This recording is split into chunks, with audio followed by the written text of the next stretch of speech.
There you go. Now they can hear you. Now they could hear us? All right. Hi, Yeah, I'm Stained Haynes. He's Monoxus, and you're here watching Got twitch.tv/Monoxus him. at 718 TV Studios. Gonna be... Yeah, they're keyed out. Sick. Nice! That's pretty wild. Also, I mean, like, I don't know if AFDH's album art's gonna get us in trouble because there's booby. That's true. Can you give us a platform to put the ashtray on? We're going to be covering this with the birthday package that had been sent my way, courtesy of Kool-Aider. So every time we do have a cigarette, he can say When you say without... a platform, like, how high are we talking here? Well, I mean, I would like the ladies and jerks at home to be seeing it. I mean, like this high. This high, the Fuck. length of a jump. Da-na-na-na-na-na-na-na-na. Singing We should the have chorus to a song. Da-na-na-na-na-na-na. There's a box of metal in it. Imagine drinking the background, says Danger. Ah, if only. Nice. This Cover works. the booba? Oh, yes, it covers the booba. I mean, I'm gonna be sitting here anyway, but like, as long as we're not gonna get yelled at for having booba. Ooh, so we've got good volume now.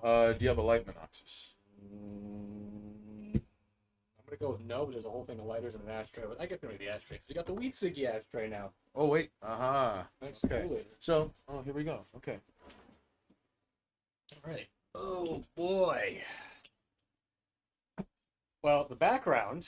So, Kool-Aider, we're breaking in the part of the birthday package you sent us. See that link? You see that link? There's a new link where the donation link usually is. There's a different link there. See that? AofTheH.com. You should go over there. This is the album art for the album that we're going to talk about today. I don't know how briefly, but we're talking about it today because that was what today's stream was planned to be months ago. If you haven't listened to wait, where was it? Bandcamp? Yes. Bandcamp, right? You can get it on Bandcamp, which I think you can also just go to that site. AFDH. Here we go. Okay. AFDH.com. And you can check it out. Turn the volume up. I don't give a shit. So this broadcast... Oh, okay. So what is that little tiny weird window that is right over there that says the broadcast has indicated that the channel is intended for mature audiences? Start watching. Right over there. That's, do you have to click start watching? No, we don't have to do that. Okay. But our channel is intended for mature audiences, and I believe I had to click a thing about that so we don't get in trouble. Mm. Because we get in trouble. So first of all... all that trolling we do with tags and the cursing and the smoking and the drinking and the... I don't know what you're talking and about. the dead Afghani comments of the last stream when we talked about Afghanistan and the Taliban. Mm-hmm. That's all stuff that Twitch doesn't like, just so you know. Well... They frown upon honesty and adult themes. And who do they think they are? You're going to have to excuse me. So, Everyone hates adult themes nowadays. So, Monoxus, I tweeted my garbage out. Please retweet, and then I could finally put this phone to rest. Yeah. With you and your tweeting. Mm. Did you also do it on your Instagram? Yes, I did. Oh, Tampich texted me. What's going on? Oh, shit. Yo, hold on. There's your fucking retweet. You happy? You happy? Oh yeah, I forgot I modded that guy. I don't know if you could see. Don't worry. Oh, it's keyed out. It's keyed out, boy. I'm trying to show Ned Flanders going Oakley dokley. Oh, it's keyed out, boy. It's keyed out. Don't worry. Your secret's safe with me. Planes, trains, and automobiles. All right. I really do like how Kool-Aider That's what's happened here. was really thoughtful. And this, among other things, you're going to be getting to after the album review. So, hopefully at some point you can hang back, freshen your drink, go use the restroom, and you could eventually plunk your ass down and listen to some good music. You know what we should do? We should just test if they can hear it. How does that sound? We're going to play around with something. I didn't play around with this before the stream, so you're going to have to just... Let us know if you could hear, all right? Let's see. They should be muted. By the way, Voodoo Slim, thank you for doing your part. Testing this. So you let us know if you could hear this.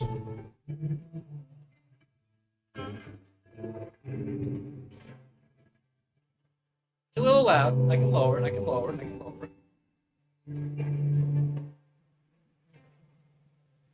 All right.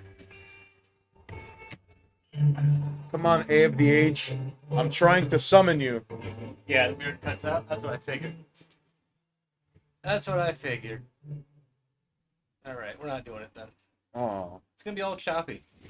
Then can we, at the very least, have a background image, a static image? So it's, right, well that. In the background? And they can listen to a track or two. Or if and when Mr. Anatomy of the Heads himself arrives in chat, he too can dictate the course of this evening.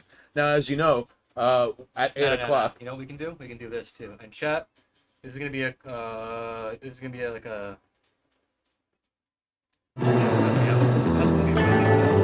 Ambitch chimed in with, no, he is at the high court of the... He's busy at the high court of the volcano gods.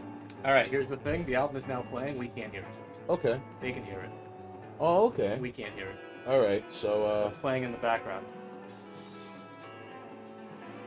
How's that sound? Can we talk over it? Can I make it lower? Do you like the ambiance? Let's make it even lower. Now it's just background.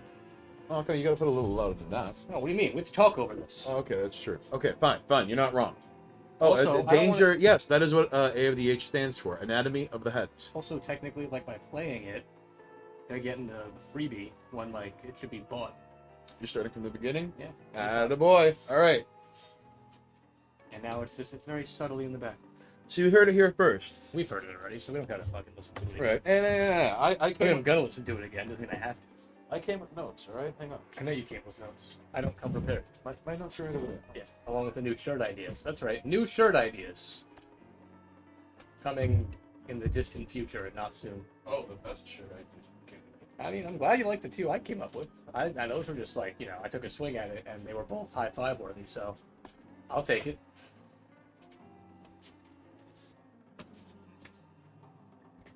You good now? Alright, so I took notes about this album review because this isn't some kind of in fact, I would like you to tell the story of like, oh, I'll put this on when I'm lifting. It is not lifting music. Alright, well, it's not much of a story, but in preparation for this, so like, I don't know how much we explained before about this. Long story short, AVH's album came out recently.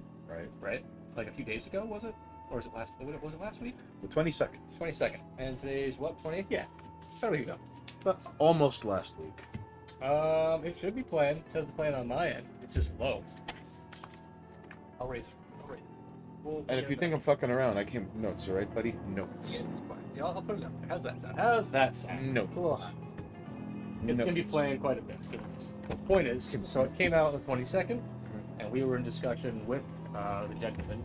I assume he's the head of all of this, but... Yes. And he was like, you know what? We were like, well, how about we do a stream where we just, like, we play out and we talk about it? Sort of like Danger, what did you think H stood for? I'm really curious now. You never answered that question. That's fair. So, he sent it to us to listen to, and I was like, I'm going to listen to this while I lift at the gym. And he was like, it's not really lifting music. I still tried. He's right, it's not lifting music. But I don't need lifting music. I've lifted no music. It's just boring. You sit there for 2 minutes like, alright, time to go set, let's go. So, you know, not too bad. But, yeah. Do you want to go over your notes, or you want to go over the track list? How do you want to play this out? Okay. I've never done an album. Well, first of all, This is new to me. I am going to, you know what? I'm going to withhold from comment until the album is done, alright? Oh, we're going to do the whole album? Yes, we are. Oh, okay. So we're just going to hang out in the meantime? It's like a half hour. Oh, well, I mean, we have a little bit more than a half an hour, alright? And in the meantime... That's about it. You're not wrong. So we said the same thing. You're not... So you corrected me for no reason. Alright, yes, I kind of sort of did. I just... I thought it was just inadvertently. Good. Didn't it mean anything? Force? No. Anatomy of the horses. Maybe. And no danger, that is not a reference to heroin either, alright? Could be anything. I mean, like, if you know him, though. I mean, like, alright, whatever. Point is, if you didn't know, now you know. Anatomy of the hayseeds. So, Look at this. you know, this is a courtesy of Kool-Aider, who had sent me an early birthday package. So, You think this is gonna get us canceled? no, because it is his belief. It's religion, Rastafarianism. Hey, Nuclear Circus with the 500 bits! Nuclear Circus, buenas noches. Gracias por mirando hoy noche. I'm glad someone's using bits. I'm So- mad that my bit icon didn't pop up, but I'll have to fix that. As you can tell, because what we are having is green, this gets green What do screen. you mean? We're not drinking anything. So it looks like we're just taking in the background. We're What working drinks? our way towards taking in the void. What You could drinks? only walk into the void and then stare at it. There's no Maybe drink. it stares back at you. Just like there's no face. Well, I do have to get the worst one of the 6 points, Oh, why do you mean the worst? flavor-wise. Oh, They're all high alcohol, but this is like the worst. because it tasting kind of sort of tastes like coffee to me. one. This is the one that tastes like poison. Like, you know, sometimes you drink something and you're like, yeah, this isn't good for me. I had alright, so earlier today I had 2 cups of coffee and I'm like, I kind of want to keep having coffee, but I don't want to have coffee with rum in a coffee mug and then 2 hours later, and then, this fucking guy, I problem. Which would be a really nice way to spend a Saturday afternoon, but no, even if you're going to do something wrong, do it right. So we have to review this album proper, and resin kind of tastes like coffee, to me at least. We have a slight problem. The man's hat's getting keyed out and it was revealing the booba. Ooh, okay, so we got to keep... Alright, you got it? We're good. We're good. Yeah, we're good. Alright. There's booba behind that, man. So, I mean, you can or cannot take it from me as an uncultured slob from Queens, because So can I? this kind of tastes like coffee to me.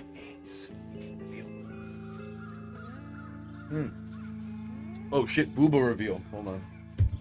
We're gonna get in trouble. You cover you with the resin. Oh, hold on. No twitch. They're like the dirty playing cards. What's going on here? What's going on here? We're adults. All right, welcome to the best goddamn album review show in the world. Fuck everyone in Rolling Stone and Pitchfork and Brooklyn Vegan. I wipe my ass with all of your professional credentials. AVH, good job on putting boobs on your album cover. But that's not a good sign. I mean, the whole actually the album cover is really fucking neat. It's kind of ridiculous, and I think it might be. Wise, it's hard to fit everything behind us without having it be all. I mean, because I don't have a fucking properly sized picture. I just ripped it from him. And Tampage had asked earlier if this was the fall of Pompeii. So if and when Mr. Anatomy of the Heads himself, Mr. Michael Van Gogh, When he wakes up at 7 in the morning. right? Because it's he lives 12 hours in the future and never gives us fucking lottery numbers. But I'm not gonna get into that. That's a different story. So so the next time you go against the highway Sicilian, oh okay. But we are lacking a giant and a giant that rhymes. We're lacking a lot, actually. 718 TV is here to burn down Pitchfork and hack music journos. Ah, stylish hobocat. Hopefully you are here and can listen to... Can they hear it? Yes, there is a Banishment of Bloodshed and Superstition by Anatomy of the Heads playing in the background. In fact, you want to read the track number, Rob? All right. It's track number 1. This is track number 1. It is Palm Leaf Manuscript, turning Oh no, is it not going to show the whole thing here? turning cattle into dust. Yes. All right. There you go. How do I work to get back? I don't know how to work this site. Anyway. Is the music playing? Yeah, playing. Look. Okay. I'm just making sure. Look right here. Do you see this? I see it. It's playing. You clicked on a thing that isn't running, but whatever you had. And it's like the YouTube minimize shenanigans hey, where Nuclear Circus gifting a sub to Danger. where even if Thank you you. press the power button on your What's going on, phone. Kool-Aider? Kool-Aider. This had. To be honest, I'm scared to go back on this window because I don't know if it's gonna take me back to the last page and stop the music. So I'm gonna let the song finish, and then I'm gonna go back. Okay, but we're missing out on chat. I'm so not. I have extra chat right here. Okay. Ooh, extra chat. Because I got mini chat. Okay. So, first of all, Nuclear Circus, thank you. Very kind and considerate of you.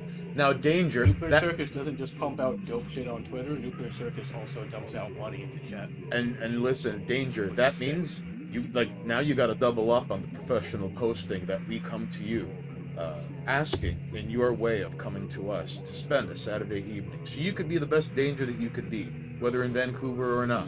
I hope there is like a Mariel boat lift that gets you out of Canada. You know what? I have things that I made for this stream that I hadn't been using because we haven't had too much use for it. I think I can put that the top donator thing, and I'm almost positive that Nuclear Circus is going to be sitting in the top in all categories, except maybe Cat Girl's Milk for like gifted subs. Because Cat Girl's Milk is gifted a lot of subs. Yeah, Cat Girl's Milk has been waging some sort of like fucked up CIA Project Phoenix No. Vietnam War. Cat Like, Girl's Milk always waits till there's push-up screams, and then shows up and it's like, yo, what's up? Gifted sub, gifted sub, gifted sub, gifted sub. It's like, thanks for the 40 push-ups. All right, guys, I gotta go. Bye. listen, like sniping on the Exercise Network. So Kool-Aider, I hope you're here, and listen, this is part of Kool-Aider's early birthday package Alright, that he had sent. We're gonna see if this works, because the song is ending in 10 seconds. All right. Why'd you buy this drink? Go back.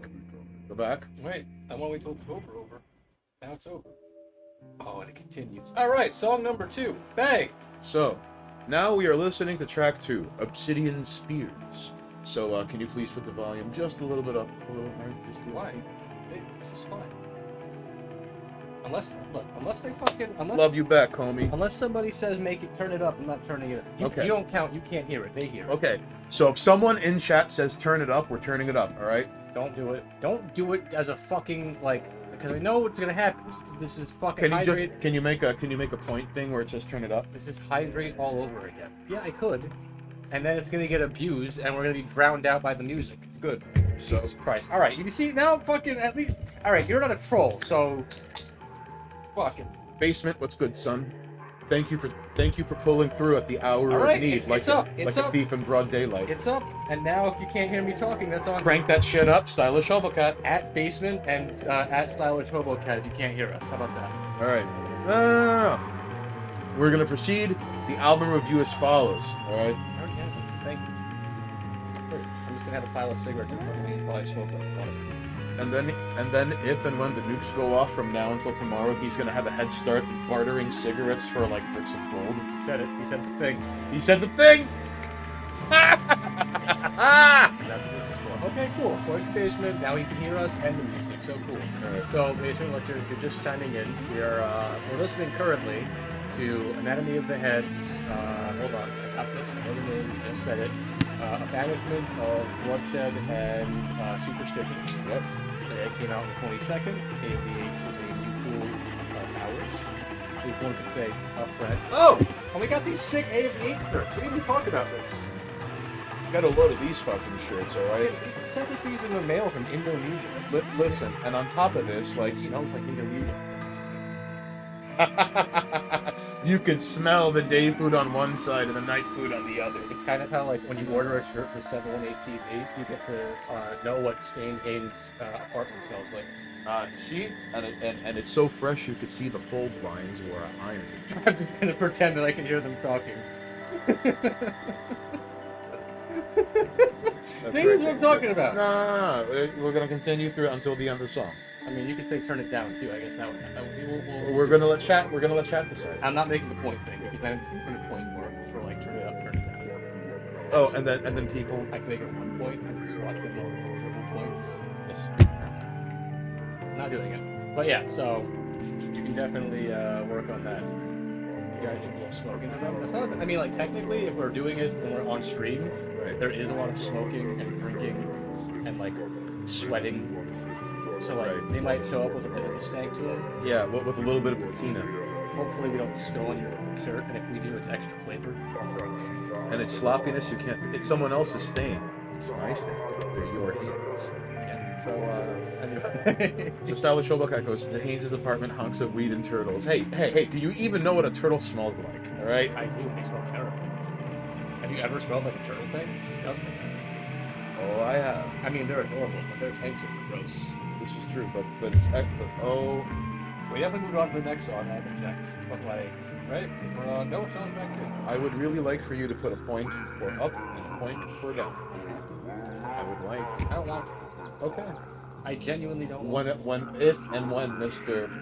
Michael Van Gore of Anatomy of the Heads. No, if arrives, AV8 the shows up- front man of Anatomy of the Heads, the A- band with No. which we are listening to, AV8 whose album had released on the 22nd, which we are listening to track 2, Obsidian Spears.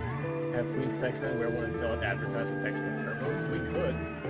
I mean, here's the thing. If you want, If you wear one of his Oh, wait. shirts, you'll get laid. when we get the website set up, can we have an extra charge for Have Monoxis exercising the shirt before sending it out? you really shouldn't do that. Like, it's gonna smell sweaty and gross, and like Old Spice deodorant. But you can charge that money for it, and if someone's stupid enough to buy it, I just made you more money. You could do that, which is why, like, because there's a market for that, and but like men and women. But the thing is, like, I was really fond of that idea that you had, where it was like the pay for the option of fuck your shit up. Yeah. Fuck my shit Fuck up. your shit up. Yeah. I But really also, like like that. have monoxide, like Queen Sex Man special. I work out in your shirt for an hour before we send it out, and we don't clean it. I swear it, and I'm like, wow, it's yours now.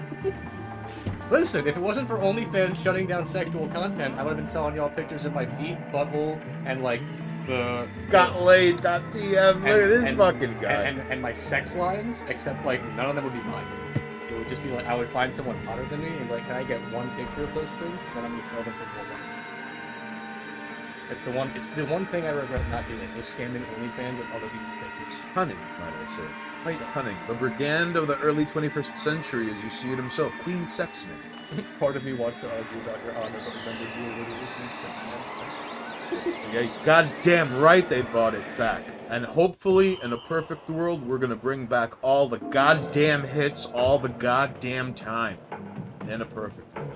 But that would require radio. We don't have that right Now I know I can't hear music, but we're coming up to track 3. now. Shoot. Ben, I was right. Ah, my favorite track. Perfume of A Thousand Teeth?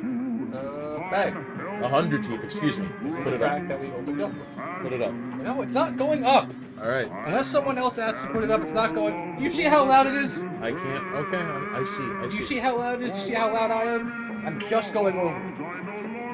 And that's me raising my voice mildly. Alright?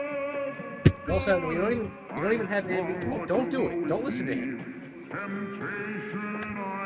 Why you gonna do this? Are you just trying to fill the damn ashtray up? Is that the point? All the weed ciggies? Because right now, I can screen record now, so expect stolen voices. That's fine, dude. I can't wait listen. to have like out of context gifs made of myself. Nuclear Circus, the Price is Right video that you made was hysterical. And I'm glad you were able to take multiple tellings of dun dun da da. Dun dun Oh wait, you know what? After dun dun dun dun dun dun dun. sometimes I say things that you know, your circus is just recording all the time. Like, Hello, my name is Monoxus, and I support the industrial complex of turning brown kids into white phosphorus and ash. And then I bulldoze their homes, and then they throw rocks at me. you realize that was your voice, and he can now use that against you. I'm sick. Like, Alright, come and get me, Nuclear Circus! Ah! you totally could. And then he's gonna paint me out to be like the biggest anti-Semite in the West. What you do is cut up the Weed Siggy's promoted. Listen, Kool-Aider had given me this as an early birthday package bonanza, and we're gonna get to the other pieces soon. So hopefully, you stick around and you see that. And I hope you're listening to a man professing how he's defenseless against a love goddess. Because no matter how strong he is, she will always be resistant. You can't hear us. Is it because the music's too loud? That might be. Hey, if you're in chat and you can hear me, let me know. It's a tad loud. Oh, okay, fine. Music too low. Flank the tank. Just yell, Haynes. No, flank the tank. You gotta put it a little back up because of flank the tank. I'm not doing it. Speak up. I don't want to yell the whole time. Hold on. Here. How about this? How about we'll ruin the entire aesthetic? Stupid ass. This is an album review after all. Stupid fucking No, we're hiding the booba. dumbass, loud ass, moron ass. Hey, put it up. And the volume can go up. And the mic's you happy now, Haynes? You happy? So, ladies and jerks, we hope you're here with the better than tiny desk. Eat shit, and I hope all of you die. His girly voice doesn't get rid of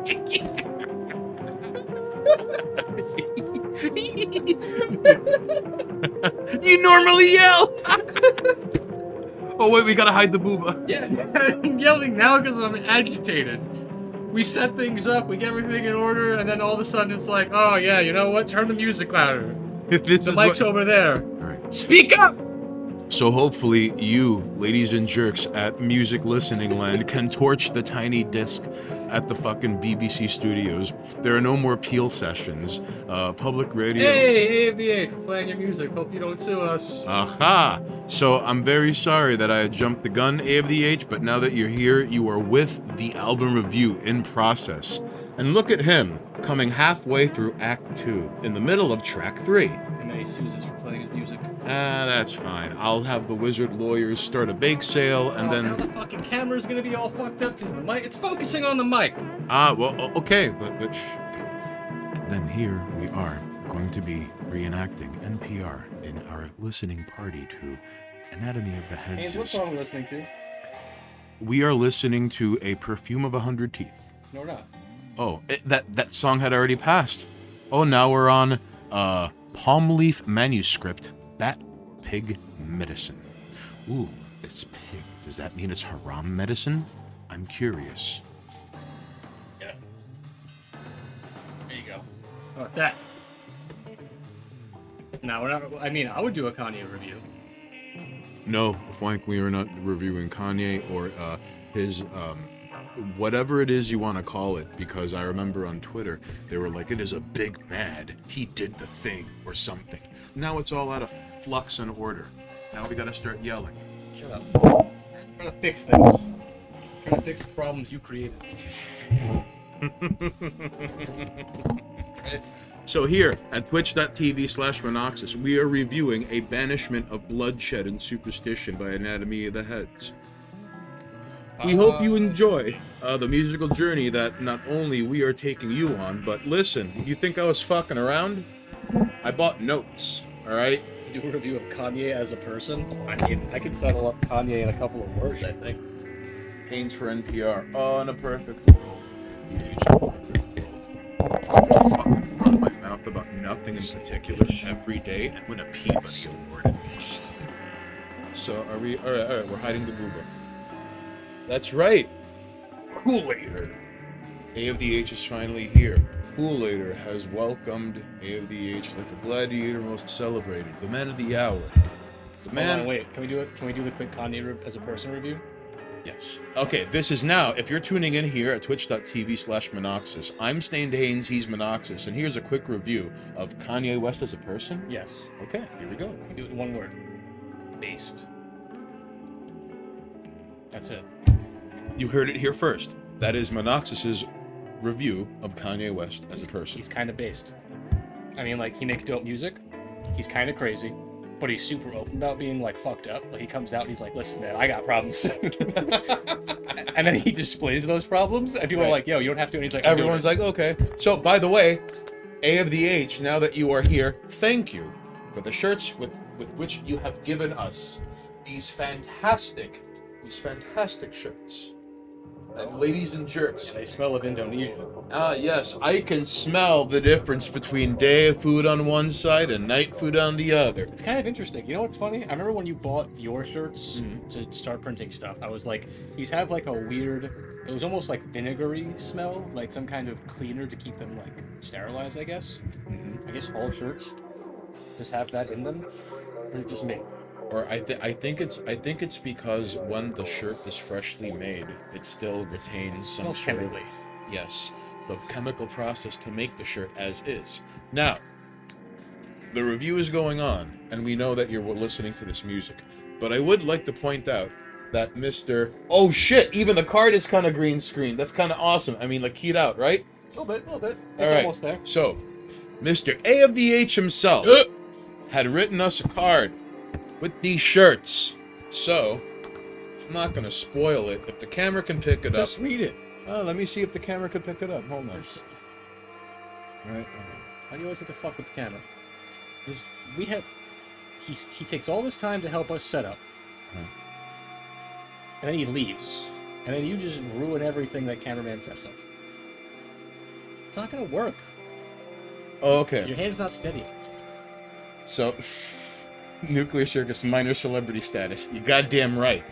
Queen's Trash coming at you with a thank you card from 12 hours in the future, all the way in Indonesia, who is too halal to consider sending us lottery numbers 12 hours into the past. Dear Mr. Haynes. That's cheating. Dear Monoxus. I like how I don't get a mister. What does that mean? It's because you go by one word, like Prince, or the artist formerly known as Prince, as opposed to Stained Haynes. But I'm clearly a mister. Well, okay. Do I have to start self-identifying? A of the H, if you could chime in on this at some point during the evening, please let us know. That is actually a very valid question. Stylish Quebec goes, I hope so. The lizards are supposed to work. Now, Listen. Now, technically, You mean the monitor lizards? I what believe? you just said is technically true. It is single word. There is no mister. But he didn't know that. Officially didn't know that. Good fucking shot in the dark, you're correct, but he didn't know that. All right. You also could have put misses and taken a shot at me. It would have been funny. Is this some insane roundabout way of where Mr. wanted to be called Mr. T because, like, you know, whatever. I respect Monoxus's gender fluidity. Constantly, dude. I'm a big advocate for that kind of thing. All right. As we all know. So, Freedoms in all forms. we're taking Except when I don't like them. You are free to do as we tell you.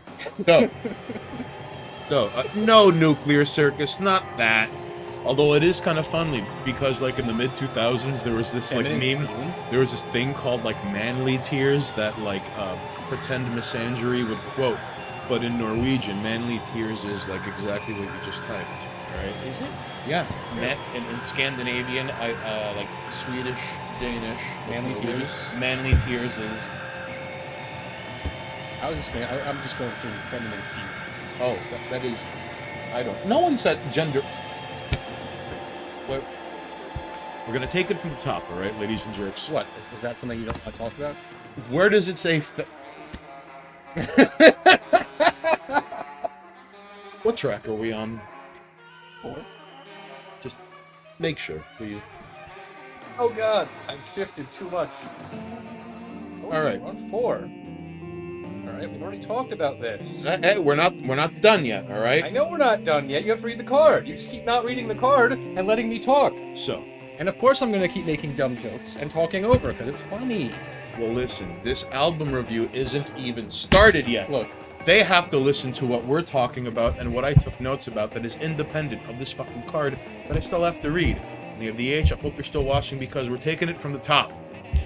Dear Mr. Haynes, dear Monoxus, please accept these commemorative shirts as a sign of good faith, friendship, and cooperation. Let there be peace and prosperity between our people.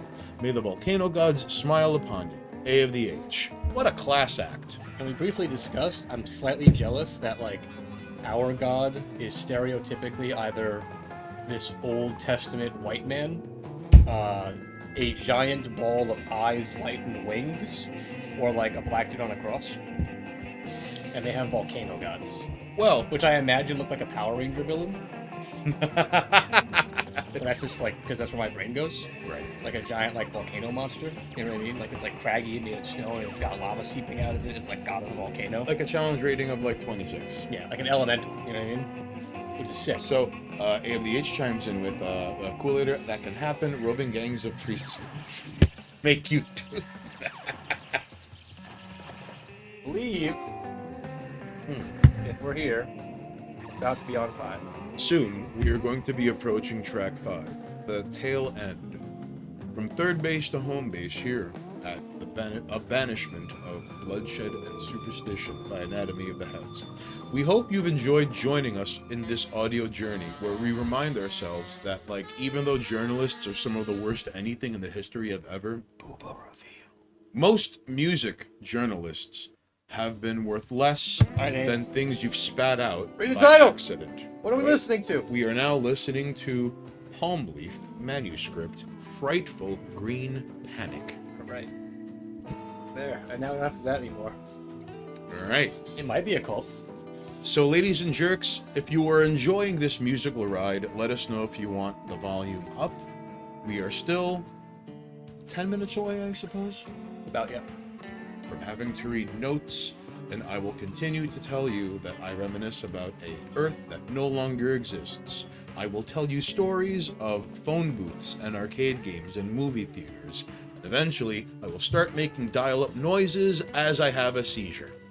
So you too can join us here at twitch.tv/Monoxus, where we not only bring public access television in the 21st century, and the greatest of this nonsense that you could watch. Aints. HoboCat's onto us. No, actually. That's not why. HoboCat says, gotta ask, is the stream short because you want to watch Medicare stream? No, it's to be determined, because if everyone here wants to go watch Medicare stream, we have no problem being like, you know what? Go ahead. And why would we sit here and do it? The man doesn't stream on Twitch, so we can't even fucking go over there and raid him. Right. Realistically. Which would make chat a 1,000 mile an hour ordeal like early Salty Bet if he like streamed on Twitch. Yes. But no, we don't, like, because we know we can catch Medicare stream, he's going to upload it. And I don't usually watch the live streams, I'll catch him later. Right. But there are people who might jive with what Medicare does in chat. And if chat decides to be like, hey, it's 8 o'clock Medicare streaming, fuck these guys, we're going to be like, all right, cool, Well, would you want to open up the metrics and get... Well, when we get there. All right. But if everyone wants to keep hanging out, we're hanging out. We're not going anywhere. Right. But we also understand that you got to respect Medicare because the man doesn't stream very often. He doesn't do anything ever often except tweet. So if people were like, hey, see, so Dangerous No Medicare is great. Don't worry about it. Don't even look into it. Don't even click. Don't even search the name. Just stay here and hang out with us. Don't even worry about Medicare. All right. But the point is, we know that he's kind of a big deal, ish. Well, he's been around for a long, long time. And I would argue that listen, that's neither here nor there. Is going to get filled really quickly. Listen, that's neither here nor there. We're going to refrain from discussing this until the album is over. Yeah, we still got plenty of time. And like I said, if everyone's like, no, we're having more fun over here, fantastic, so are we. Great. But we also understand that it's possible that things happen. By the way, this is the only time on stream and where, like, live, we can officially take a look at how many people are... Monoxus on purpose makes sure we never take a look at the number of viewers who are watching. So whether it is one viewer or 249,623 viewers... You want some shirt ink? Hey, now I got some shirt ink. See that? Hey, look at that! More bits! See, that's the bit thing I set up. I like that. Nice! Okay, so it came through. Right above the hidden booba, too. You know what it was? I guess because he did 100s back-to-back, it didn't pop up, but that was a bit thing. I like that one. Where's the ashtray? Oh, that ashtray? No. We're not going to sell you the ashtray. Wait, he's got... I was going to say something, and I was like, hold on, don't say that. Oh, what were you going to say? I was going to say, there's some black on it. But there is. Like, technically, I'm not... I pointed here. Listen, he pointed here. We're going to get canceled because of this stupid Jamaican... You're Jamaican me crazy, Monoxus! Right? Isn't that Rastafarian nonsense? You could thank Kool-Aider for this. It's going to get us canceled. Monoxus canceled through Jamaica. Oh, then it's pop up? Great. Hydrate. Hydrate? Cheers. No, you gotta get water. This is water. This is nothing. It's a floating nothing. Thank you for letting me know, Liquid Sharks. I just want to make sure it worked. No one throws bits at us, so I appreciate the bits. So you too can visit Anatomy of the Heads, their website, right over here. Totally not present. Hey, Anatomy of the Heads. I like that one reggae song where the guitar is like ooh waka ooh waka ooh waka ooh waka. Rock, paper, scissors. One round. All right. We have. Here's. I'm gonna make one rule for this round. Okay. You can't throw rock first. Okay. So it's a toss-up. You can't throw rock first. Neither of us can throw rock first. Okay. All right. All right. No rock. All right. All right. Rock, paper, scissors. Ooh. All right. Now, free for. Okay. Rock, paper, scissors. Ooh, got me. Kool-Aider, are you keeping track? You better be keeping track. I'm gonna keep making it interesting. Ah, yeah, that one. I love it.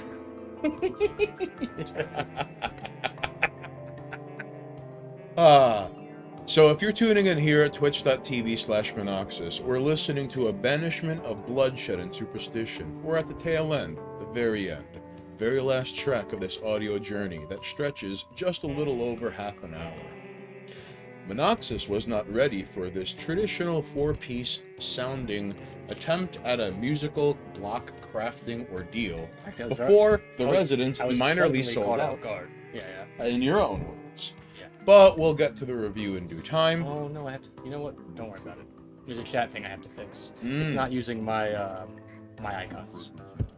The eyeballs. The eyeballs should be there. Ah, that's true. I'm a little disappointed. Oh yeah. See. My computer shit the bed and I had to like hard reset it, so there's a lot of technical issues on my end. Yeah, so please excuse us for any missing miscellaneous things that you two have spent internet time and money and IRL money for. We're not trying to lack on you on purpose. Hey, But it's not unfortunately, your computer fucking bricked and came back to life with CPR technomancy. I had to fix it, but like that, so I had to reinstall Windows. It's all that fraud I've been downloading. It's been the laziest horse porn this side of Tijuana. Is there going to be an interview with A of the H after the review? That depends on if A of the H wants to be interviewed. This is true. A of the H is in the chat, and A of the H is more than welcome to answer our questions. And he's also 12 hours in the future, so he could predetermine his answers to know which one extends him the most amount of mass appeal that makes people go, I enjoy this cultured man wearing a fez and a monocle and a three-piece suit with a walking cane, strolling through Indonesia. I want to know what he has to say about We this. could probably get... you know what? It's going to be a whole process to get him in a voice chat. This is true. It's going to be a lot. We can call him. Hey. We can call him. No, listen, A of the H, if you're in on this, you're more than welcome to hit us up on Discord and we'll figure it out. I know you are in the middle of some Breakfast. well, I mean, for God's sake, it's already like He's what? in the middle of breakfast, dude. It's like 7 in the morning, 6 in the morning. He hasn't even like listen, like the day has just started. There are roosters that have yet to shut the fuck up in the background. He's dealing with things, all right, man? I respect it, though. I've recently had to switch over to a 6 a.m. schedule. It's not fun. It's very unpleasant. Where are we at music-wise? I believe the audio's done. We're done. We're done? We're done. All right. All right, folks. So, ladies and jerks, I would like to give my review, and then I'm going to give the Florida Monoxus. But these are a few things I had written down at an earlier point in time to review this album. Tampage goes, first he has to climb over his harem.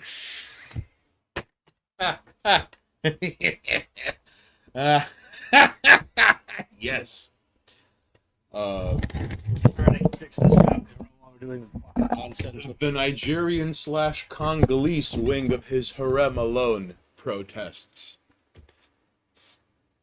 Alright, so at the very surface level, sir, it sort of came off. Now, at the very beginning, what to get the mic? Hey, listen, you calm your tits, alright, Danger? I feel like the belle of the ball. Hey, A of the H, if you want to come in on chat, you're more than welcome. But for now, I'm going to run my mouth. I mean, I'm sorry. We just listened to the music that you made with your thing in the background and the shirts on our bodies. Kind of, yeah. You're more than welcome to call in. The point is, That was the point. I enjoyed it in the sense in where it was atmospheric and world building, not dissimilar to that album by Melvin's, Prick, which is essentially the soundtrack to a movie that does not quite exist.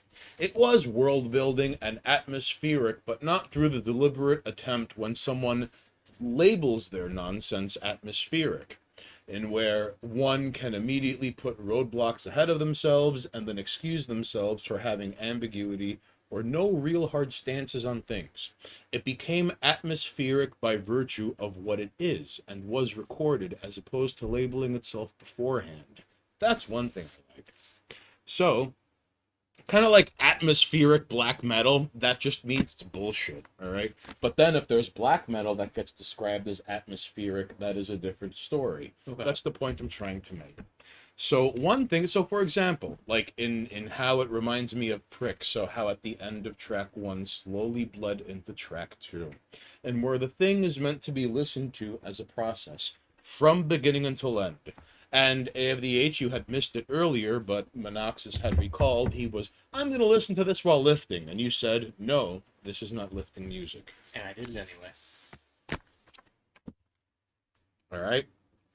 So to me, it felt like track 2 was the title sequence / opening credits. And I don't know if any of you have ever seen the movie Tinker Tailor Soldier Spy, but you don't get to the official opening, this is what's happening ordeal, like until 17 minutes into the fucking movie. Alright? I love when movies do that. So, That's even better, just not having an opening, Well, just letting it rock, that's one way of doing things. just going. That is. Although Bang! the introduction and the outro by the band through the album, because we were discussing earlier how a band can take itself seriously enough to be a band, but not serious to the point where, like, you know, when you go to a metal show and everyone's like, I'm having a really good time and I'm not smiling. I don't, but when I go to metal shows, I'm chill. Right. If I go to metal shows. All right, so, of course, music journalists who are full of more shit than, I mean, they squeak around tight corners. 10 pounds of shit in a 5-pound bag. Wait, Music hey, shut up. journalists. Everyone see that link right over here? Mhm. General area. I don't want to burn hands with my cigarette. See this link that's like running over here? Check that link out. Seriously, go check it out. All right. Continue, sorry. So, music journalists not worth their weight in anything that are full of so much shit they squeak around tight corners, like 10 pounds of shit in a 5-pound bag. They will make immediate references to Frank Zappa, even though one can argue that Anatomy of the Heads is aiming more towards Sun Ra. All right. Now, of course, there are the, I don't want to say exotica or world music influences of these all, but every single track begins with palm leaf manuscript, which reinforces the idea that this is something perhaps otherworldly. Now, whenever you think of exotica music, probably you're going to think of, let's say, Les Baxter, all right? And you're going to think of him with his tiki music and his very catchy, jaunty, orchestra-driven, I'm going to listen to 2 records of folk music from this part of the world and make something amazing sounding, okay? Sure. So imagine the other way around. Now, we have sweaty Indonesian black metal Steely Dan, Emerson, Lake and Palmer, Moog synth early Mr. Bungle making something for the world to see what was the anatomy of whose heads, and that is up to debate. But the point is, I really like this album. And I'm Stained Haynes, you're watching twitch.tv/Monoxis, and we're reviewing A Banishment of Bloodshed and Superstition by Anatomy of the Heads. I give the floor to Monoxis, who is helping cover up the booba in the background that may or may not end us in an internet gulag. Which booba? You mean, where is it? Oh, you mean that booba? Dun dun dun. Alright, so my turn. Yes. Alright, 2 things. 1, I don't listen to that much music. Mhm. Just so we're clear. I've gone on the record this before. I don't really do that very often. I listen to the same bullshit over and over again.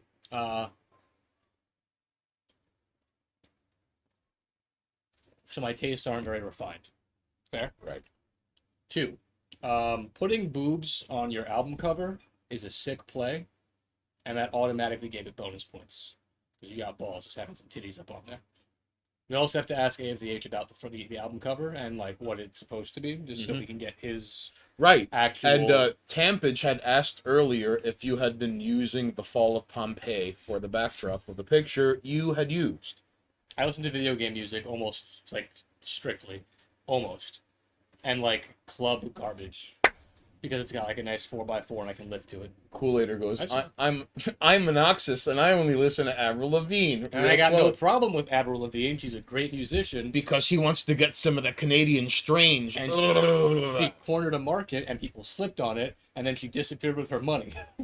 Because she was smart. And she was like, stupid teeny bopper punk girls are going to slip on this shit, and they did. She was clever. Now But you we're not here to talk about her, alright? We're talking about A of the H and the most recent album. Now, specifically titties on the album cover, which you had last mentioned. yes, well, that was the starter. Titties on the album cover, bonus points. Sick album cover in general.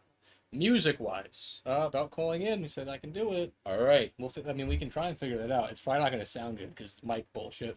we'll figure it out. But anyway, so, like I said, with no context of, like, things to listen to, like I said, I was like, I'm going to listen to this while I fucking lift. It's not lifting music. And I was like, oh, interesting. So I popped on the album, and I got through it, and I was like, all right, first of all, didn't realize you were a jazz band.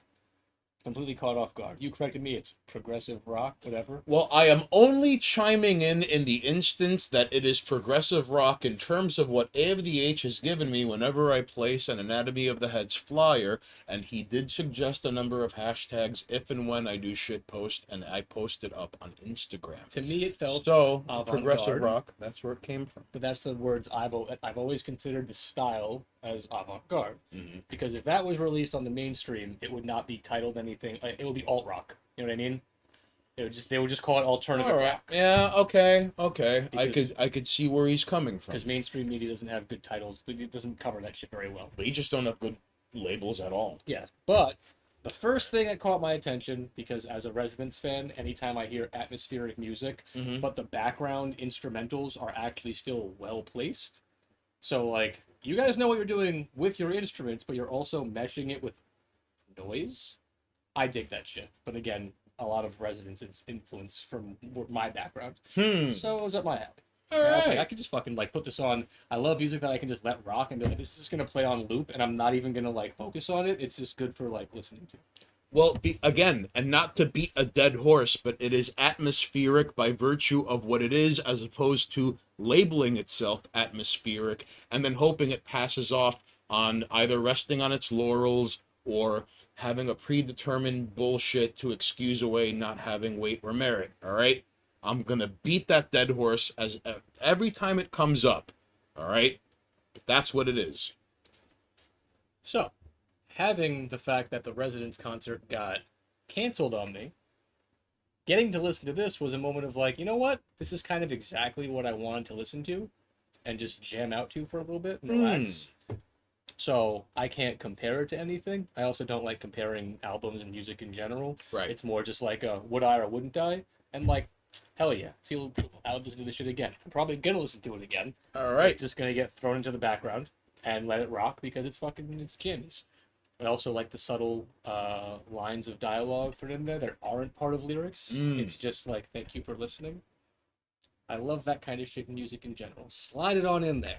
Catch people off guard. Hey, listen, not only did you hear it first, but A of the H himself is hearing it first, live at twitch.tv/Monoxus.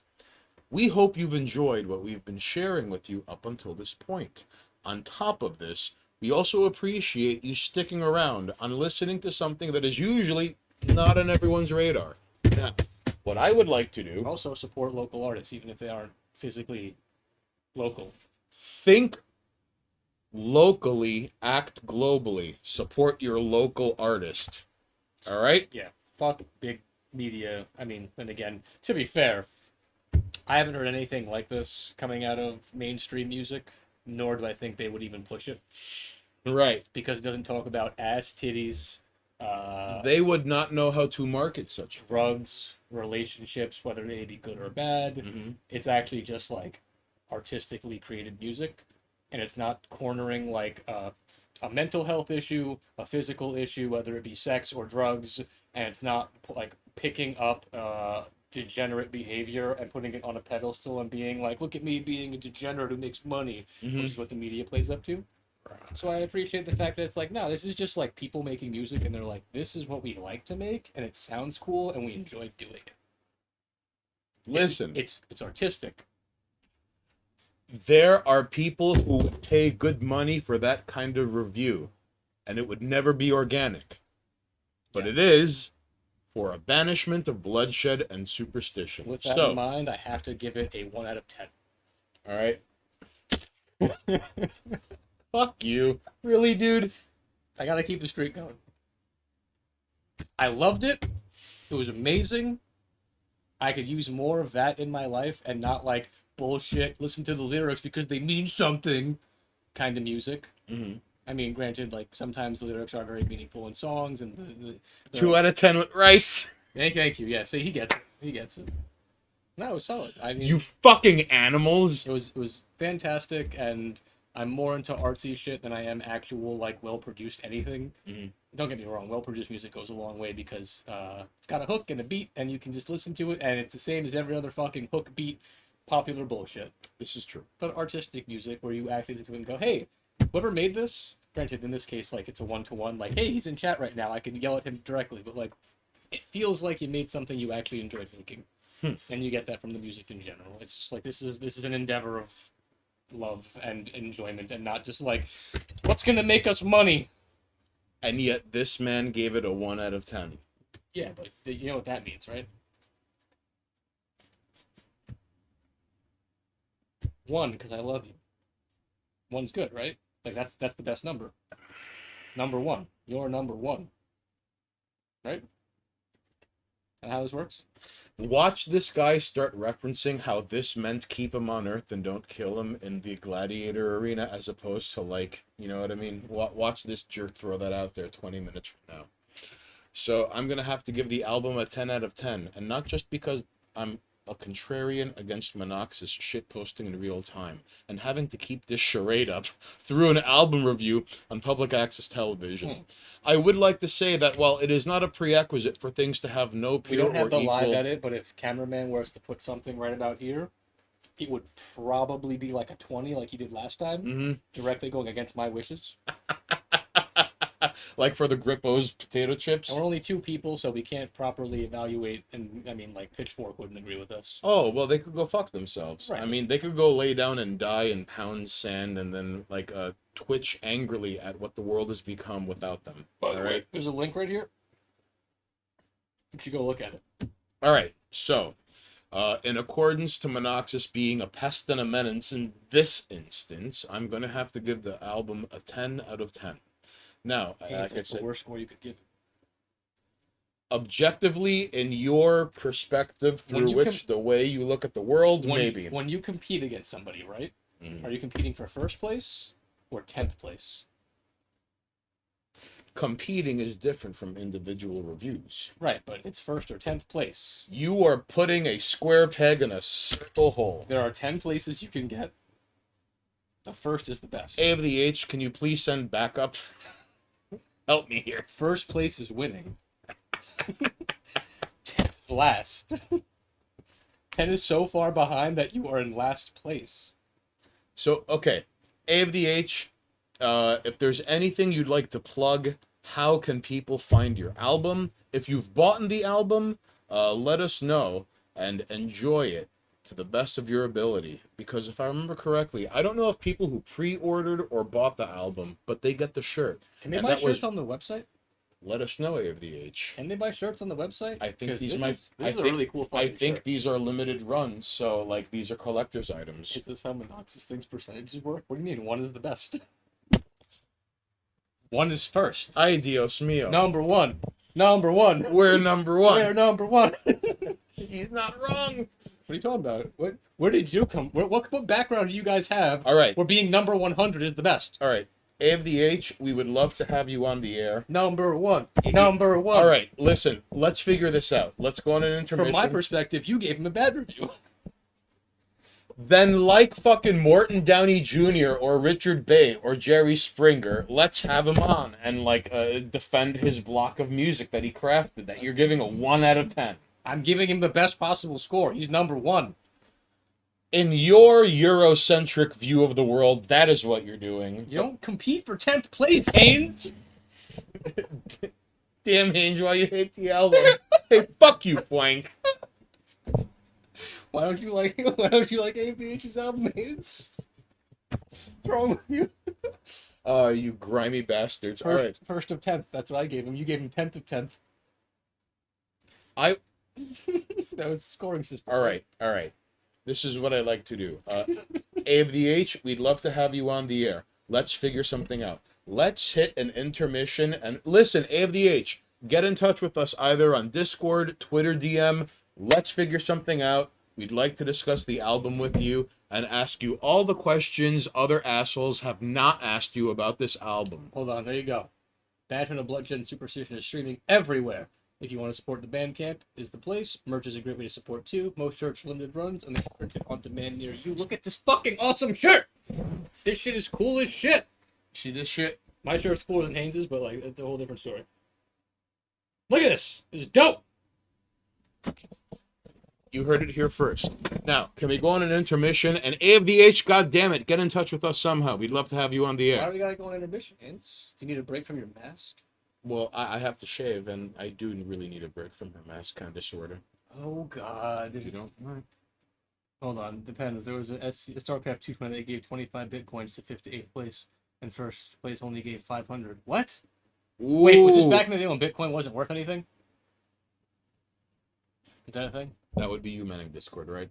I mean, maybe. I'm not. It depends. No, I'm. It's not our Discord. Hey, It's the PRP listen. boys. Hindsight is 2020. All right, Lopan, you don't get to fucking play that game right now. As He a does, matter though. of fact, He does that. Nuclear Circus Hey! had subscribed 2 months in a row. Thank Tier you for 1. joining us in Suffer. Much like Abe the H with his horrible review on behalf of Stained Hanks, who suffers dealing with this. I don't know if Discord's the way to go. Here's the thing. Here's the problem with the communication. All right. If we do it via the phone, right? It's gonna be like near the mic. No, but he's 12 zillion miles away. A phone is not possible. It's gonna have to be Discord. It's gonna have to be Discord. Either way, Discord on phone, perhaps. But he said whoever's manning Discord. Right, but the whole point you Discord on your phone. All right, so we're gonna have to figure out a way because I can do Discord on the computer, but one of those desktop audio issue things, like how we hear it coming through and staticky, like it's gonna be weird. Okay. Let us give this a try. Actually, I may have a solution to this problem. We're gonna try this on the air. All right. It might not be a good solution. All right. All right, Haynes, entertain the people. All right, you ladies and jerks. So here, oh no, hold on. You're gonna have to just give us one moment, all right? What's the moment? No. Voice clips on Messenger. All right, you're gonna have to hold. What is this on Twitter? Are you Clip? No, are you dead dropping things? Are you just fucking leaving voicemails on my cell phone? What's going on here? We're gonna try something. And like I said, my computer shit the bed recently, so a lot of this is gonna require tinkering. But we're gonna play around with it. You take that back, Tampage. All right. Hold on. First things first. Stylish Hobocat chimes in with Monoxys with the audio alchemy. Let's check Mike. Let's go. So if you can hear us loud and clear, we're going to be fucking with the audio. All right. All right, folks. You're gonna. Well, I'm gonna be playing around with some stuff real quick. Like, let's see. Hold on. I hear this. No. Track 3. It's got to be track 3. Shut up! I'm testing something. Don't fucking. I don't want you. Don't. All right. Don't.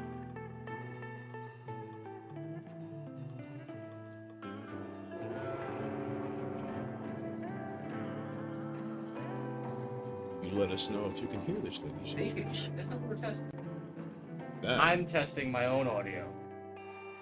Sick jam though. All right, everyone. That's it. we're joining hand in hand with Monoxys being able to hear this gentleman live. All right. Let's see. All right. Okay. AFVH, are you on Discord? That's a question right there. Are you in our Discord? You let us know. AFVH isn't on Discord. Well, okay. How about this? What? Yeah, that's right, Kool-Aider. Twitch Prime also allows you 4th row seats in the arena. Can we go on intermission for a few minutes? We could, but I want to test this first live. All right, fine. We'll test it. Hey, check that shit out, Kool-Aider with the prod. Kool-Aider joining everyone to suffer, but taking it easy by not wearing pants so the rest of us can kind of glide through the rest of this plane of existence. AFVH, are you there? Come in, AFVH. We're calling you, AFVH. Please come in, AFVH. He's got a headset, so I can't hear you, but please let us know if you could hear him. Well, he's not in the chat right now, but I'm in the Discord. I'm in our streaming area. We are sweating for me. AFVH. Kool-Aider, get out of here! Like...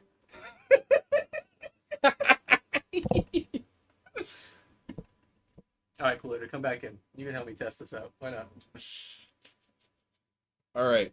So if you can hear Monoxys on the Discord, I don't have access to this. I'm sorry. Hey, there he is. No, come back. Come back. What are you doing? Don't leave. Not Kool-Aider.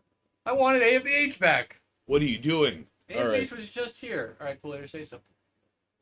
Can you hear me? I don't know. I can hear you. I think chat can hear you too. I gotta mute the stream because if I don't mute the stream, then it plays back twice and it. Oh gets in my yeah. head. Oh yeah. All right, AVH, you gotta get in here. Later, you gotta leave. I'm so sorry. We'll interview you some other Okay. day. Sayonara. I can't hear shit. Can you put him through the speakers? No, because then they'll hear it through the mic as well. Ah, okay. So I'm very sorry you're gonna have to deal with one mic at a time. No, I just want AVH here. And hey, you know what you're gonna have to do? You have to get your headset. All right, deal. It's video games time. I'll be right back. So there's your fucking mask break. All right, everybody, we got this. We're gonna get AVH in here. He's gonna turn his damn mic on, and we're gonna interview that man. Yeah, hang out with AVH. Yeah, y'all heard Kool-Aid, right? The voice of an angel.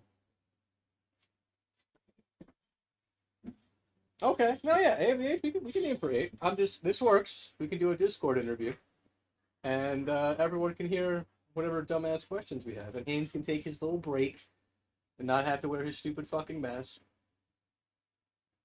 Hey! That works. Uh-oh.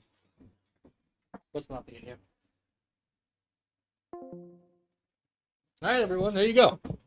8 o'clock, where we were considering walking out. No, now 8 o'clock is the official interview with the man himself.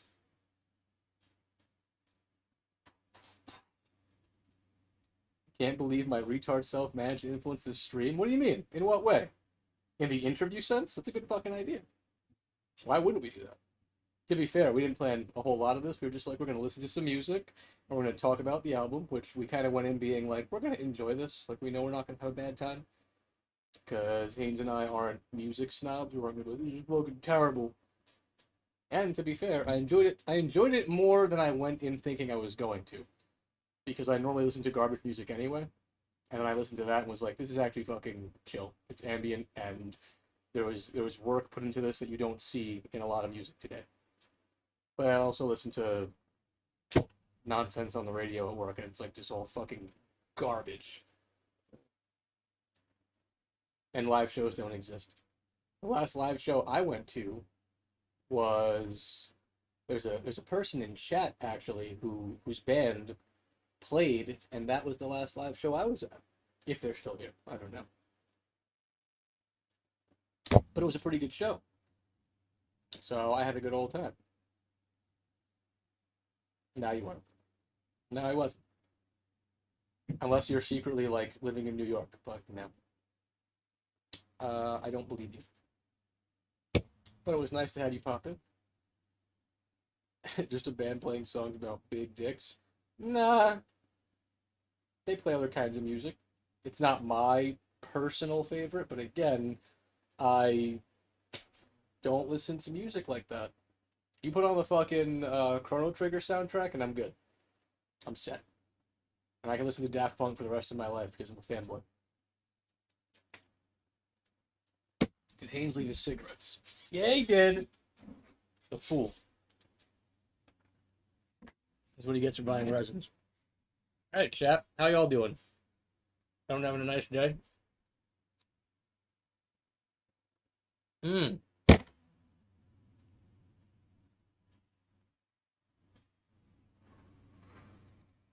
Has anybody... Monoxys wants songs about big tits. I mean, big titty songs are pretty good. Honestly, I don't like sex-related music. I think it takes away from the actual creative process to just sing about generic bullshit. Dick music, tit music, drug music, all that shit is kind of lame. It just doesn't take any effort. Alright, so AVH gave us a heads up. He was like around 8 o'clock. He'll be more fit to do these kind of things. So 8 o'clock, we're doing the official interview. All right, so everyone shut your gobs. We're going on an intermission. Not an intermission. Come on. You can sit over there. I'll throw a chair. How about that? Well, you think I can't entertain the people? What's wrong with you? You are my background noise for dinner, says Scott Hippie Panda, who may have missed my chatting earlier about the last show. Is that because it was Goth Hippie Panda's show that I was last at? How was the show? It was good. Not my kind of jams. And it's not saying anything. All the bands were really fucking good. It's just not my kind of music because I don't care about actual music. I care about electronic garbage. Come on, man. You. Hold on, I'll entertain the crowd. No, don't take your hand out. You're gonna fuck up the focus. Please, get me some water. I gotta- Da-da, da-da, da-da, I gotta keep smoking your cigarette. Hold on. da-da, da-da, da-da, da-da, da-da, da-da, da-da, da-da. Jesus Christ. Here, here's your water. Get your hand out of here. Get out of here. Alright. Okay, so Nuclear Circus. This is the Monoxia stream after all. You're not wrong. See? You're not wrong. It's my stream. It's just that sometimes, almost all the time, when I stream, Haynes is hanging out because I don't do solo streams. I'm a busy, busy man with my regular day job. Danger says, part of the problem is that music can literally only use one sense, hearing, to express what it wants to say. So most of the messages and themes are simple to compensate. Sure. AVH, I see you in Discord. He'll open like 20 minutes. Yeah, sounds good. Well, because I was saying like a lot of modern music, at least it's shit that gets popular. You know what I mean? Like the stuff that the media pushes out. Oh, so we have 20 minutes until AFDH tells me I'm a very bad man. Something like that. Alright. Until AVH says, Haynes, why did you score me so low? Fuck you. Haynes, how come you think I'm the worst? Haynes, what is your problem with the metric system? But my point was, it's not inspired. Is the music bad? No. Like, I think a lot of modern, like, that's the misconception, I think, when I talk about music nowadays. They're always, I'm like, modern hip-hop is trash. Oh, you just don't listen to... No, it's not that I don't listen to it. I listen to a wide variety of shit because I just let my music stuff all shuffle out, and I have multiple genres picked. And I give it a second. But the second I get a simplistic, like, scheme of music, like, it's the same bullshit chords, it's the same bullshit lyrics, it's the same nonsense that I've heard before from another fucking artist, I'm like, hard pass. And I get it. There's only so much you can do with the same kind of music, you know what I mean? Like, there are only so many chords in the world, we only have so many keys you can play around with, and so many notes, but you can be inspired. Like, Right. How come, and as an example, a mainstream musician who recently did crazy cool shit, right? The Weeknd. He's been a pop artist for a long time. All right? He was able to write a song about how he loves cocaine. And everyone thought it was a love song about a woman. Wow. Because the lyrics were ambiguous enough, and it was a Jammers. And it was about cocaine. And everyone was like, he's singing about a woman. No, he's not. He's singing about drugs. And that technically should check my box of like, oh, whatever, singing about drugs or women or money.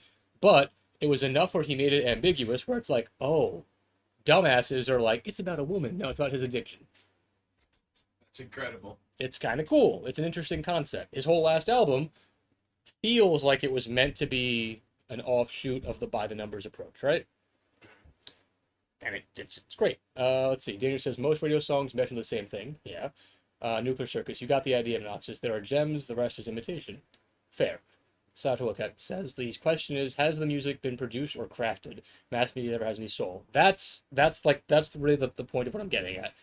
You can tell when someone put passion into what they're writing, and even if it gets overproduced or overmixed or whatever, there is still something to it that feels like the artist had control and they made something beautiful. And that can be translated to anything. It's not just music. Like, you see it in movies. Like, take cape shit superhero movies, right? There's a by-the-numbers approach that gets used in films, like the Marvel films. And every once in a while, they make one where it's like, wow, that was fun. And it was just fun for the sake of being fun. And then take something like James Gunn's Suicide Squad. Mm-hmm. You don't have to like the movie. He had fun making it. It's a fun film. There was fun things that were thought of, and then they were done. And even though it's a cape shit movie, by the numbers, it was fun. Well, there was basic movie making 101 in it, like payoffs and setups and like cause and effect. You know?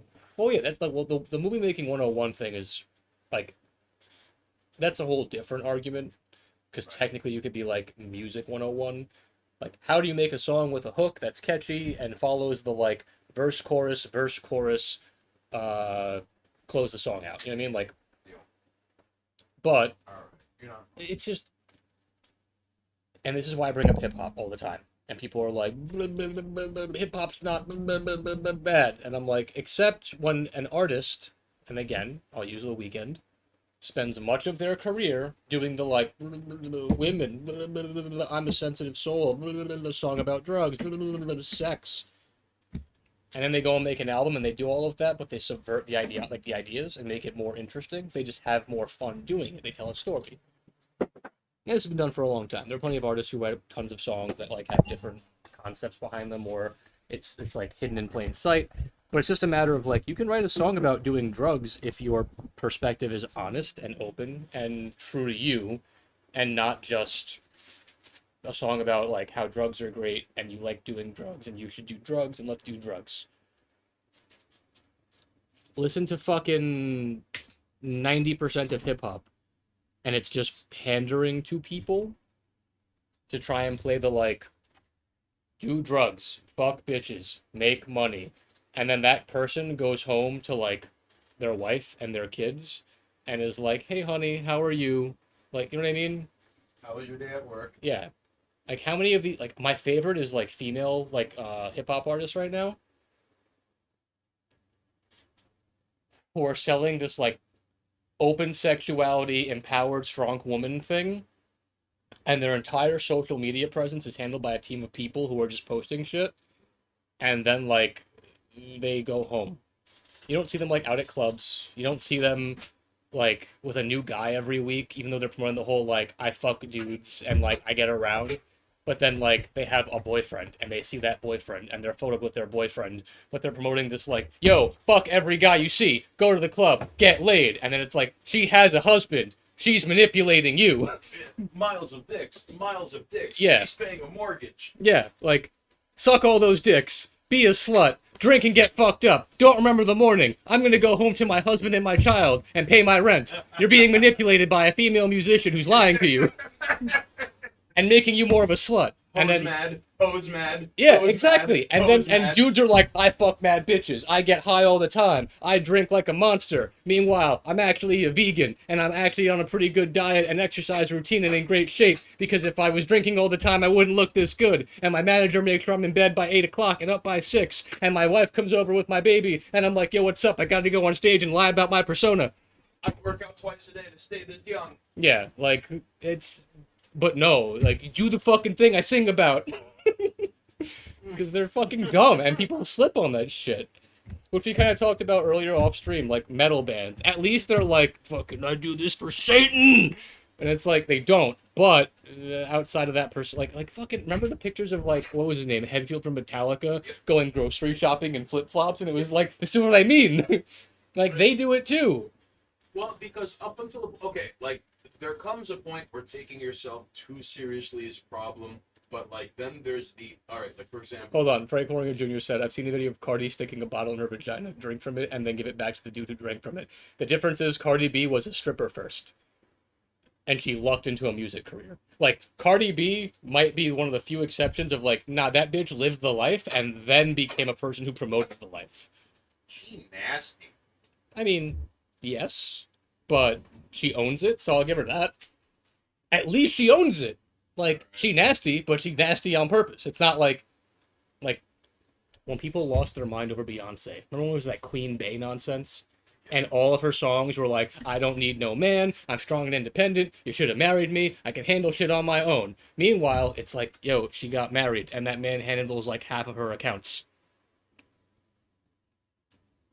If you don't need no man, how come a bunch of dudes running your fucking career? If you don't need no man, why'd you marry Jay-Z? If you don't need no man, how come most of your management team is male? It's in bones. It's in the bones. But like, Right? so, but women are like, yeah! Pose mad. The same way, like, I mean, like, back in the day, Eminem came out mad hard. Like, he's the hardest dude in the world. That dude's a family man. Through and through. Hard as fuck in his lyrics, but then he goes home to his daughter. You know what I mean? Like, hard for no reason. And there aren't a lot that are hard and actually are, like, hard. Well, I mean, I could imagine in the very beginning of someone's career. Hold on. So, Nuclear Circus, do you like bluesy rock, Monoxus? Frank Horgan says no, like electronic. He knows. Basement says, when's your album drop, Mono? When someone writes me lyrics because I can't write them on my own. And it's gotta be a rap album. Coolator says, you can tell that Haynes' mask is often by how he dabs his ciggy ashes. A theory. Kind of, yeah. Sour Turbo Cat, Headfield buying his clothes from Gucci. Yeah. Ratchet. Frank Horgan Jr. is just like, yeah, she's Ratchet, but I'd smash on a Cardi B thing. Gothic Hannah said earlier, but she mentions, I said Janelle Monáe is worth your ear space. It's great hip hop music that had a message from the jump. I'll look into it. Danger, you are being manipulated, and then something got censored. Basement, you just spit bars though. I didn't spit bars, I yelled. But then how come it can't just be like Monoxus like saying shit like he did earlier, but just set to production? Well, here's the thing. I mean, like chat probably has heard of him. You definitely have, because I brought it up. Like, the closest thing I could think to making music would be something like what Lil Dicky did, where it's like it's not meant to be formulaic hip hop. It's more just like, I'm gonna think out loud for a little bit, and then we're gonna figure out a way where I can speak in it with a certain kind of like flow that it sounds like rap. You know what I mean? You're not wrong. But I can't like rap. But he does put it to a beat. Well, that's what I'm saying, yeah. And then, but instead of like rapping, it's more like, let me just speak my mind real quick. I guess like Bo Burnham did that shit too, like comedy rappers. Well, They come out and they just say shit and then throw a beat behind but it. no one ever remembers, like, there used to be a thing called nerdcore in the 2000s where it was just a bunch of dorks doing that Yeah. to beats, and like it kind of took off. You should do the William Shatner Rocket Man bit. All right, one day maybe we'll make a video out of that. Get Monoxus in a fucking tuxedo. I'll get a tux. We'll leave the green screen up. We won't key it out, and I'll just sit here and do the Rocket Man bit, and then you can do what you want with it. How does that sound? Rocket Man. Clear says, lol, nerdcore. Gothic, yeah, like spoken poetry, but like, and then you put a beat on it, and we call it hip hop. But either way, so like that's, I mean, I kind of went off on a couple of different things, but like, yeah, that's my issue with it.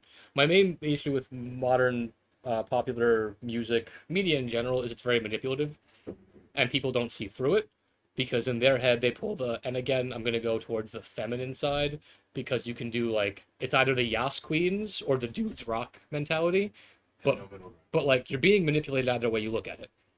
Someone is telling you how you should be living, but we're talking about someone who's got a team of people, who has a team of people, who have a team of people, who look at you as an individual and go, here's what you're doing.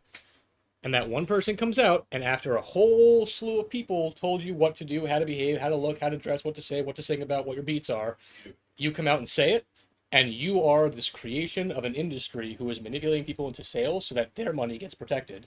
You get a fairly decent cut. Millions of dollars is great for a musician, but like, imagine how much they're actually making that's going to all these people that are manipulating them into manipulating you. And then they go home to their wife and kids, and you're sitting there being like, I love that there's such a free spirit who does drugs and drinks and fucks and has a great time. And like, they don't. But they're telling you that's the lifestyle you should live.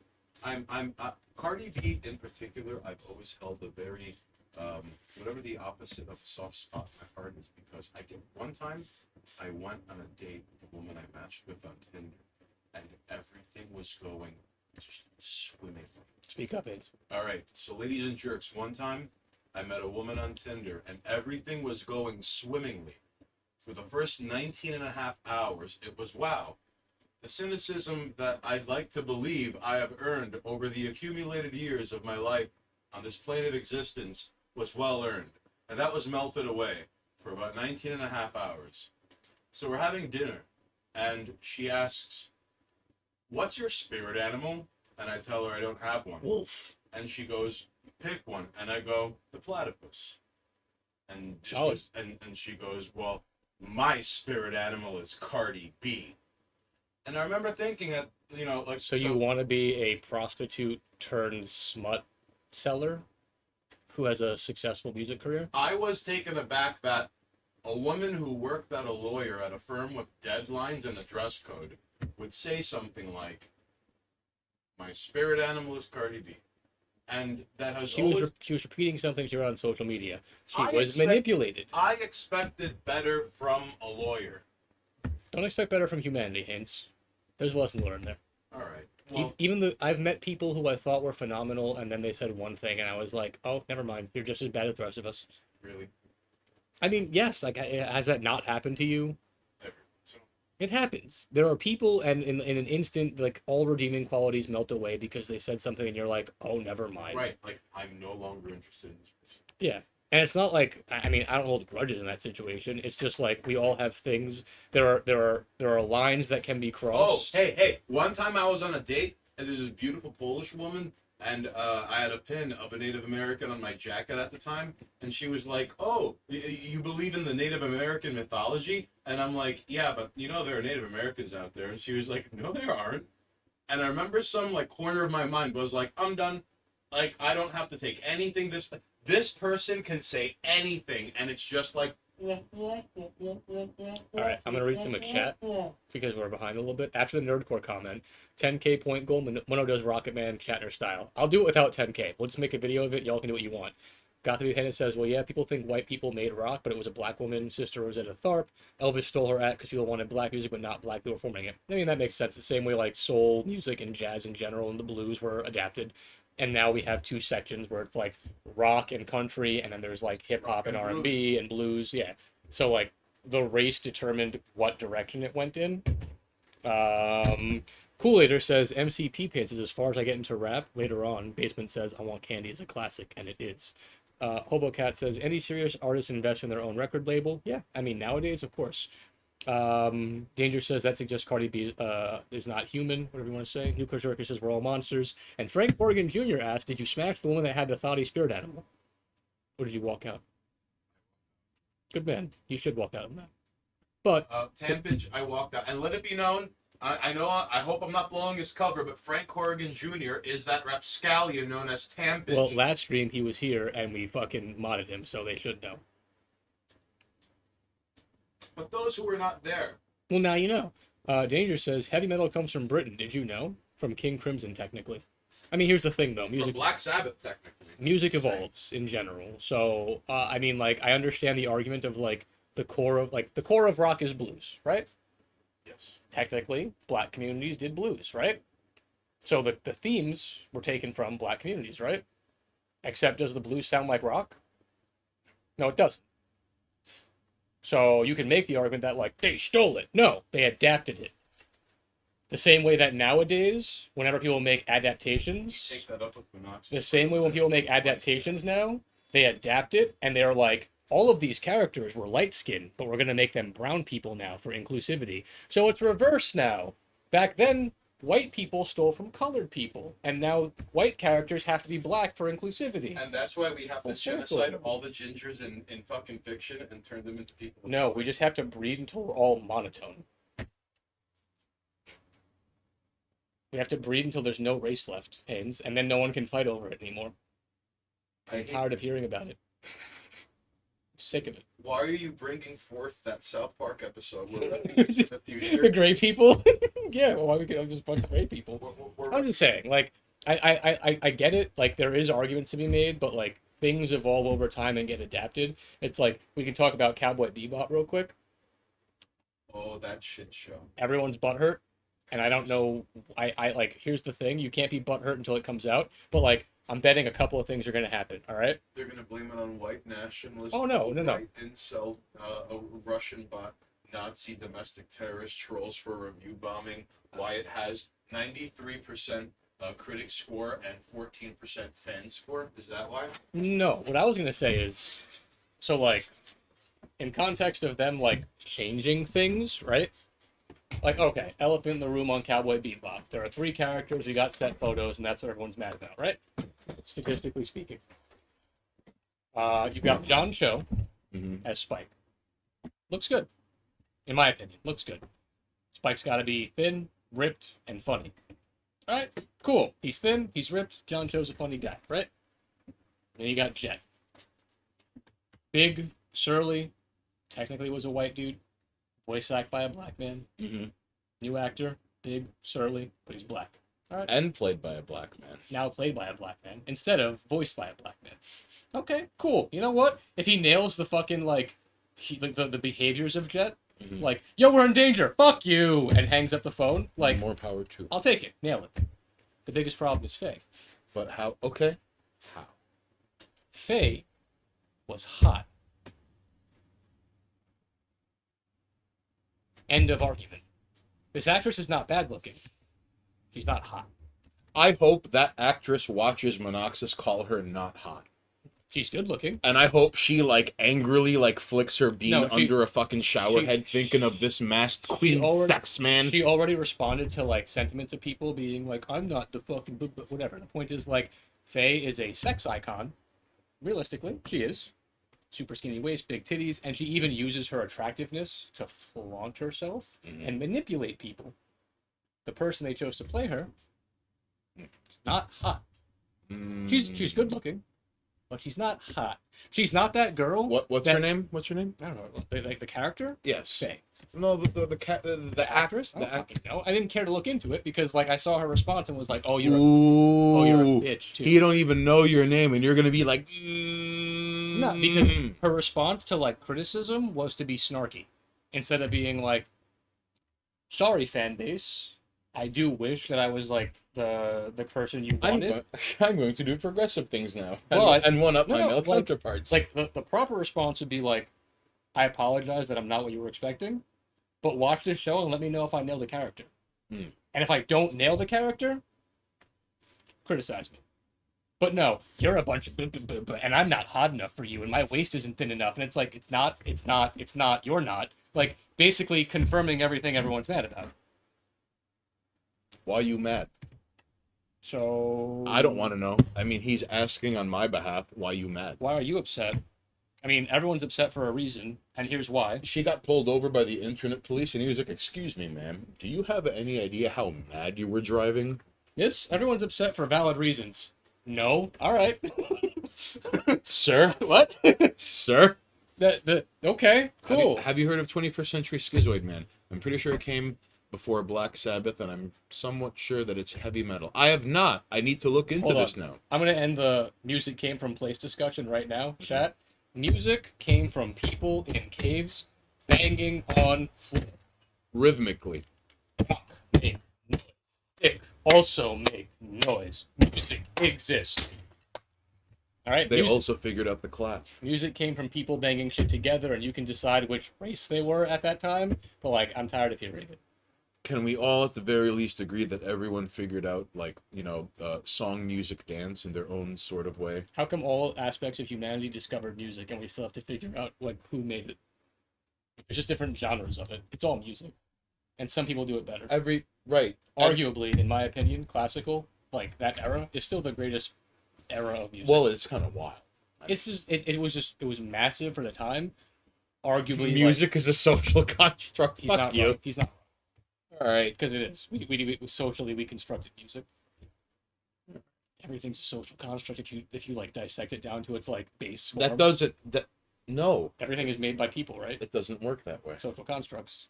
We Doesn't. made everything. Time's a social construct, Haynes. But there is an Earth and a Sun and a cycle that you can time and set. Yes, but we decided how it works. How do we know that the universe doesn't time things every month is a day? We don't. We made it up. 26 cycles of the sun is how long a day is, but like we decided that one cycle of the sun is a day. You're gonna have to talk to God about that one. It's also a social construct because he's not real, and we made him up.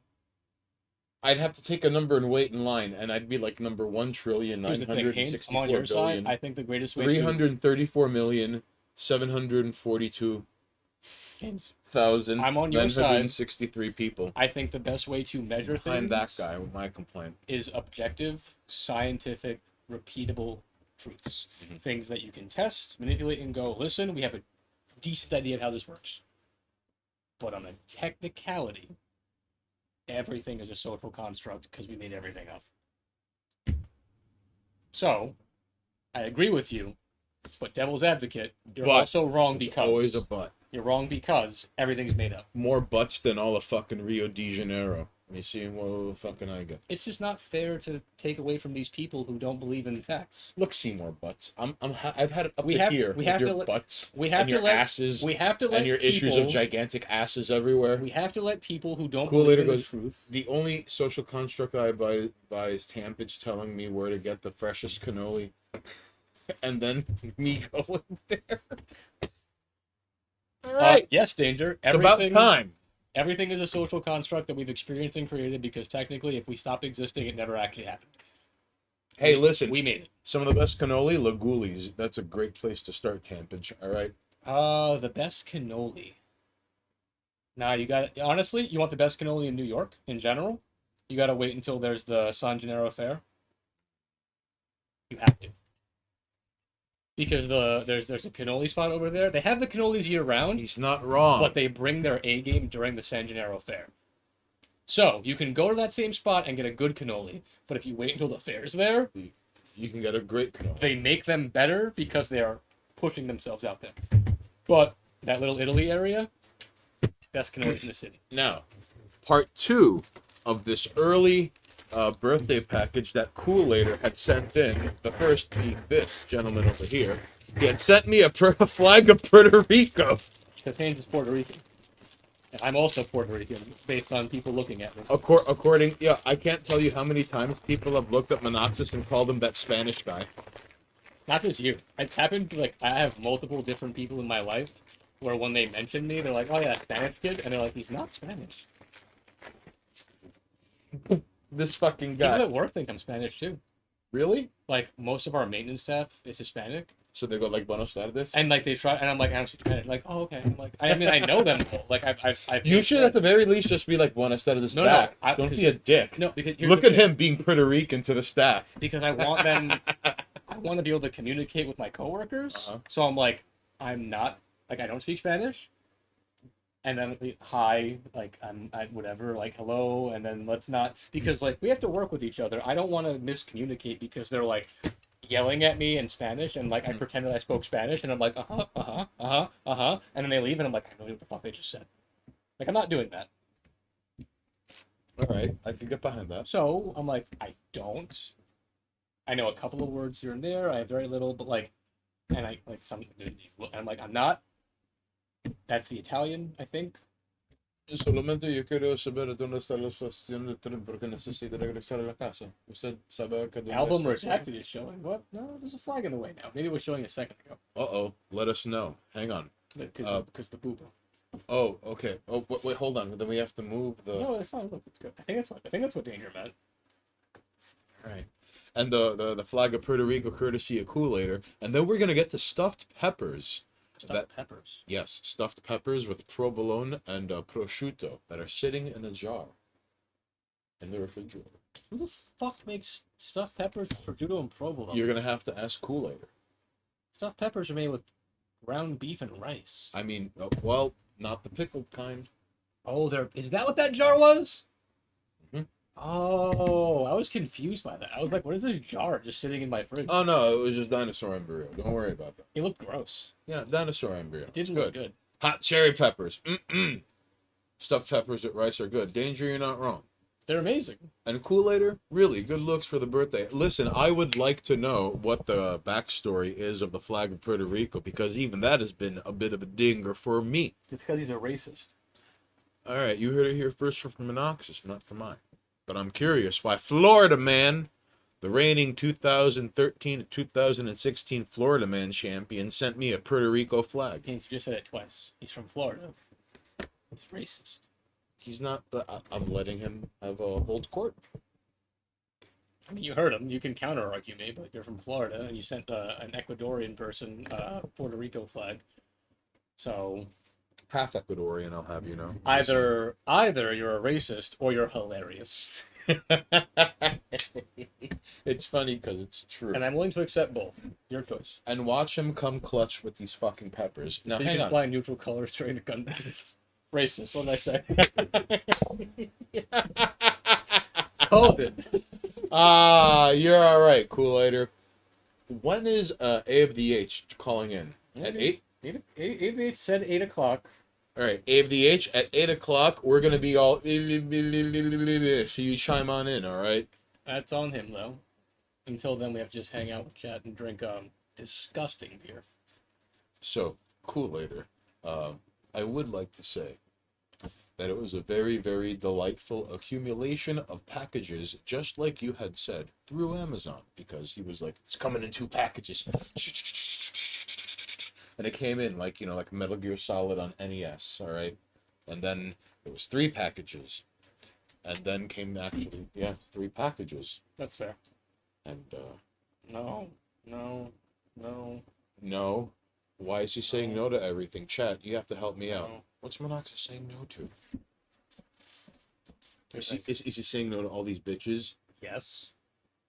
Yes. No. No. No. No. No. No. No. No. No. Mm. No. And what he was pointing at, it just said vaccinated. Like that's a thing on Tinder now. What the Yes. fuck is this? What the fuck insane MMO Yes. phone bullshit is this? No.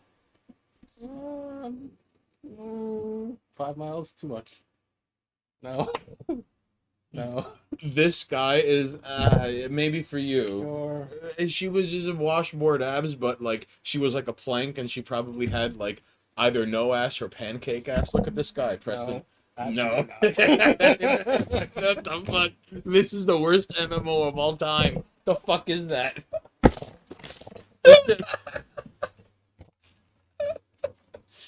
You made a mess. You did. We'll be fine. So you heard it here first, ladies and gents. Queen Sex Man taking a break and playing this god awful MMO. All right. We gotta switch. Hold on. Ready? No. Not too far. No. No. No. Yeah. All right. Okay. No. No. No. Yes. But 20... Oh, Albany. Why? It might as well fucking be like Turkmenistan. The fuck is that? not real, but I'll hit yes. Albany. The fuck is that? You know what that is. It's disgusting. Why does he have to show me? Yes. Oh, because it's a gym bathroom, right? Actually, yeah. Yeah, look, my name's Monoxus, and I discriminate against bitches who don't work out because I can afford to. Because I work out. Can I have the garbage? You can. I'm just not gonna get it for you. You should. Don't. Why the fuck am I gonna get it? You're the one cleaning up your mess.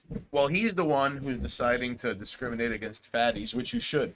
Discriminate Whoa, against whoa! I don't discriminate against fat. discriminate against all fatties. I have a line that you can't cross. Okay.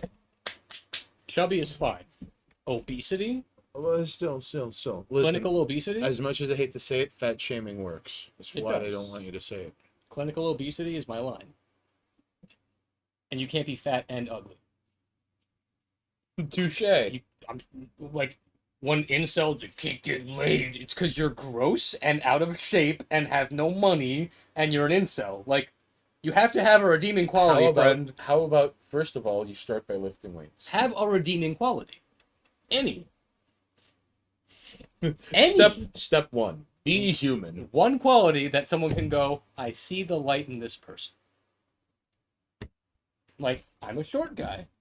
Usually a huge negative. You'll see the internet full of, like, short guys can't do X, right? I'm pretty. I work out. I have a job. I'm not stupid. In a conversation, I can hold my own.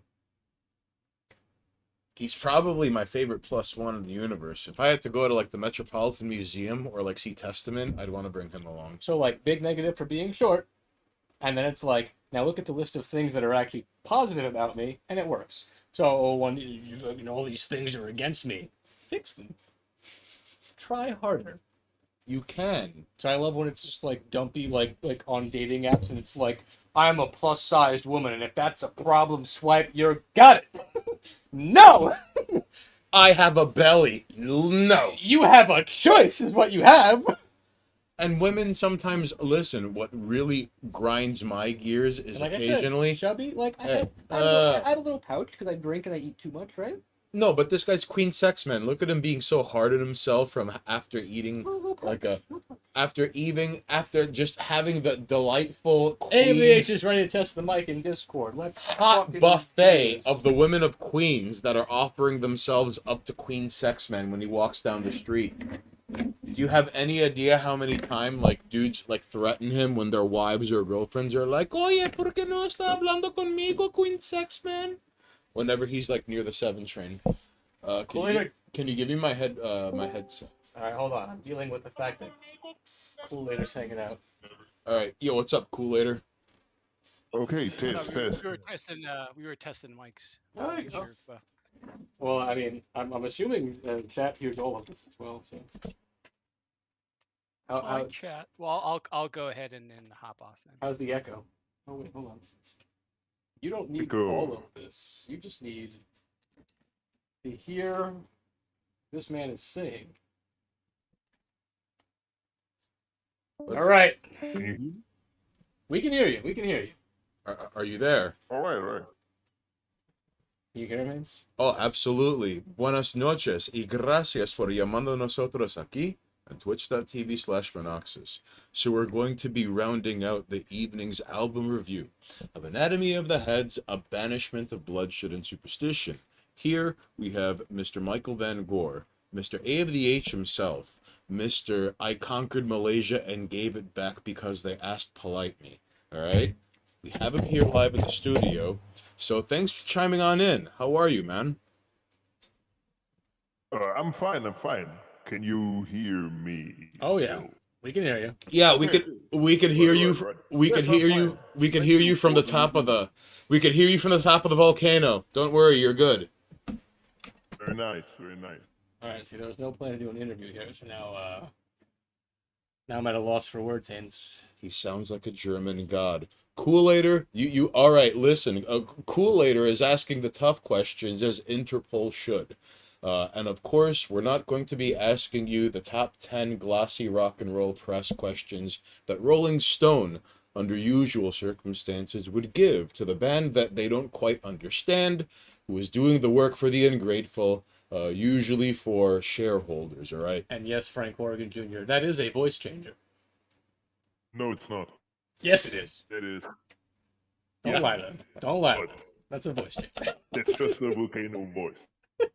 Gotta have it. I'm curious as how you came to settle on the title of the album. Okay, that was basically just sort of, well, let's back up a little. Let's back up a little. First off, nice to finally talk to you. We never talked in real life. Yeah. And we're not doing it now, but you know what I mean? Like And thank you, by the voice way. to voice. Yeah. I mean, kind of Yeah, but hiding your voice with but a the voice other thing changer. was, I'm fucking with you. what? I said, yeah, voice to voice, except you're using a voice changer, you son of a bitch. Yes.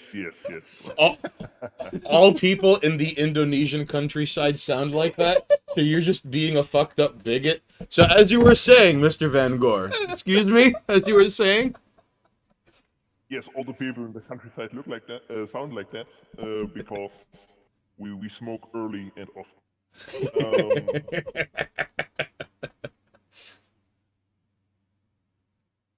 Yeah, the album title basically it developed from the first album. We had a little bit of a wordy album title there too, and we thought, hey, let's make it basically a trilogy of albums, sort of like thematically connected, and before we basically do something else.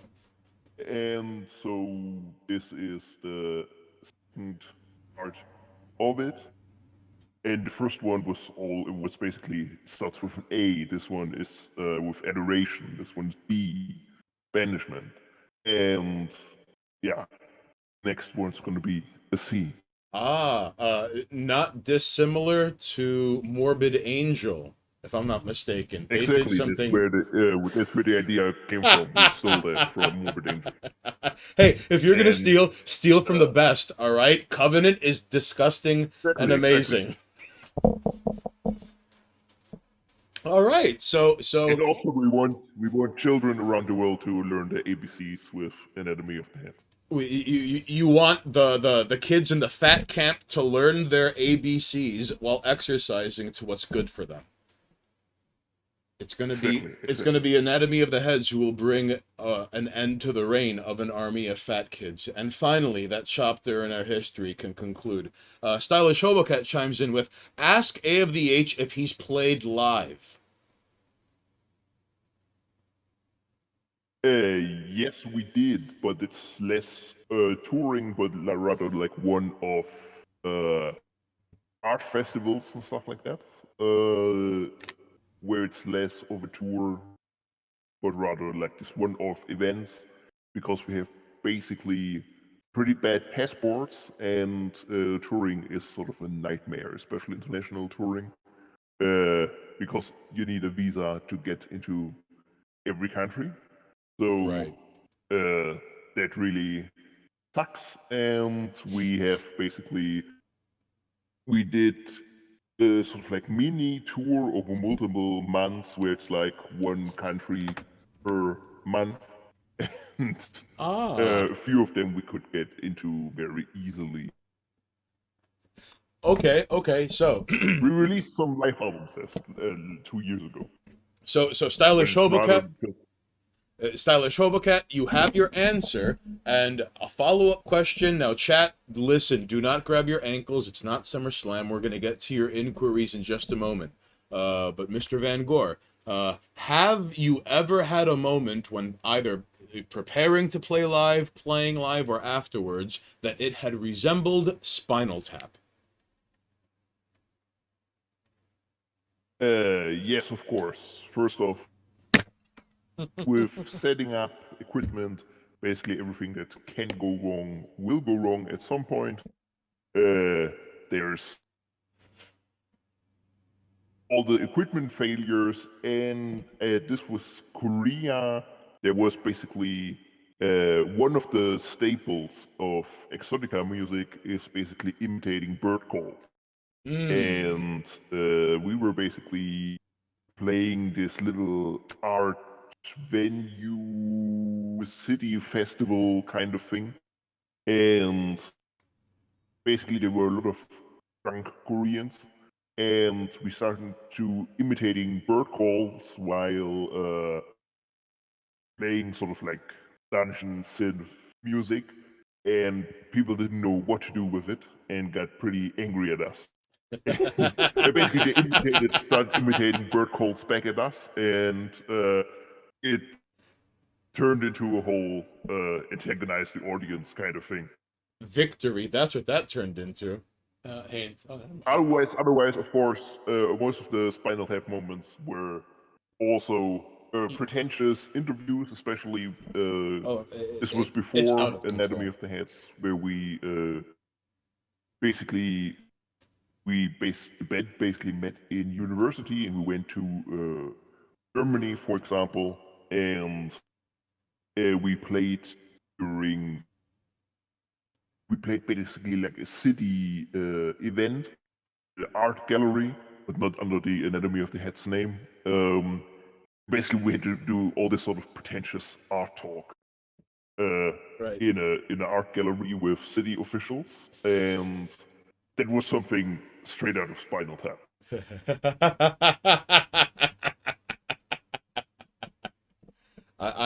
I'm glad that there is enough truth in the stereotype for such a thing to occur.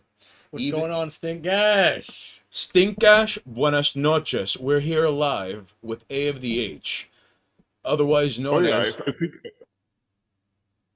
No, good. There's gonna be a lot of like delay, but Stink Gash, since you're just tuning in, this is A of the H's album review stream, and we've got A of the H over here on Discord, and we're bothering this gentleman to talk about I guess like the creative process, touring, music in general. And let the record state that Mr. Michael Van Gore from Anatomy of the Heads is the first live caller that we've had on the stream.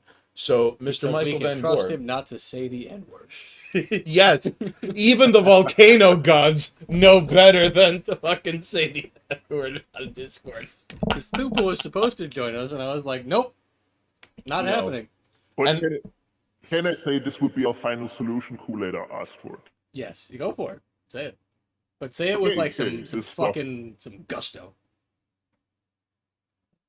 This would be our final solution. Yes! Solid. And you can take him to the bank on that Kool-Aider. Clip that shit.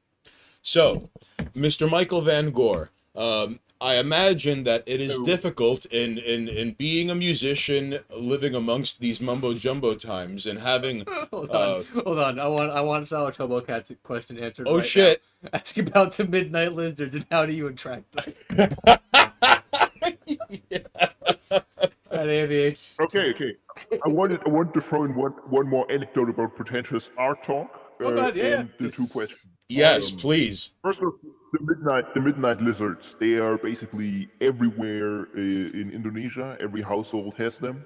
They're little geckos, and even if you don't think you have them, you will have them in your house because they're just around everywhere.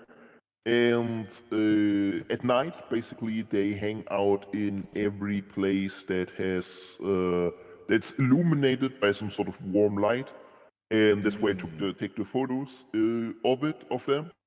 And there are quite a lot of them. So People basically see them as not really a pet, but something like something that lives in your house and basically kills all the insects and keep you safe. So almost like a vermin, but like a beneficial vermin. Yeah, kind of like that. And there's a little bit an interesting thing going on between people because in like traditional Hindu, Buddhist, Indonesian lore, those lizards are very beneficial, and if you have them in your house, it's a lucky thing to have. But at the same time, in Islam, it's the lizard is sort of like the worst animal. All animals are good. All animals are holy, except those damn lizards. wait. It's basically pick and choose the ideology to hate all of the lizard. Wait. Okay. So just so I understand correctly, even though pigs and pork and all of that deliciousness that is considered haram, all right?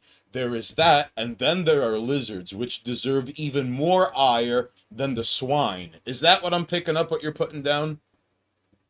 Yes. It's basically the swine is just don't eat it, but the pig itself can exist no problem. Just don't eat it, or some other people go don't eat too much of it. But yeah, the pig itself can exist, but with lizard it's like the final solution.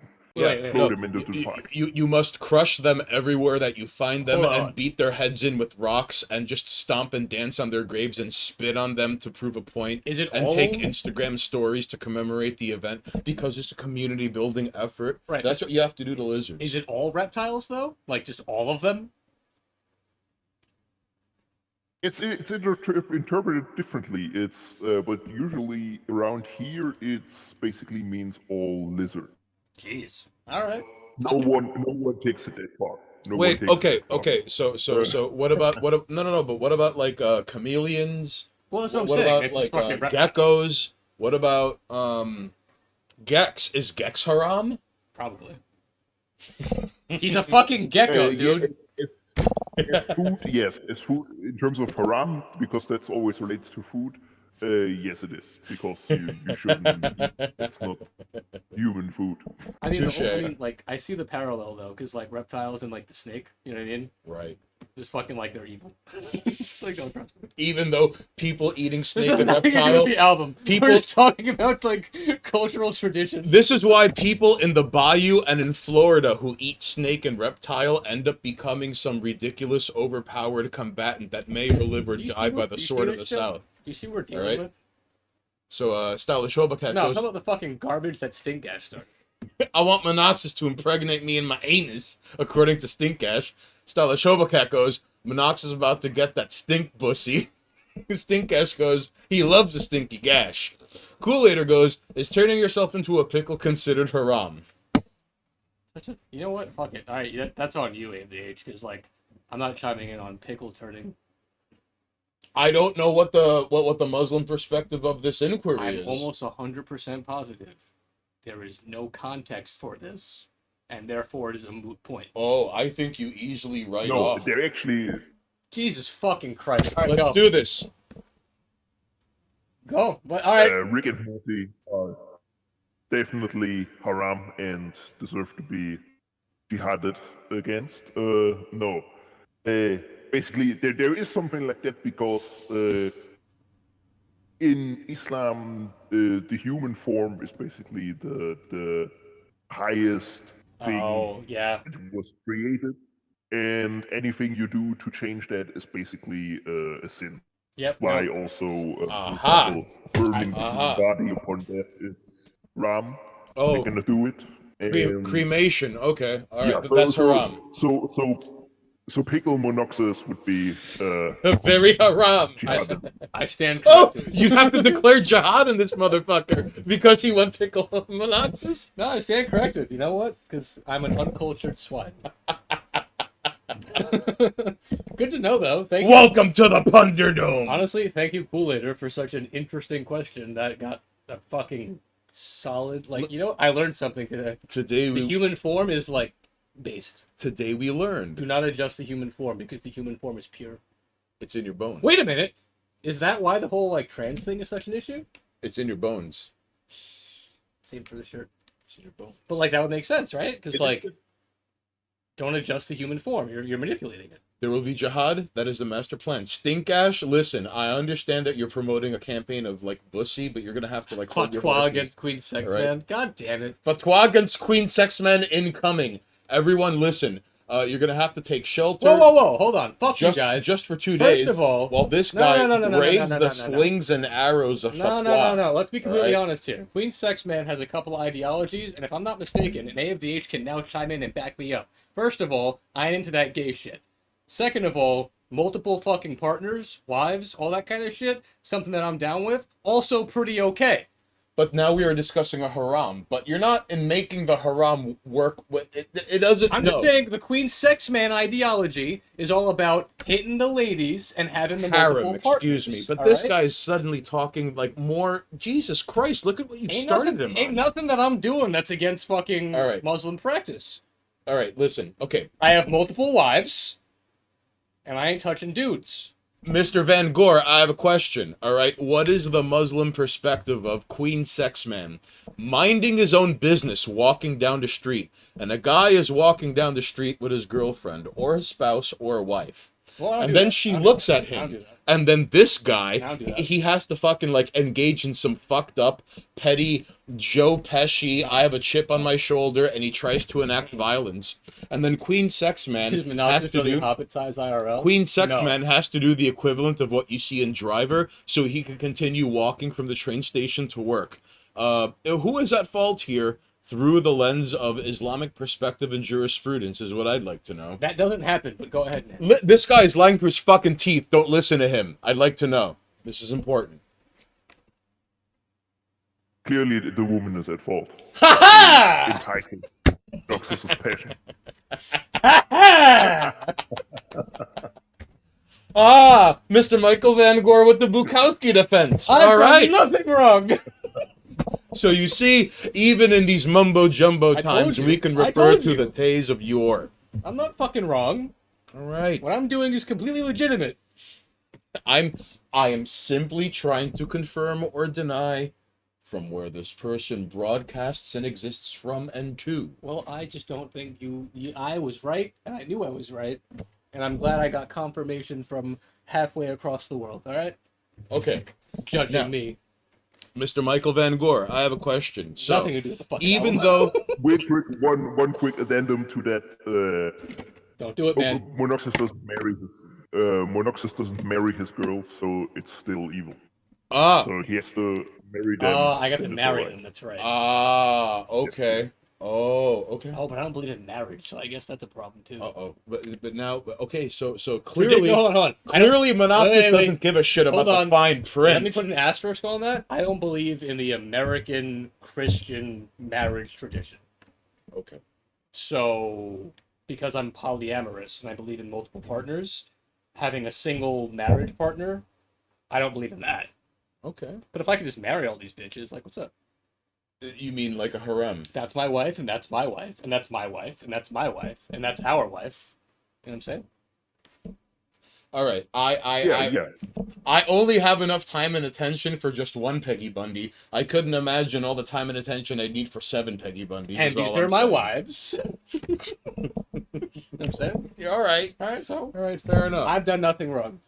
Here's wife number 4, who's blacker than 11:59 p.m. And here's wife number 5 that I picked up from Thailand. Here's wife number 6 that I got from Colombia. Here's wife number 7 I got from Azerbaijan. I prefer. Here's wife number 4. She looked at me once, and it was awkward. And then some guy tried to fight me, and I was like, "I'll marry her." He was like, "Okay." And then I got wife number 4.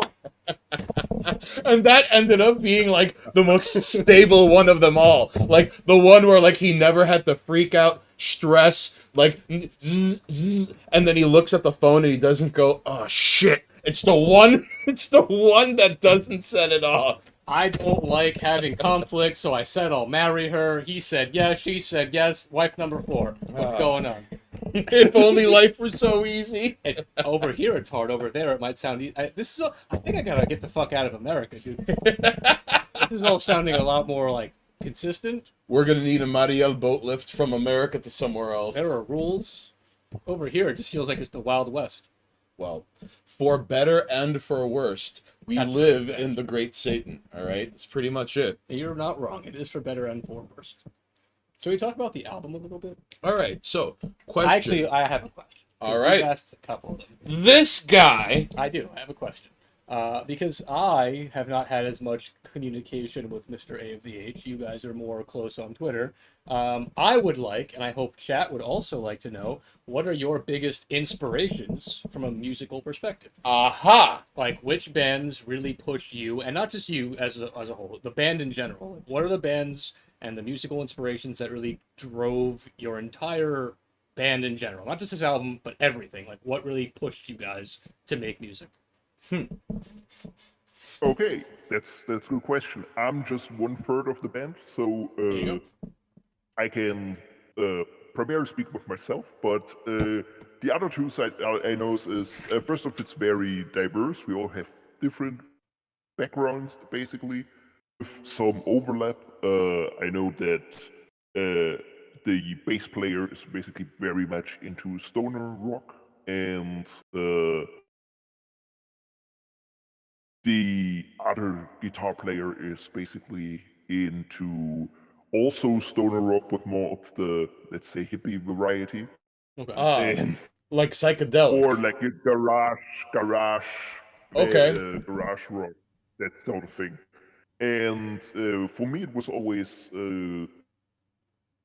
was basically always black metal, but I suck at playing black metal, so it never really turned into that. Right. But those bands basically inspired me because you often have one-man bands where one guy is doing everything. If they can do it, why can I do it? I can do it too, basically. That's right. And then in terms of bands, it would be, for example, Steely Dan. That's sort of my go-to band. That's purest dead rock. And otherwise, of course, I bring the Exotica element to it because those albums were a huge inspiration to me. Martin, Danny, Les Baxter, and so on. Because I liked basically the way they sounded. Not the songwriting so much, because it was the sort of Exotica music you heard in the 50s was connected to lounge music. It's literally something you put on in the background. It doesn't draw too much attention. Right. To itself. Even though it was kitschy at first, there was weight behind it, like on the record.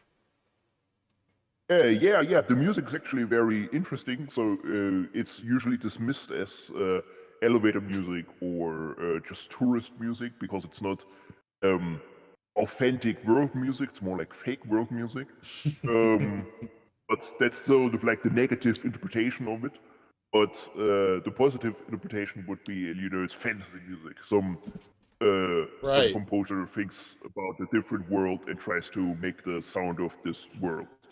So they will be putting a positive spin on it, and you have this weird mishmash of all sorts of different influences, and that makes the music very engaging. But the songwriting basically could be better, and for me it was basically this thing like, what if someone would do that, actually used sort of like the musical language of Exotica and spiced up the compositions. Right. Oh, that's out. But yet, from the perspective of sweaty Indonesian, I really like black metal, 1/3 of a wedge into the circle that is a Banishment of Bloodshed and Superstition by an Enemy of the Heads. Well, thanks for that. I have a follow-up question. Mm-hmm. Before we get into that, though, Hey. Stinkgash, is that guy using a voice changer? No. A of the H is speaking to us directly from the void, and that's just what it sounds like when you speak from the void. So disregard any weird sound. Follow-up question, now that I have an idea of the background. So there's a lot going on the album, instrumentally, background noise wise. There's a lot of different sounds coming from it, and as you said, I heard there's like a bassist, guitarist. Obviously, there's like the spoken word aspect. From a technical standpoint, how many pieces of tech, whether it be an instrument or like a synth, a computer, like how many individual parts were used to create the sound that you have? And which is your favorite? All right. Well, of course, I also play guitar in it. So, for me, basically, I like the guitars, and that's primarily the tool of composition. But I also did some saxophone work, not all of it, but some. And yeah, we have basically a setup of bass and 2 guitars, and then a lot of other stuff. For example, all the percussion is different. The drums is basically a mixture between 3 different things, sort of like the drum computer, session musicians, and also just cut and edited or sampled percussions, basically, that we do. And because drums are sort of the hardest thing to work with from a practical standpoint, that's why we basically, if we try to come up with something, we basically use percussion, and the whole thing is very guitar driven. And also we had this time also a little bit of an organ on it for one part. And craziest thing we did was basically hire sort of like a ceremonial dancer for the very first track, because you hear this sort of like rattling in the background. Oh, wow. And that is like when we had the track almost finished, we hired a sort of ceremonial dancer, and she had all this kind of like almost like little symbols hanging from her costume. Like little metal She bits. just Yeah. little metal bits that we're playing together, and we just say, okay, we play this track for you. We do like 3 takes, and you just three takes. dance to it. I dig that. All right. Yeah, she was sweating at the end. We got our money's worth.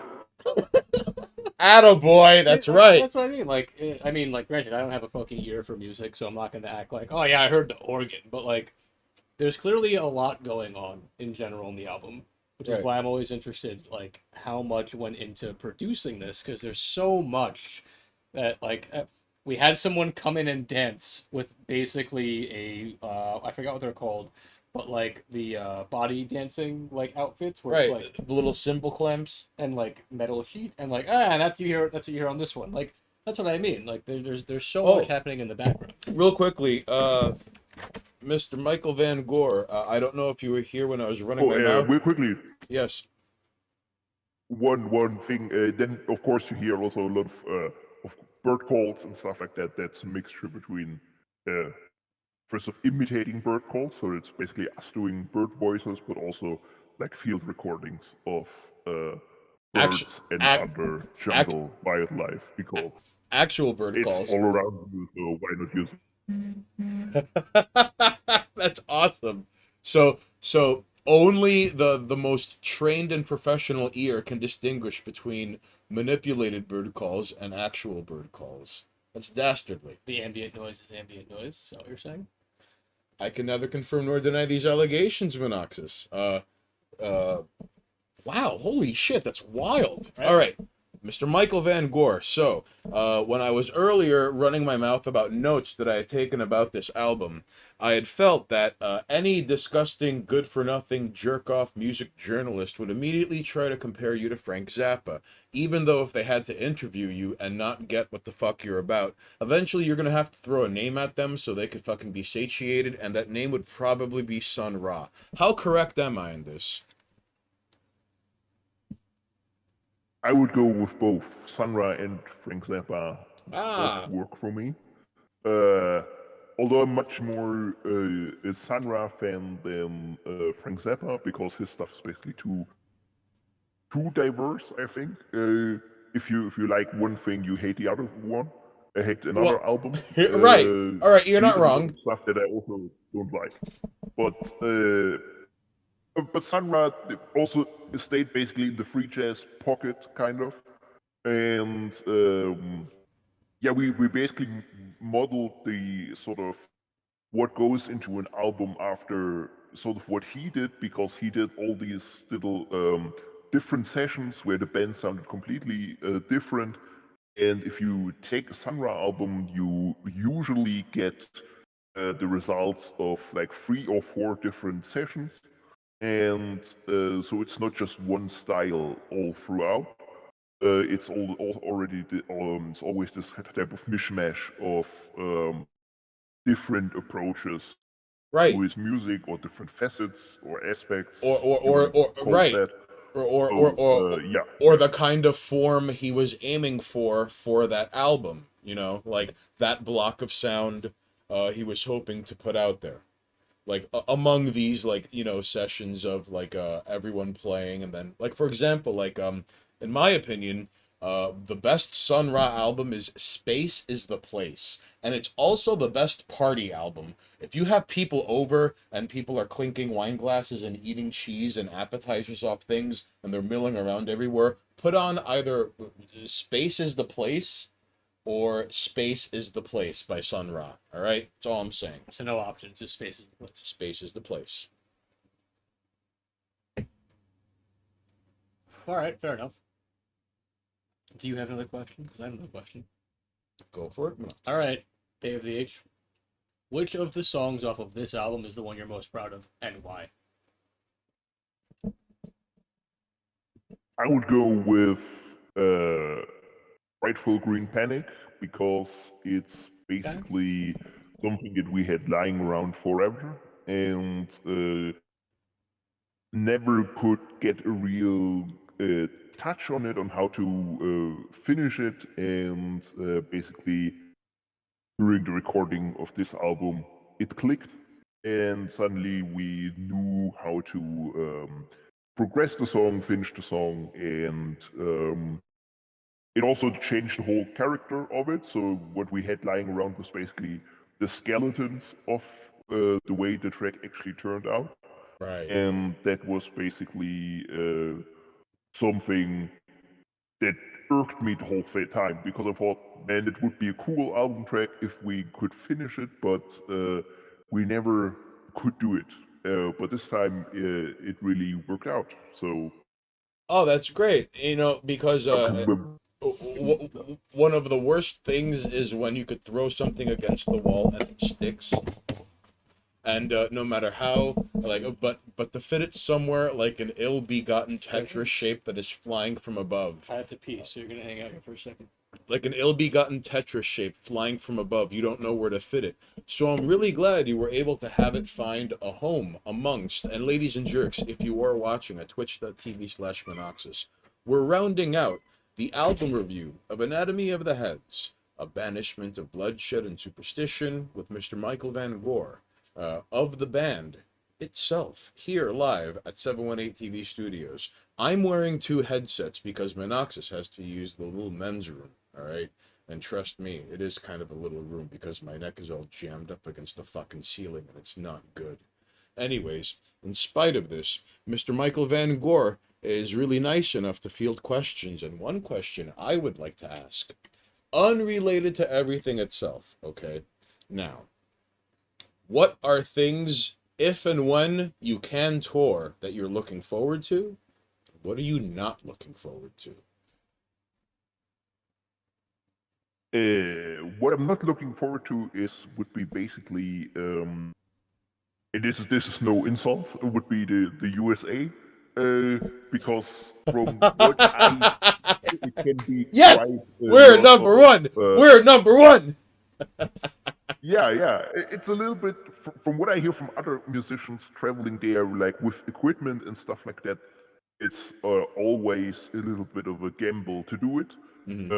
If bands who have the money basically have US equipment they store somewhere or get borrowed for their touring there, so they travel very sparsely Light, to yeah. go there.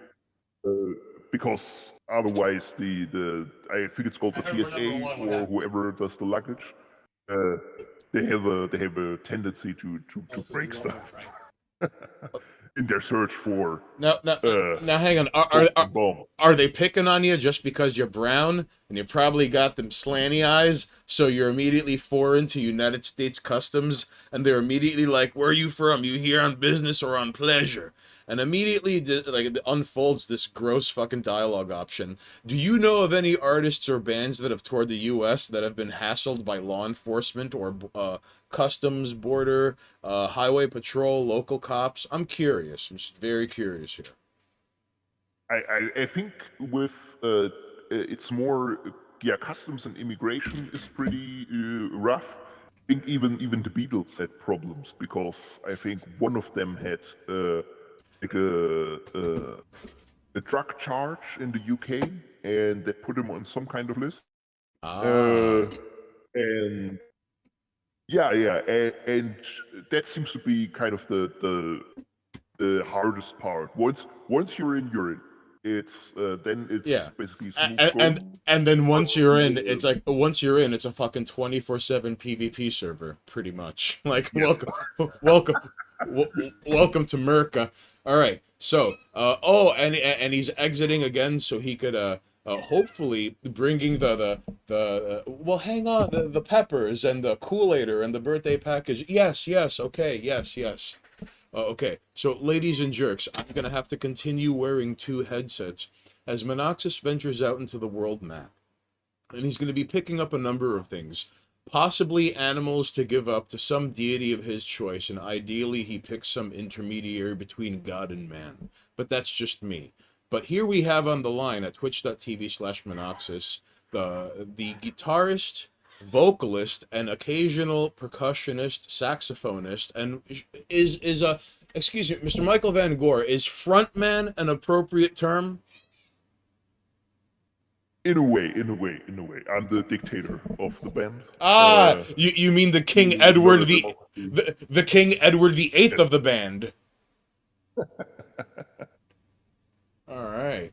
So it should be noted that this is a time-honored strategy. For example, King Buzzo of the Melvins, otherwise known as Buzz Osborne, he had employed this strategy by essentially crafting more or less every album upon his own whim, occasionally drawing from Dale Crover, the drummer of the band, who is not the original drummer of the band, but has pretty much more or less has been there since inception.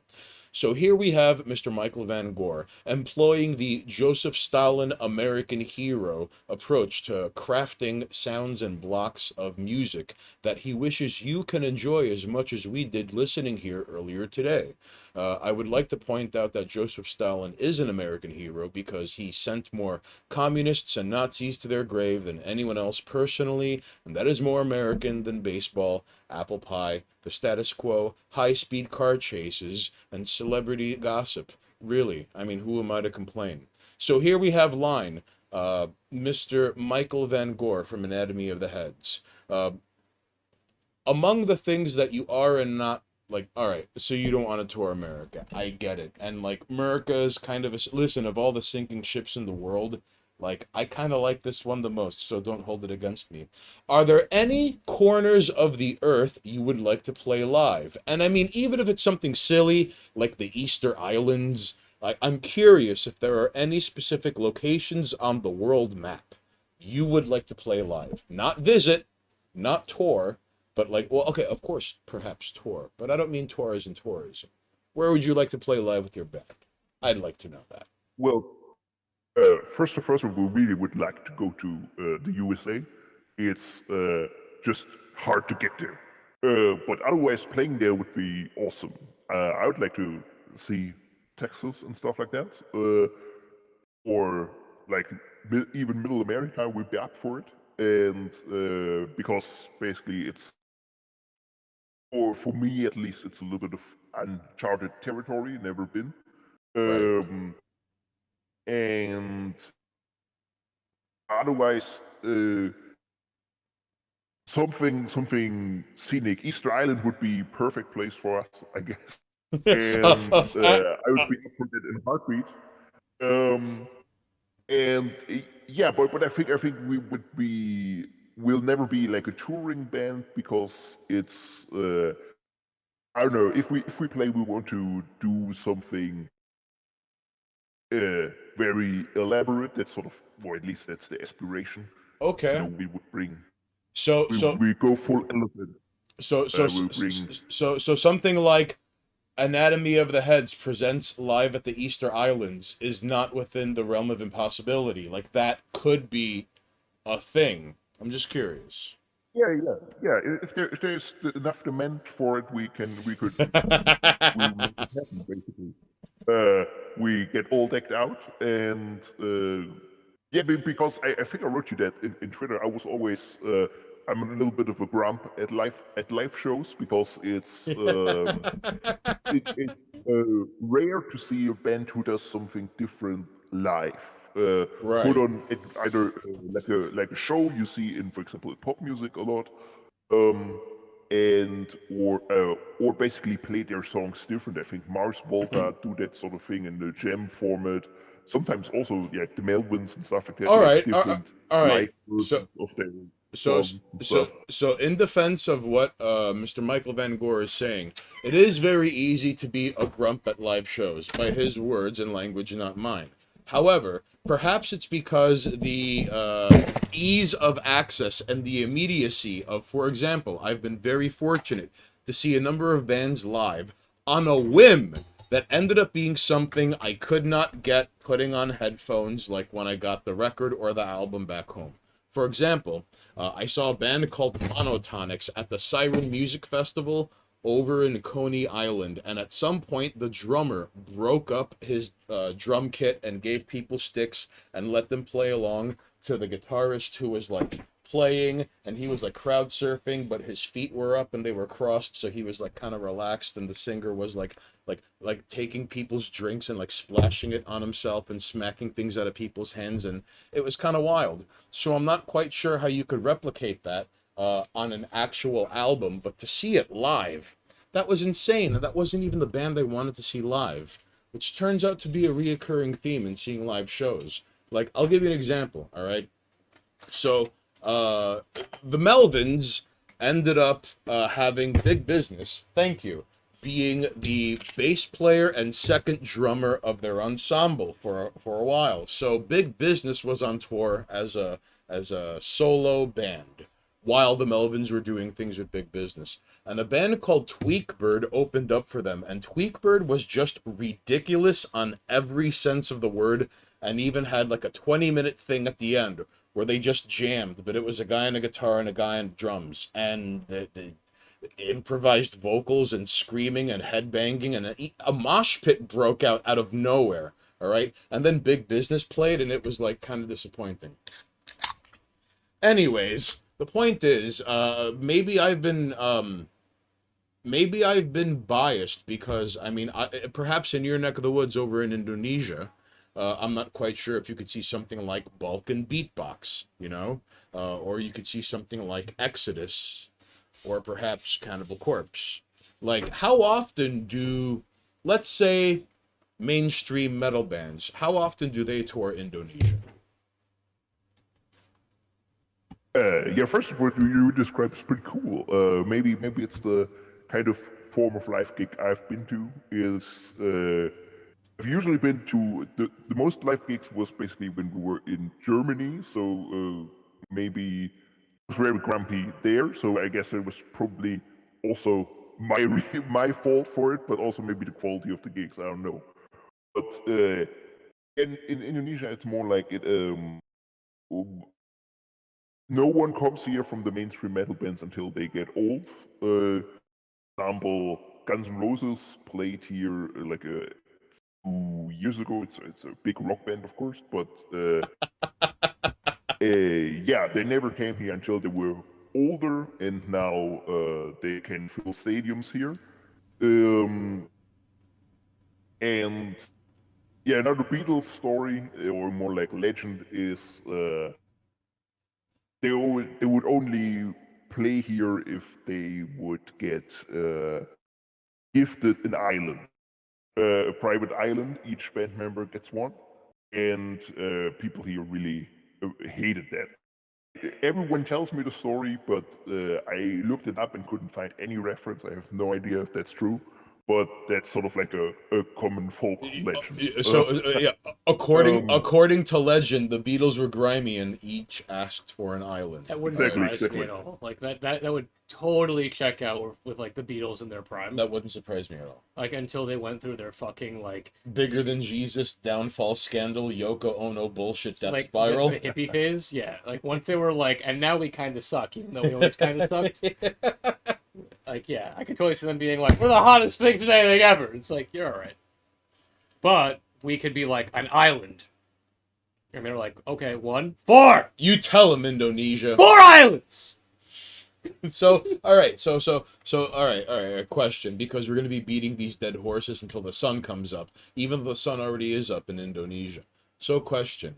So, when you come up with the names of the tracks on your album, all right. Now, perhaps I might be biased because I remember in like Twitter DMs I sent you like a fucking Dwarf Fortress picture, and it was this mechanism to basically get this lava blood based thing to kill people and fuel it and make it stronger. And there was a little piece called like item or object of nefarious power. I remember posting that, and Mr. Michael Van Gore was like, I'm taking that as an album title. So I'm curious how album titles become a thing for the band. Oh yeah. Wait. There were a few things. First off, the chat. Frank Horrigan Jr. Yes, Agarthy, the king of the world. We would play Hollow Earth. We would find and play Hollow Earth. That would be the ultimate achievement of this band. And Okay. You heard it here first, Tampage, all right? Allworth actually came into chat. All right? It's about goddamn time. I don't know. Can we not support Hollow Earth? It's up to Mr. Michael Van I think Gore. Hollow Earth is much better than Flat Earth. I'm a Hollow Earth supremacist. I think they're both shit, and Round Earth is the one that makes the most sense. Listen. Spherical, regular shaped planet Earth. The flat Earth theory people have no sense of humor. At the very least, the Hollow Earth people are willing to level up and become like level 25. I take it back. Earth Like is Mr. Satan in DBZ, where like he has no real power. He's just the strongest human in a way. Earth is a dodecahedron. Earth is a 20-sided die. Fuck you. I'm just saying, it's not. It's not round. Realistically, it's not. You think like we have mountain peaks and divots in oceans. The Earth is not round. Watch. 5 minutes later, there are portals. Yes, I agree. You think the Earth is real? Oh, I'm sorry. We're in the simulation. That's right. We're doing Matrix All right. theory. Mr. Michael Van Gore. Now, you had mentioned that if and when it would be possible for Anatomy of the Heads to tour these United States, you are interested in Texas and the heartland of America, the Midwest. It should be noted, though, that If you're gonna fucking tour America, you better come to New York, son. listen, in all Or fairness, at least the fucking tri-state area, so I can get my ass to a show. I will have nothing but disdain for the West Coast, and I hope Poseidon claims it for what it's not worth. If you go past So- Texas, you've gone too far. Listen, With the Texas. exception of like Wyoming and Arizona. You've heard it here first. It should be noted that. Oh, like, and Las Vegas. well, to a degree. Technically, like Vegas isn't bad. Nevada's not bad. But there's only Las Vegas. But that means like hitting the East Coast, and then like serpentining through, and then as you get to that area, you're like Wyoming, Arizona, and Nevada, we're out. But like, You should- avoid the West Coast at all costs. Listen, not to say that the And cultural, not just because I'm an East Coast guy, because they're pieces of shit. not to claim that there are cultural underpinnings of the East Coast which is influenced and blah, blah, blah, blah, blah, blah, blah, and all of that. Listen, the only city that matters is New York City. So if you were to play here, which is where your flyers are, shh, I'm pretty sure you could find. You gotta play with the heads on. Yeah, it'll work. You will play once the call to prayer is over. I mean, if you're gonna get any following, it would be in New York because of the Flyers. Hmm. Someone will slip on it. Yeah. New Yorkers will slip on anything. It's, Basically, we're interested in all of it. I know that other members of the band have been to the USA before for college and stuff like that, but me personally, at all. So that's basically. I would give New York a shot.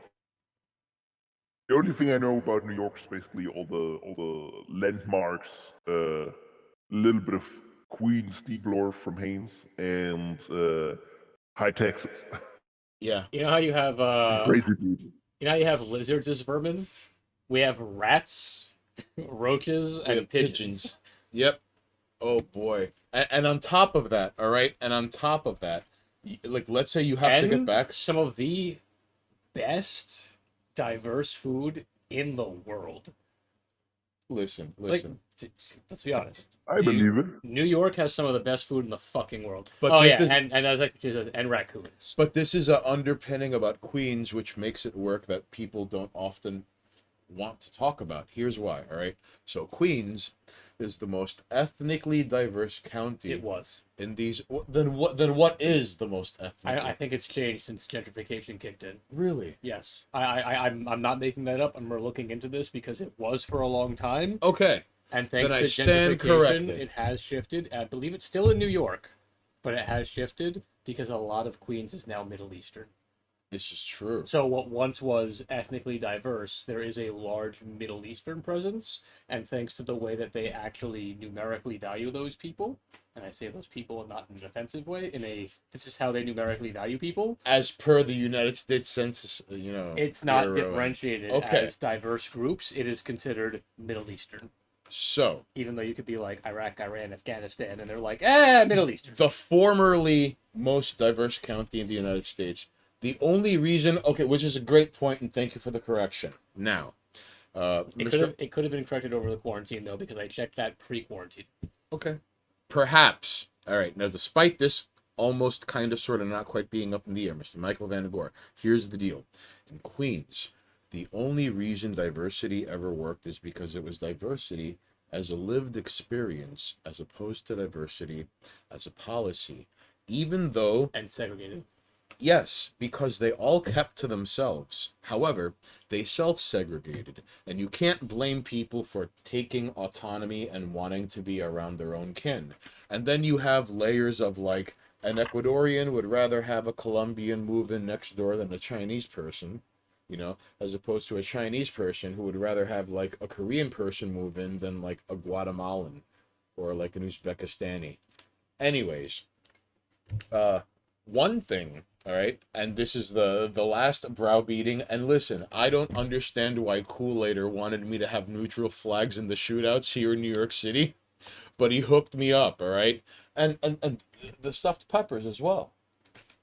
Oh yeah, those are in the fridge, aren't they? Yes. So, No one's fucking Puerto Rican here, Kool-Aider.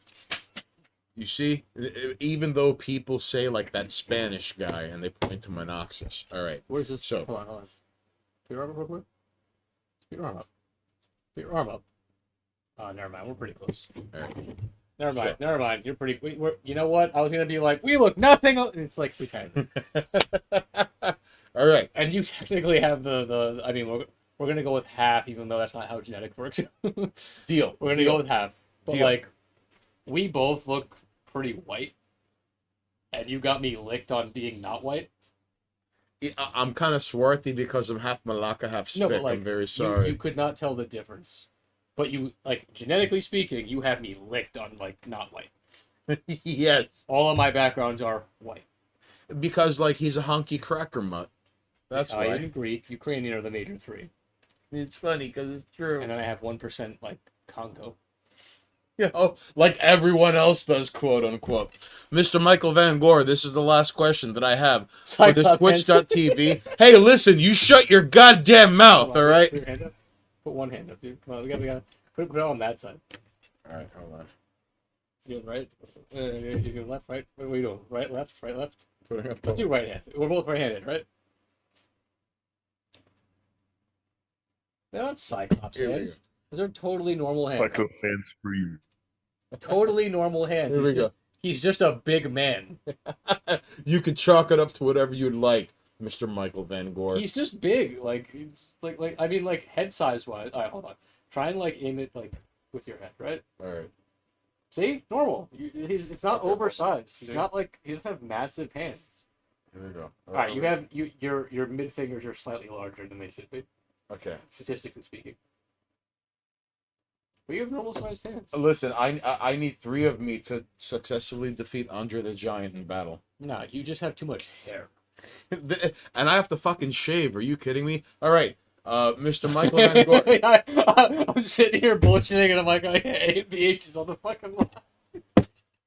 You're gonna have to excuse us, Mr. Michael Van Gore. I'm not used to having a guest.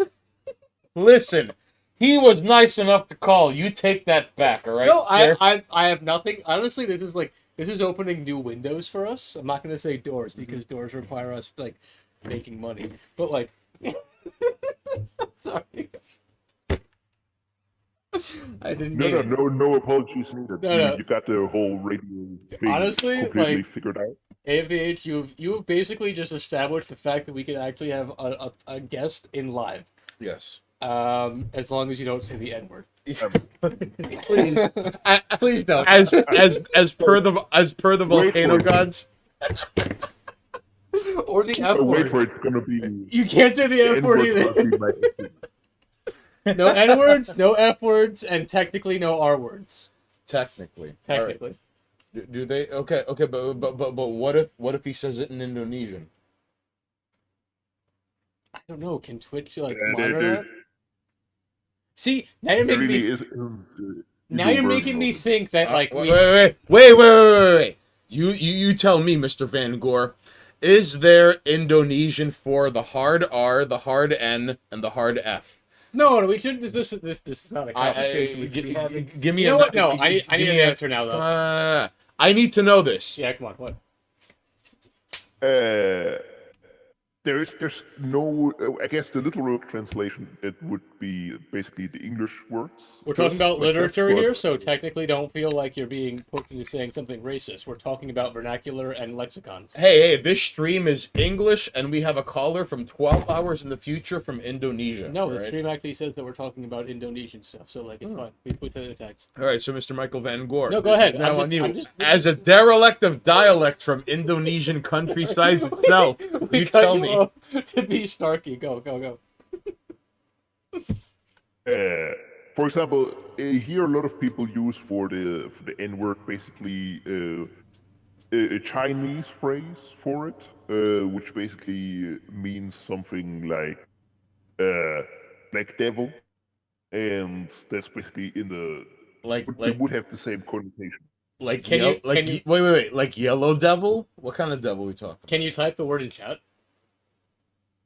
I want to see if it gets banned. Oh yeah.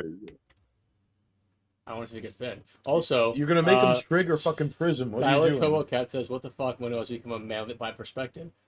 I am technically king of the manlets, Listen, and I have no shame in my height. I know I'm short. I'm 6'1". I'm 6'1". Monoxis is what? 5'6". All right.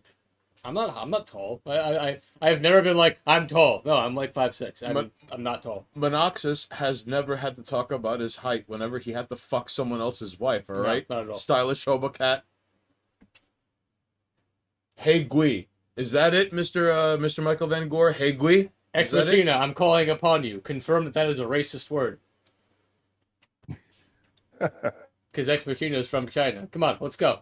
Oh great! You've got the chinks involved in chat now. Chime in, you son of a bitch. I know you're listening in the background. Is that racist? Don't be a coward, Low Panda. You have to answer the call of Indonesia. Not really racist. All right, see? So Hey Gui confirmed to be like, you know, across the board okay, kind of sort of okay. Kind of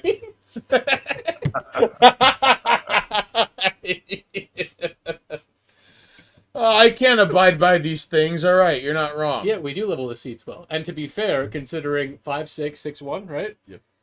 Like, a lot of people are like, oh, he's fucking 6 feet tall, he's super fucking big. Like, realistically, the height differential when we're standing is, like, this big. Mm-hmm. So when seated, and, like, if you've ever been in bed with a woman who's taller than you, there's not a big height differential when you bend down or lay down. So, like, you can't, like, see how there's, like, this slight difference in height?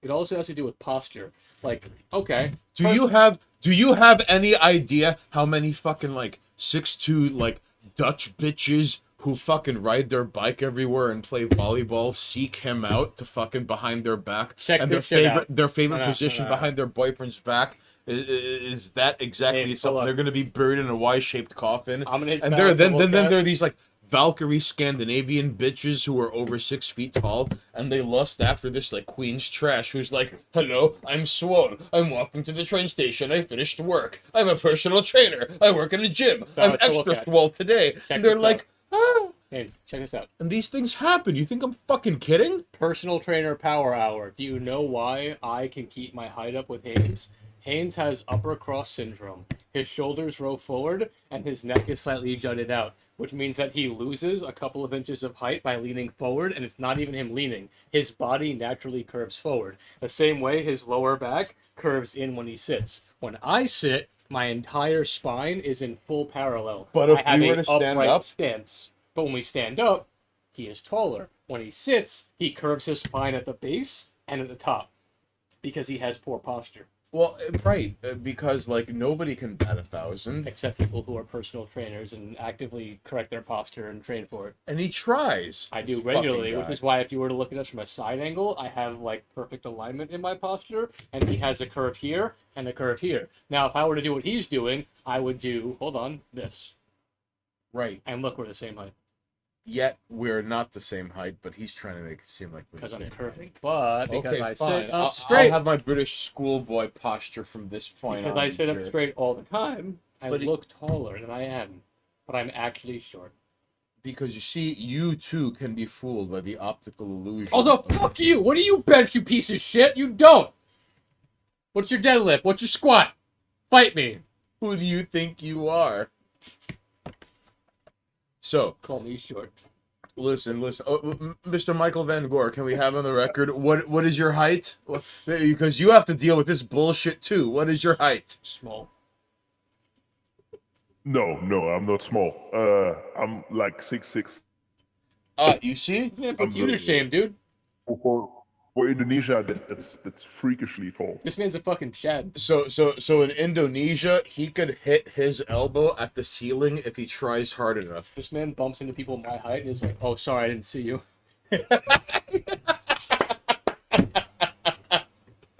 1 foot shorter. Sorry, I didn't see you. Whoops, sorry, Tiny.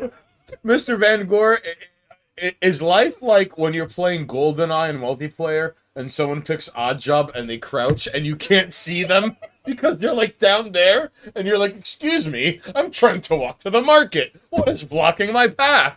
And there's a crouching Chinese man in a bowler hat and a tuxedo. Does that happen? I don't think so. I cannot hide in regular hiding spots. But I can confirm what Monarch say about height difference and doing the deed. Yeah, it makes no difference. It doesn't matter how tall you are because realistically, You see? you bundle each other up and you're banging. Hey, listen, Mobocat, please. Listen. Like, you are master race, I am king of the manlets, and we can race to the finish if we want. But the best thing we could do is unite, Chads, manlets, and just Listen. work against women. Stylish Hobocat is trying to represent from the Midlands of England as a 6'3" man running through fields and boulders and inns and taverns and fucking English-owned fish and chip shops as he burns them alive with the fucking fury Dude, of why the 1,000 fuck- Celtic and Gaelic jerk faces. Why the fuck do you think I lift so hard? I gotta compensate. I can't go up, so I gotta go wide. So question. We're not against the women, but we all have to work together. Everyone's always talking about the manlets and the fucking. Well, the why do you langlets. think the fucking Taliban shads. said no women allowed I'm in their just fucking saying, assembly? we're constantly fighting amongst ourselves. Why don't we unite against a common enemy? Women's. Women. Not If- women. Women. If only. I'm just saying. Tall boys, short boys, it don't matter. Let's just play ball with each other Now before and be bros. Mr. Michael Van Gore chimes in with some Islamic jurisprudence that makes perfect sense, all right, I would like to ask him. Also, I'm going to reiterate, and now that we have AFH on the line, I think my shirt is the better shirt, stylistically. I'm not going to argue against Monoxus. This shirt is dope as shit. Do you see how this shit turned Like, out? this is album art, yeah? Mr. Van Gore's... Yeah, and it's so far our best seller. This fucking shirt is awesome. This shit gives me, like, Journey to the West, like, Chinese folklore vibes. This shirt is so cool looking. Like, I guarantee you, someone's gonna be like, "Yo, what fucking anime is that You from?" mean And it's that like, shirt? No. You mean that shirt gives you Hey Gui vibes? But like, this is gonna fucking get people being like, "Yo, what anime is that from?" And it's like, it's not anime. It's like my homie's album. Like, you have no, like, this shirt is dope. But if memory serves me This correctly, album art is dope. if memory serves me correctly, Mr. Van Gore, if people had purchased the album, did they get the shirt? Like, if I'm interpreting this incorrectly, please excuse me. But there was something to that effect when the album was dropped. Oh, you mean the album that you could like go over to this link right here and purchase? Right, hold on. Kool-Aiders Yes, you gift. can go to the link and purchase the album. And if it's basically, if you buy the shirt, you get the album or albums Other way around. free with it. Because the shirts are more expensive. So And how I much? know the shirt prices have gotten up, but I still feel kind of a little weird selling the shirt for like $20 or $30. Something Dude, like fucking do it. Sell it. that. No, Any currency? No, make like, that hold on. make that So- bread, dude. If anything, if there is nothing short of like free advertisement. Hold on. First of all, No. Like, look at these. but you see, all right. So I stand up straight, and you can't even Look at see it. my fucking Look shirt. at the height difference. You see that shit? I'm trying to show you the fucking shirt, but it doesn't work. You see that? Nah, you can still see it. But like, Okay, but you can't see the. look at these shirts. They're fucking awesome. So even if you don't wanna- but I have to fucking get my hair out the way too. So let's. So even if you you don't see that anatomy care of the for head. the fucking album, these shirts are dope as shit. What is wrong with you people? If you bought a 718 TV shirt and you haven't bought an AFD8 shirt, how dare you? Mr. Michael Van Gore is going to personally duel you with his cane sword. And I you feel think bad he's not paying packing, for but he this. will. I genuinely do. And let it be known. And Because listen. I'm gonna wear this shit like consistently, and I feel bad not paying for it. And let it be known that Mr. Michael Van Gore was courteous enough to not only give me constant updates and even a tracking number because, listen, this guy sent it out a fucking month ago, and this bullshit was held in a fucking distribution center elsewhere. This is nonsense. So, Mr. Michael Van Gore had sent us a card. Along with these shirts, it reads, "Dear Mr. Haynes, dear Monoxus, please accept these commemorative shirts as a sign of good faith, friendship, and cooperation. Let there be peace and prosperity between our people. May the volcano gods smile upon you. AFDH." So we'd like to thank him for this album, these shirts, and being the source material of why we had streamed today. So Mr. Michael Van Gore, if there's anything you'd like to plug, are there any shout-outs? Is there anyone whose grave you want to dance on? Is there anyone who you want to say, "I told you so," when you walk by them during their funeral? Speak and forever hold your peace. Are you cutting him off? No, I'm not. I just want to, he's got to give shout-outs. All right, man, do it. Okay, first off, shout out to 718 TV, the best Lick access show in the 21st century. Thank you, everyone. Thank you to everyone in the chat for being here. It's always a blast. Also, of course, Anatomy of the Heads, A Banishment of Bloodshed and Superstition. The album, check it out. And streaming everywhere. Bandcamp optional if you want to support the band. And otherwise,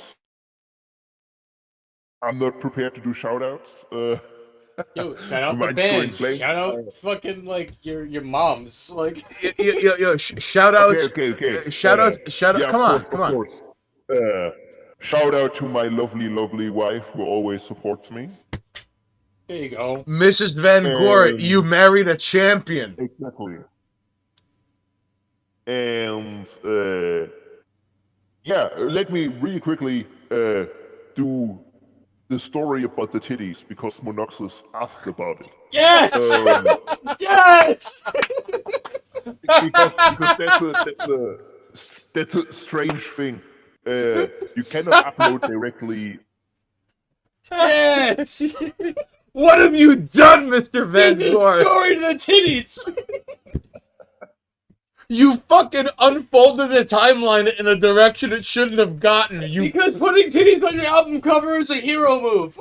I would say, no, seriously, 9 times out of 10. Hey, ladies and jerks watching in chat, remember buying albums? Hold on, everybody. Hold on. Listen. Here's what we're talking about. Move, Haynes.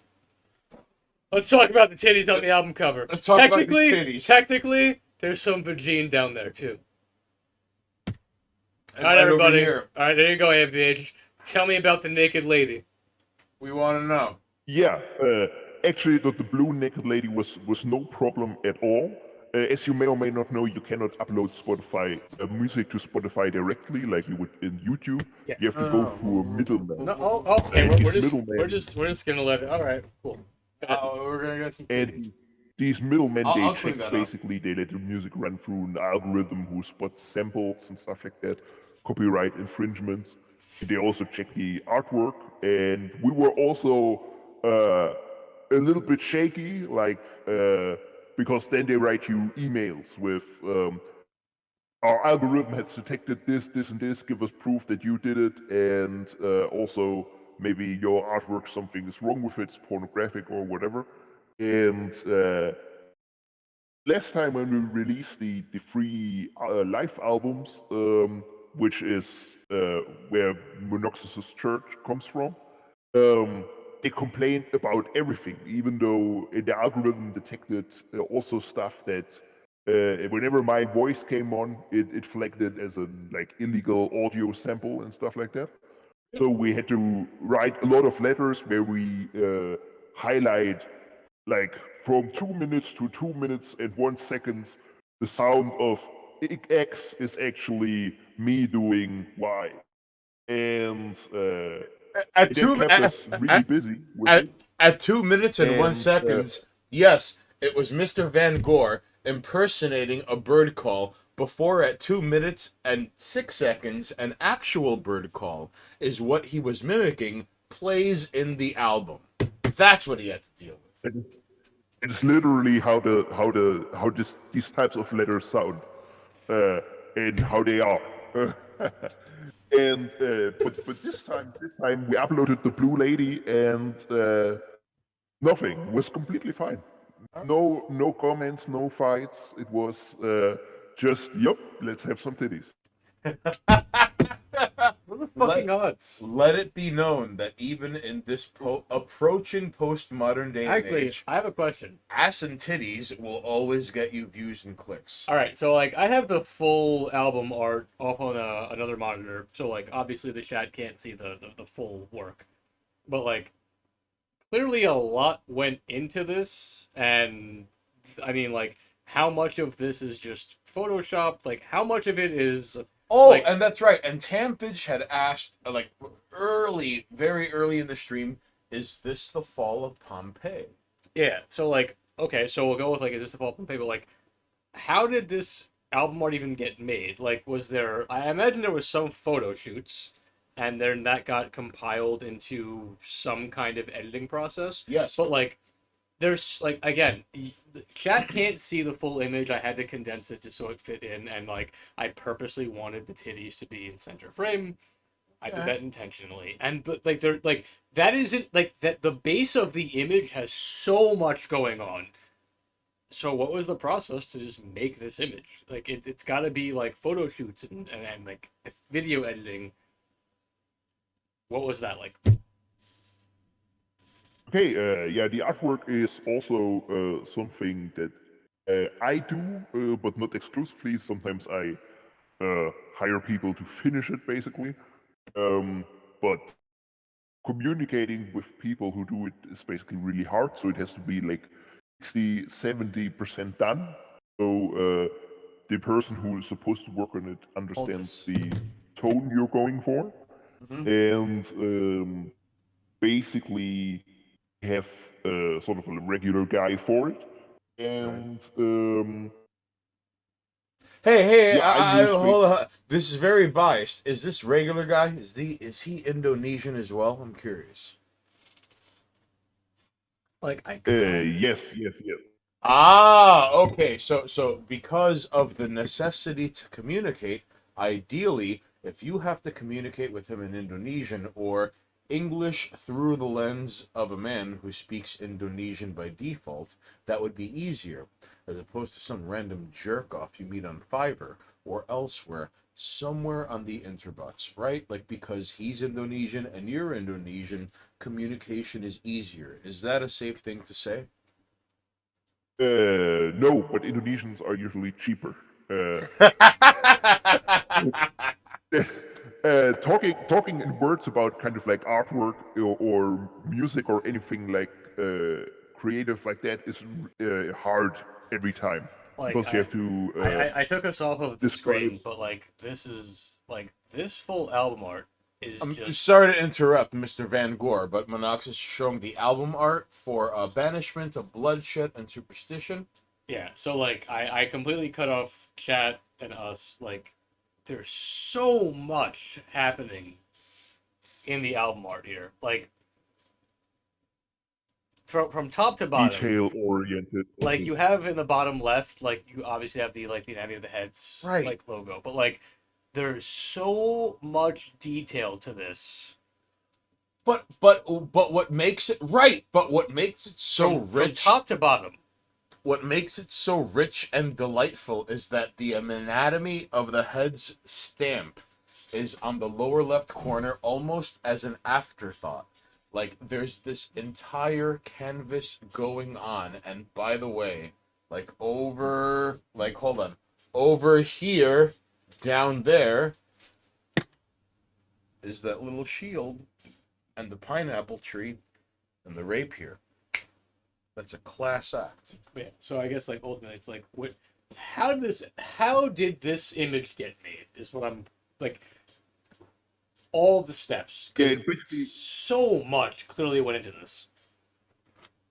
Yeah, we actually started out working on a completely different cover, and basically we use it's a mixture between hand drawings and a collage style. Basically, we use a lot of very old woodcuts and engraving. Because first off, they're also copyright free, so you don't get in any kind of trouble with it. They look awesome, and in Photoshop, they can be somewhat easily manipulated. Yeah. And uh, and basically, that just nails the style we are going for. So it's a perfect fit.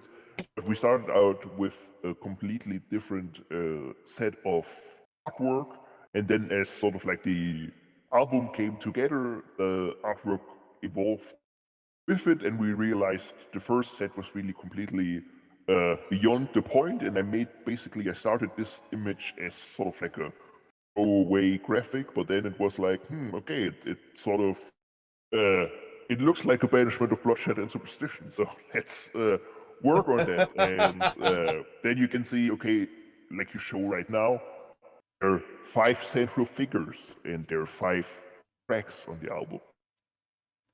Ooh, okay. And so on. So okay, no. It was really Can- always a is it- challenge of.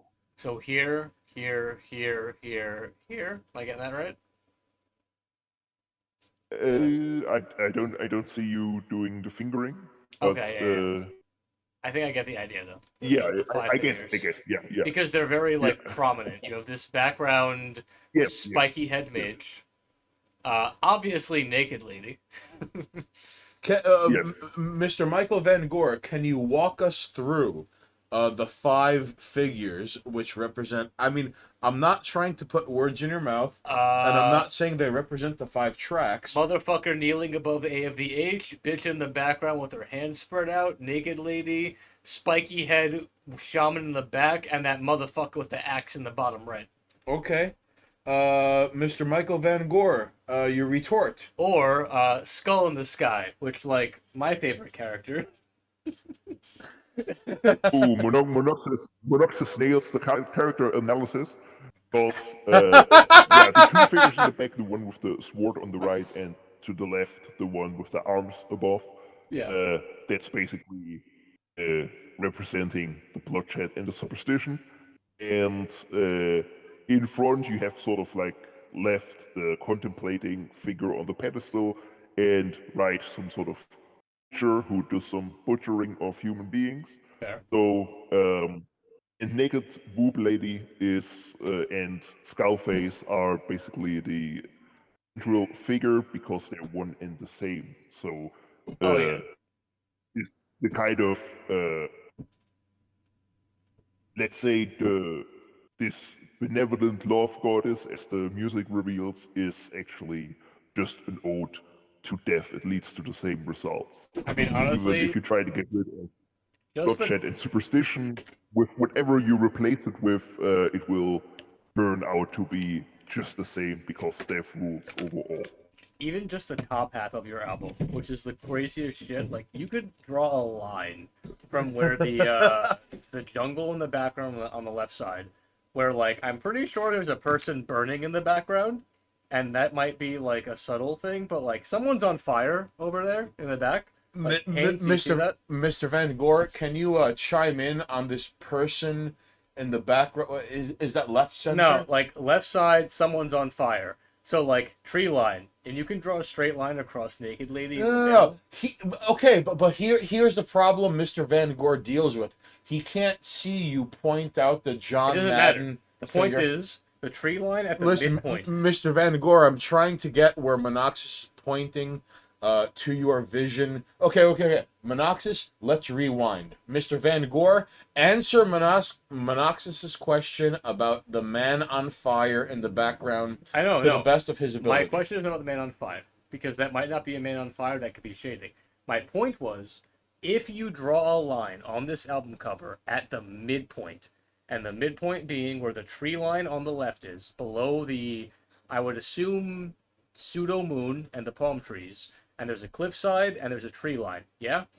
You can draw a straight line and it cuts off our naked lady at her head, and you don't even get titties. And that entire top half of the album is just that dope fucking skull. That by itself is a sick album cover. And then there's the rest of the album. Like, the rest of the cover is amazing. Can you But show the rest of the cover? the rest of that, you know what I mean? Like, so I love the top half of this album cover by itself. And then there's the rest of the album cover. So, in context, now that we're back in physical view, what I'm talking about Mr. Van Gore, was that deliberate? would be this right here, that tree line, that's what I'm talking about. And the Burning Man So is this guy right here. So the cutting head. That man's on fire. And you just draw that line straight across my face. So, like, titty lady isn't even fucking visible with her tits. You're gonna have to fix the green screen. No, I'm not. All right, fine. We're not gonna fix it. Then we have to. Yeah, fix but that's basically basic composition for a picture, especially if you have like 5 central elements to it. There was really sort of like the framing of it that has emerged through it, but I didn't do that. I wouldn't really say it was like premeditated that I had the image perfect in my head and I just tried to replicate it, but This there shit was right something here? playing around This shit right here? with Wait, hold on. I actually have a question too. So there's a underpinning in all of the imagery on this artwork. There's layers inside of what you guys did. Is that like kanji? Like what is the lettering? Because there are words and letters inside of the skull. And What as is we that? remember, Mr. Van Gore, words mean things. No, So there- I too am curious in his inquiry in this. there are letters inside of here. There is written language. There is something. What is that? Yeah, that's a mixture between like I think some really old Chinese, and on the flip side, there you would see like basically other hand-drawn elements.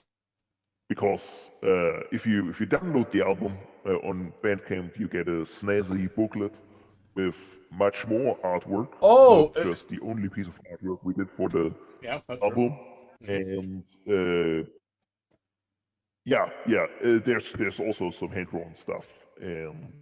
Mr. Van Gore, I'm very sorry for interrupting you, but if memory serves me correctly, the album booklet, in which if you were to purchase a physical copy of it, it would unfold into this beautiful and amazing thing that you have laid out.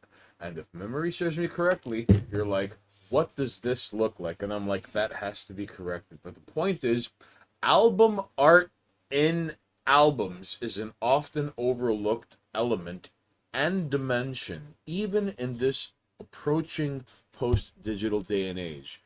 Do you mind if I ask you what it is that led you to focus on album art within the album booklet, despite most people encountering your media, or multimedia for lack of a better term, through the internet?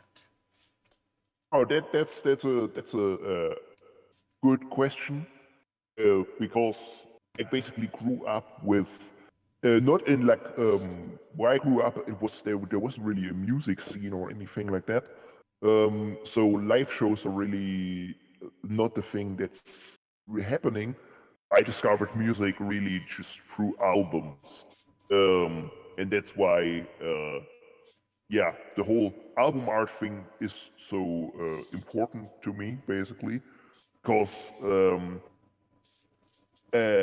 If you look at music as a whole, then you have bands who really don't care about the artwork. They're more like live bands, and it's more about them, or than just do very simple artwork like a group photo of the band and stuff like that. It basically, for me, it was like I want to make an album that I would sort of be super attracted to listen to, and I want to have the artwork match the quality of the music and vice versa.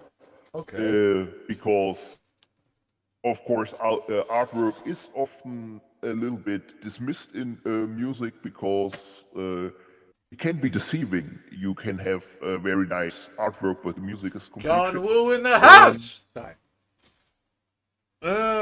The other way around, of course. You can't judge a book by its cover, but I would always the artwork be just as important and enhance the music. AVH, And would you vice mind? versa. Do you mind if I replay the John album? Woo! Thank you. Do you mind if go I replay ahead. the album from the background so that Stink Gash can listen to it with us? Is that cool with you? Of course. All right, so we're gonna start from the top. Shout out to String Gash. You see the link to the music in the bottom of the screen, like right now. www.afdh.com. Here we go. So I'm gonna lower the volume, AoftheH.com. That is where you have to go to, Stink Ash. but we're gonna let the album rock again. You're welcome, Stink Ash. So, Mr. Michael Van Gore, thank you for reaching out to us on practically no notice as we review your album on stream. So, I have had the pleasure of being able to commiserate with you through Twitter DMs. But so far, this has been a most pleasant exchange of words and shitposting live through the multimedia platforms in which I would like to believe that Anatomy of the Heads, 718TV, and Twitch.tv/Monoxus overlap. So thanks, man. Thanks for coming on through. Yeah. So now we're gonna let the album play in the background. We got the man himself on the fucking line, and we can just kind of hang out and jam. I would like that. Yeah, I'm good. Okay. I gotta get up super fucking early. This man has to wake up at 6 in the morning. I gotta go train people like a jerk. It's 2 a.m. in Bongland, and I'm burning joints in my shed. Attaboy, stylish hobocat. But yeah, I mean, like, Can I shove you for a White Claw? what was that? Can I shove you for a White Claw? No. I mean, not a White Claw. You mean the thing that doesn't have plastic in it? So, Mr. Michael Van Gore, I would like to ask you a very random question, okay? You are locked in an arcade for 1 month and you can't get out. What are 2 arcade cabinets you pick? Hey, Nuclear Circus with the bits! Thank you, sir. Nuclear Circus. Woo! Thank you for your The consideration. only man giving us bits, and I appreciate it. This man is gonna single-handedly put my future kids through college. Watch. Nuclear Circus is gonna buy us pizza. Mr. Van Gore, the 2 arcade cabinets for, you know what, let's say an even 30 days and nights. You have just enough calories to function. Alright, we're gonna cover all the light bases. You have a place to sleep. You have to spend 30 days and nights in an arcade. What 2 arcade cabinets do you take? Okay, I take first on Night Stalker. That's an old Atari game that I got into when I discovered Atari like 10 years ago. Uh-huh. So I wasn't alive when the game came out, but I fell in love with it, and I had like short-term aspirations of becoming a world champion in Night Stalker because the cover artwork of the game looks like David Hasselhoff strapped in a futuristic maze. So, and I just like the gameplay, and it has this sort of Atari hypnotism factor. So I Okay. can see myself playing that Oh, yeah. 10 days straight. Alright, excuse me, Mr. Van Gore. I would like to point out the Atari hypnotism factor. That is what made me so drawn to Pitfall.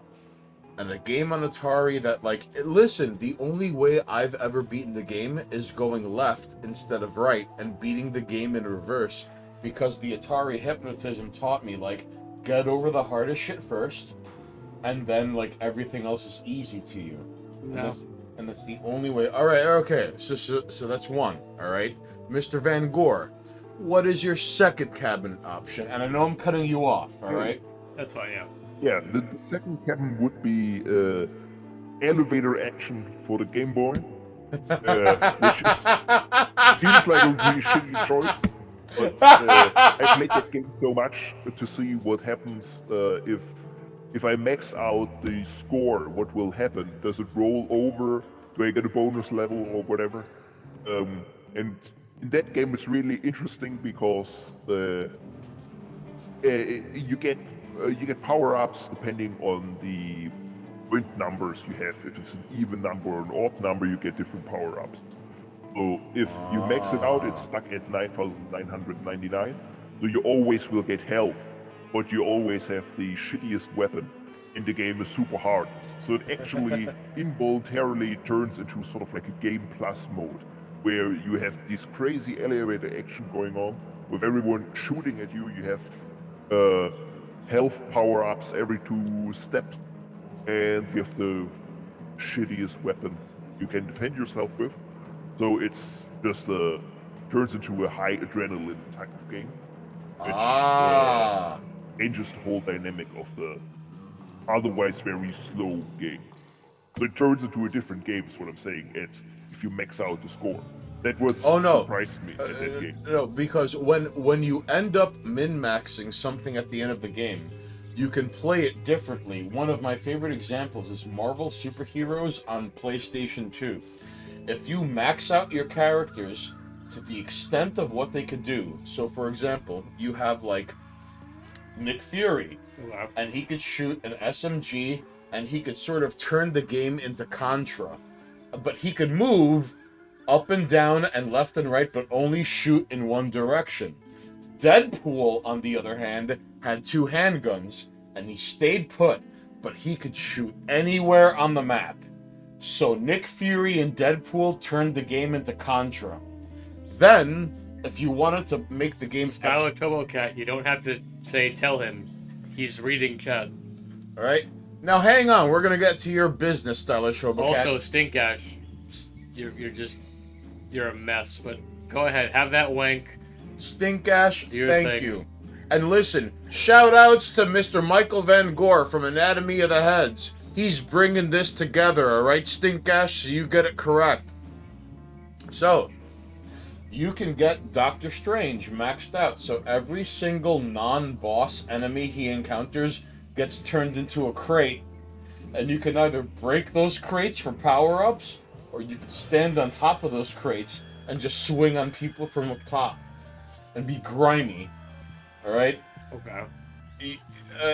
What Mr. Michael Van Gore is describing is a time-honored tradition of playing a game, maxing out, then playing the game differently. So kudos to you, Mr. Van Gore. I really like those answers, even though you are limiting yourself to things made before the 1990s. I have to respect that. Oh yeah, that would be my third choice. I would go with some sort of RPG because I'm a huge RPG kind of player, but not so much anymore. But in my teenage years, when I had a lot more time, it would be spent playing RPGs for the PlayStation or whatever, and I'd go with Final Fantasy VIII as my being locked in the arcade pick number 3. No, nothing. Not the bad Final Fantasy. I mean, what do you mean, the bad Final Fantasy? 8? I've never played it, so I don't know what the... For me personally, I also played 7 and 9 and I think 10 a little bit, but 8 was sort of the one for me that worked. Now, That Mr. Van means Gore... if it's the most atypical Final Fantasy. Mr. Van Gore, let it be known that I have never personally played 8. My personal focus has been alright, so on Nintendo, there was Final Fantasy. And then on Super Nintendo, there was Final Fantasy 2, and then Final Fantasy 3. Even though purists like to say Final Fantasy 5 and Final Fantasy 6. But, that's what it said on the cartridge. 6 is the Final best. Fantasy 2 and Final Fantasy 3. 6 and Right. 9.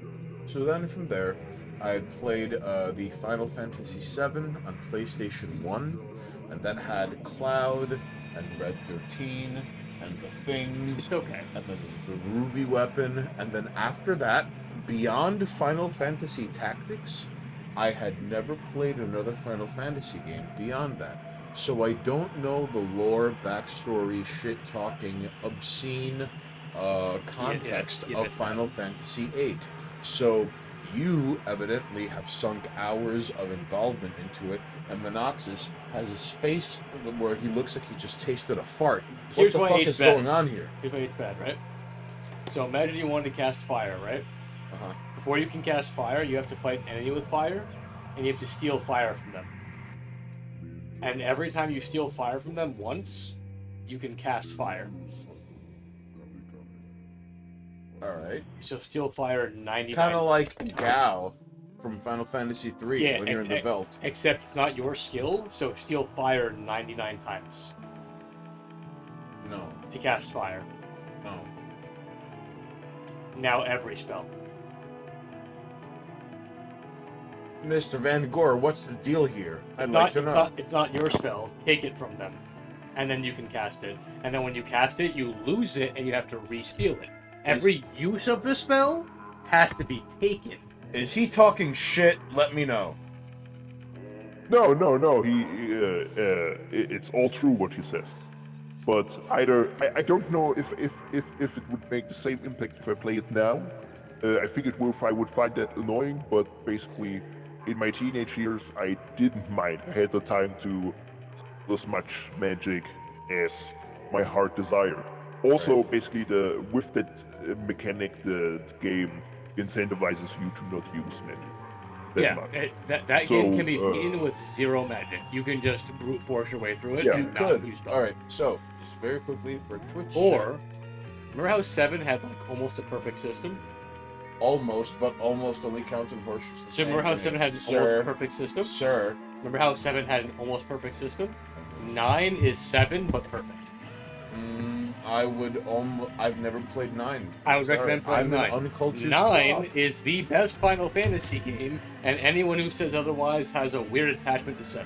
So listen, Mr. Van Gore. Counter argument to my own point, 6 maybe. Maybe, Mr. Van Gore, bear with me. Let me get through Twitch chat and let me get to your fuck with retort. that. 9 and 6 are the best games. Well, hang on.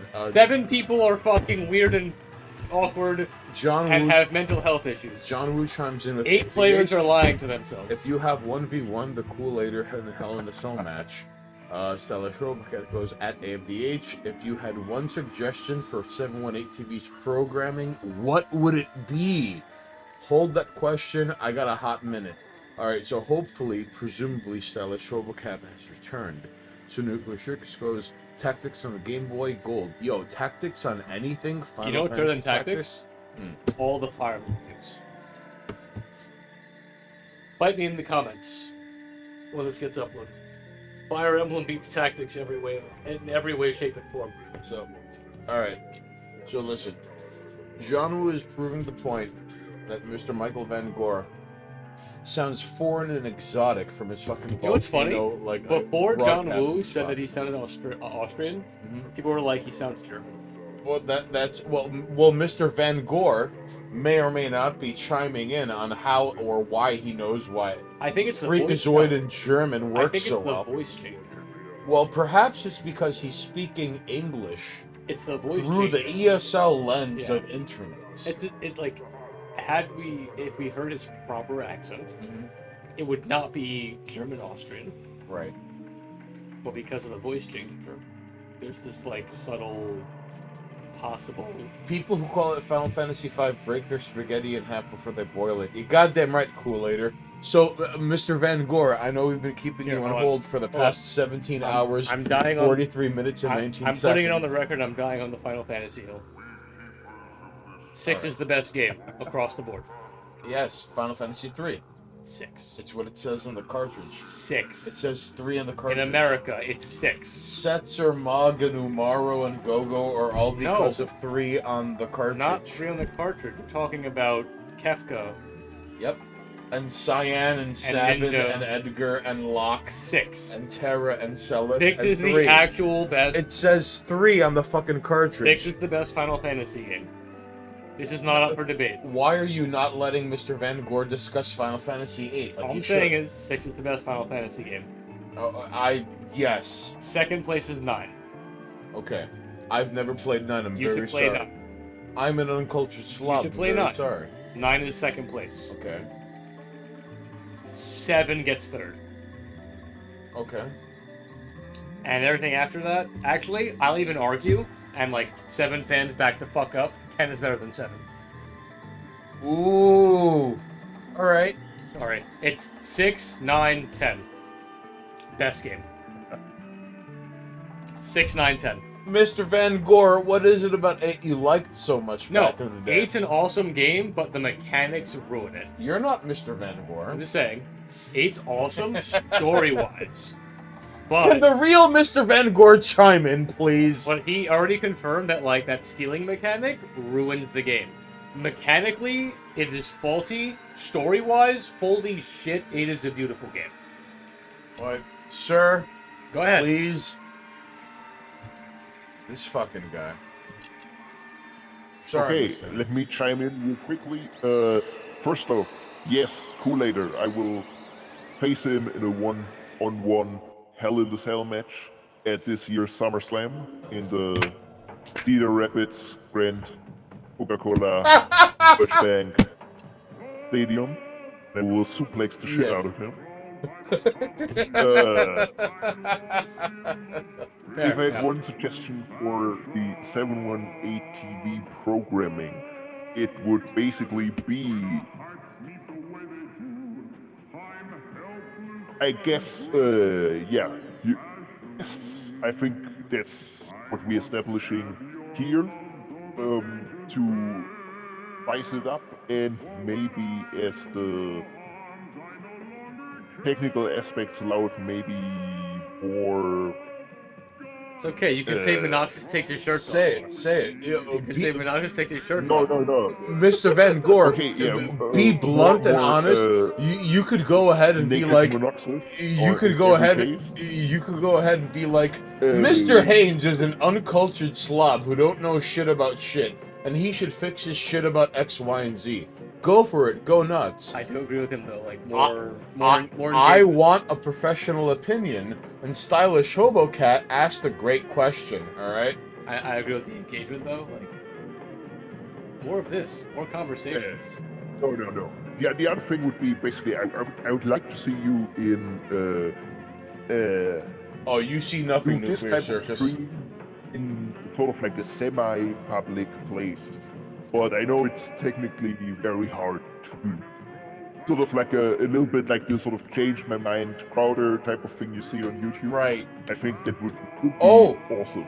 But Monoxus and I have thought and planned of certain things, like for example. Oh no, we can do live streams from like Monoxus. outside. It gets fucking messy. Monoxus takes one Yeah. strong position of an argument, I take another, and we sit behind a table and we argue. But this can range from like pro-choice, pro-life. This can range from political, socio, but then eventually we get to him, bandaged up and like bandaged up hands, and it's like, should he use the nail gun?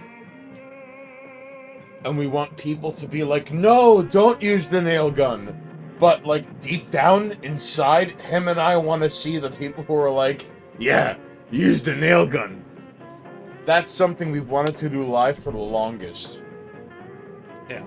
No, I like the idea though of like live streams from the public, which we do. There is a way to do it. We just haven't done it yet. Right. And there are only so many things you can learn in the saddle. I would like to do that though. I really would. The nail gun stream would be amazing. Fair enough. How many people might be like nail gun my hand to a table? No, because eventually there would be some maniac who would say yes. Also, to be fair, as long as like it's in between the veins, I can actually like physically nail Look gun at my what hand. you've started, chat. Listen. To be honest, like as long as you nail gun yourself right here, it does no damage.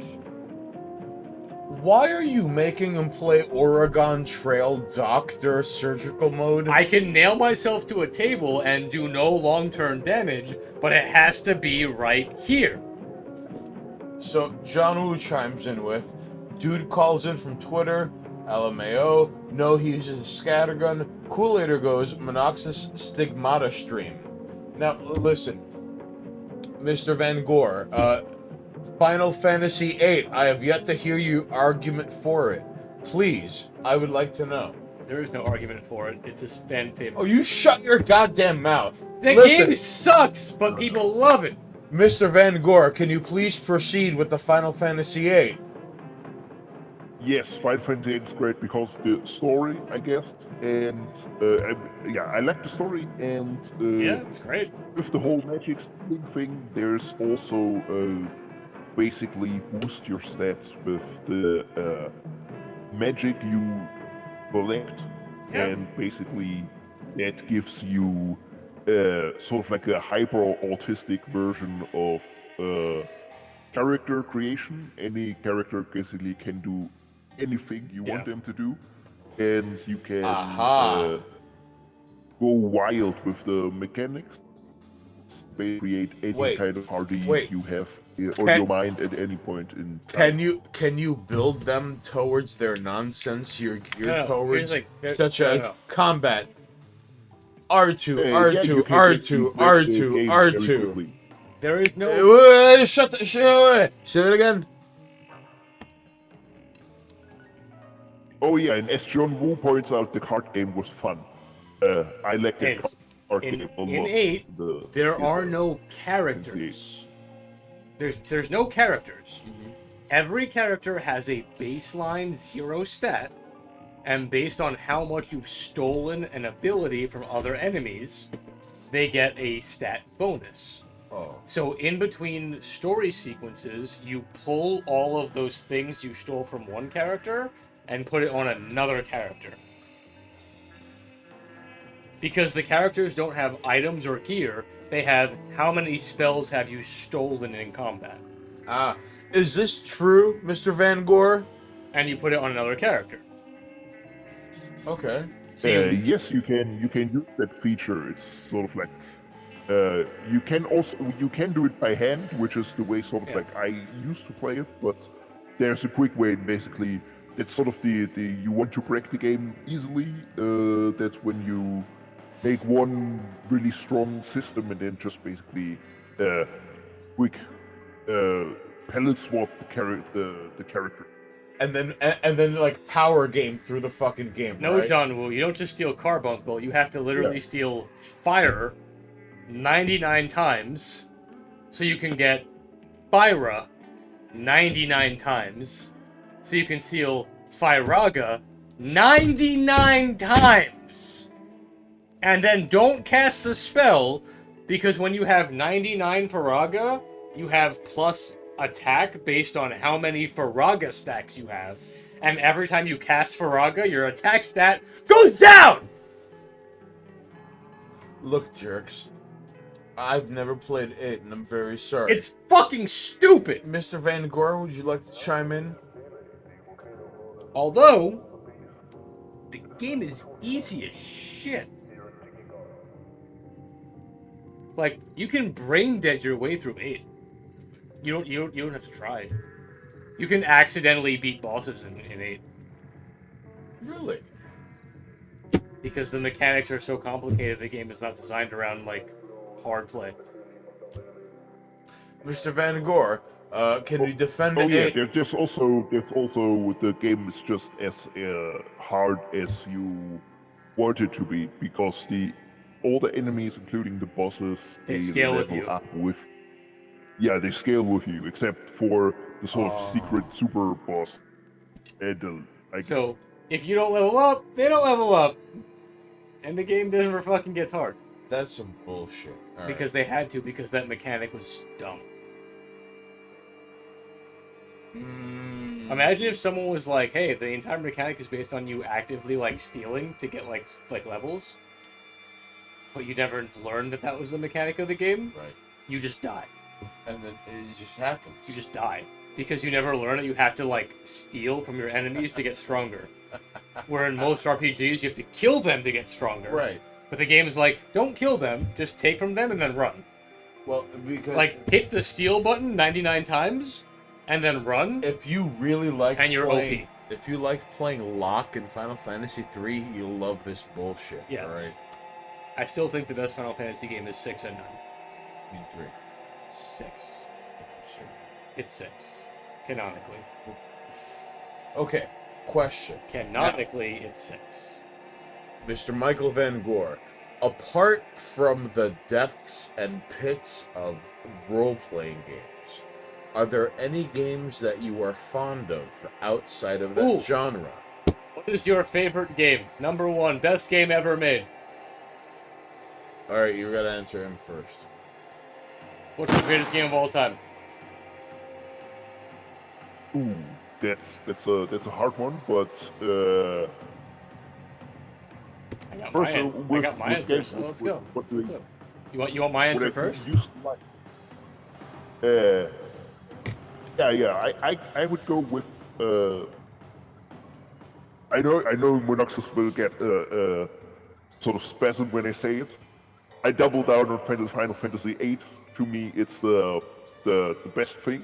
That's cool. And I'm not even mad. yeah, Like, I don't know. I'm glad you're like the people who love Final Fantasy VIII, and not even like again favorite game like doesn't have to be Final Fantasy. Favorite game of all time. But if it's FF8, Yeah. then fucking like you love the mechanics. I'm not mad. Great. It was All made right. for you. But you've earned it, and that is the important part. So that's your choice, though. FF8 is the greatest game of all time. It made the most impression on me. So nowadays I don't play much video games at all, and that one basically stood the test of time. And if there would be a game that I'm sort of like interested in reliving, it would be 8 actually. And yeah, otherwise, especially I like strategy RPGs a lot. So like Front Mission 3, what was it, Fire Emblem, I think, Shining Okay. Force, something like that. Oh god. Shining Force 2 on and- Genesis was one of the greatest things in the history of anything ever. Fire Let the Emblem. record state. Fire Emblem is one of my favorite franchises in general.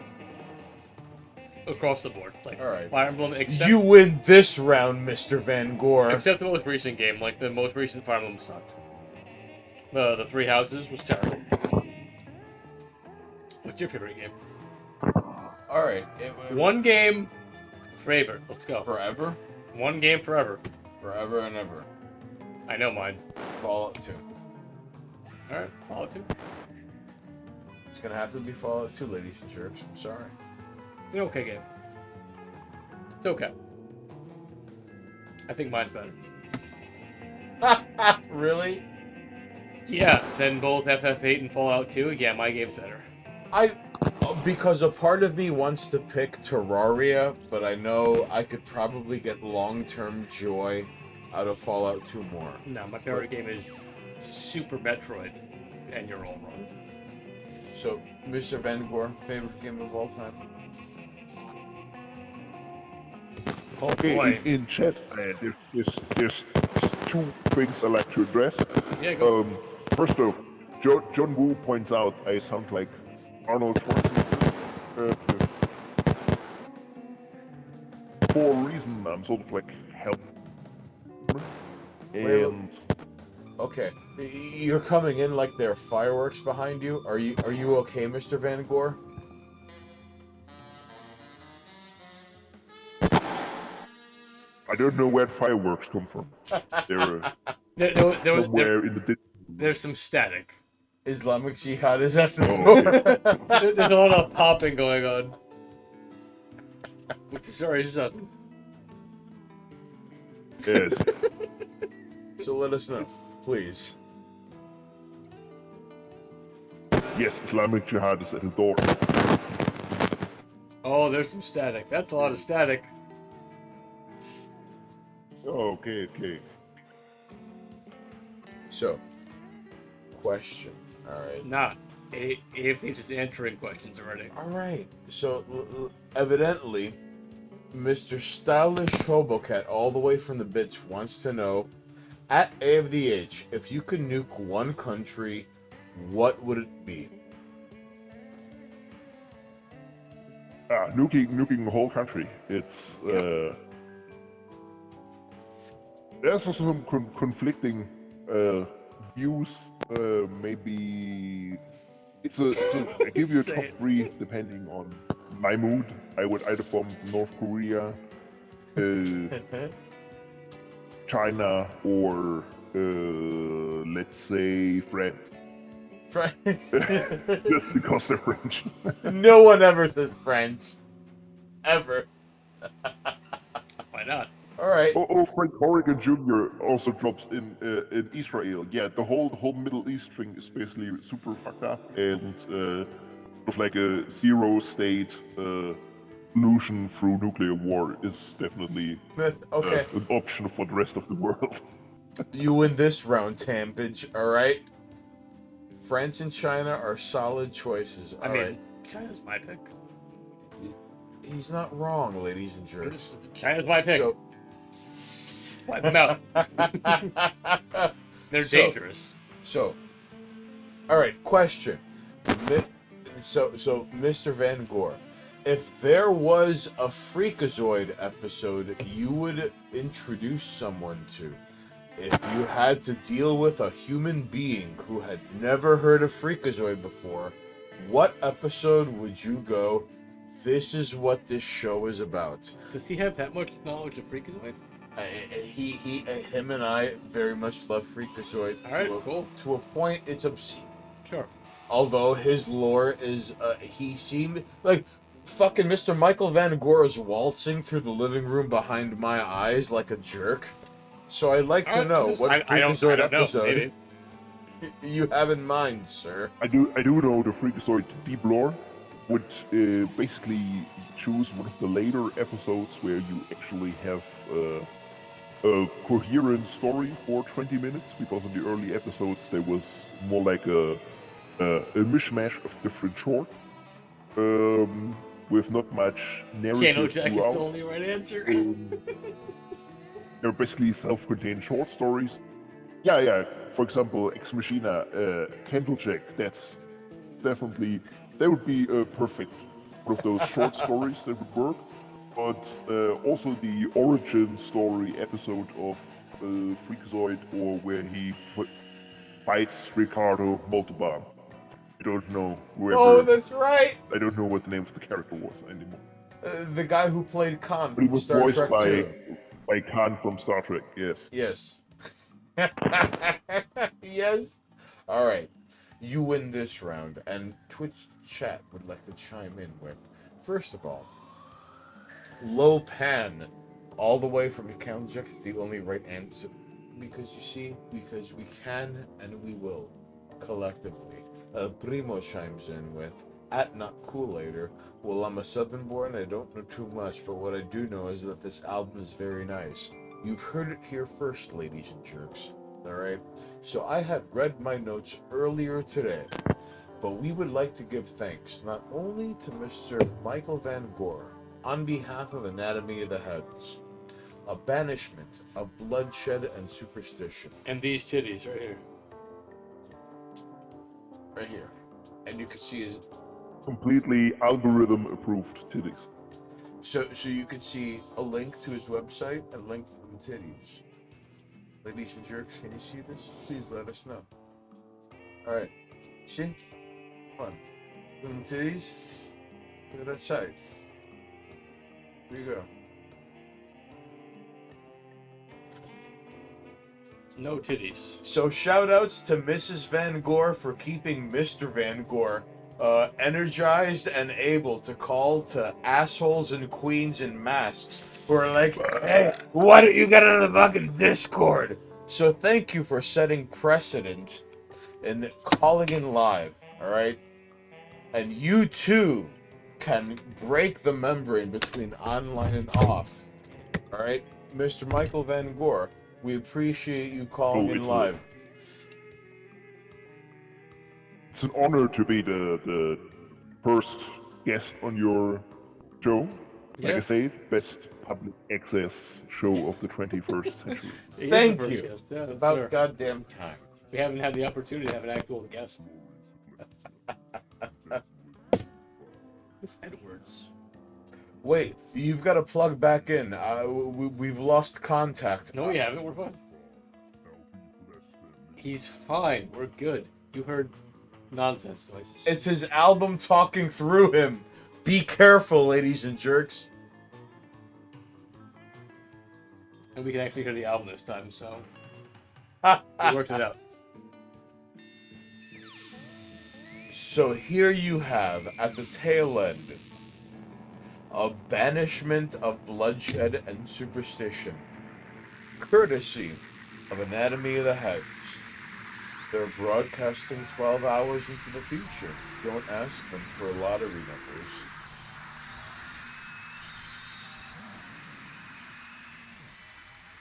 Sir? Sir, Sir? excuse me, Hello, sir. hello. Sir? Sir? Sir? Sir? Hello, hello. Okay, There you go. We're just gonna sir you a little bit more. so, sir? Sir? Sir. Sir? Sir. Sir, Sir? don't unbutton your hands when speaking into the microphone. Sir? Sir? So, okay. So, and the shit isn't even fucking proper. You see that? All right. That mic's not working. are there any shout-outs beyond Mrs. Van Gore, who is making sure that okay. Mr. Michael Van Gore is well-fed and a well-oiled machine with no moving parts, running through fucking volcanoes and mountains itself? Mr. Michael Van Gore, shout-outs, props, plugs, you have to let us know, please. It's important. Hydrate. Crucial. Fuck you. While you are hydrating, I give all my shout-outs. First off, of course, our new album, Banishment, Bloodshed, and Superstition, from Anatomy of the Head. Now out, finally, and available on Bandcamp and all streaming services if you want to support the band. Basically, Bandcamp is the best option Who is because that? they take the Is that a bot? smallest... That's a bot! Sorry, I don't mean to cut you off. I gotta ban a bot real quick. I'm very sorry, Mr. Van Gore. Monoxys gets attacked by robots. And also shout out to the coming Cars and Women magazine. It's gonna be a blast.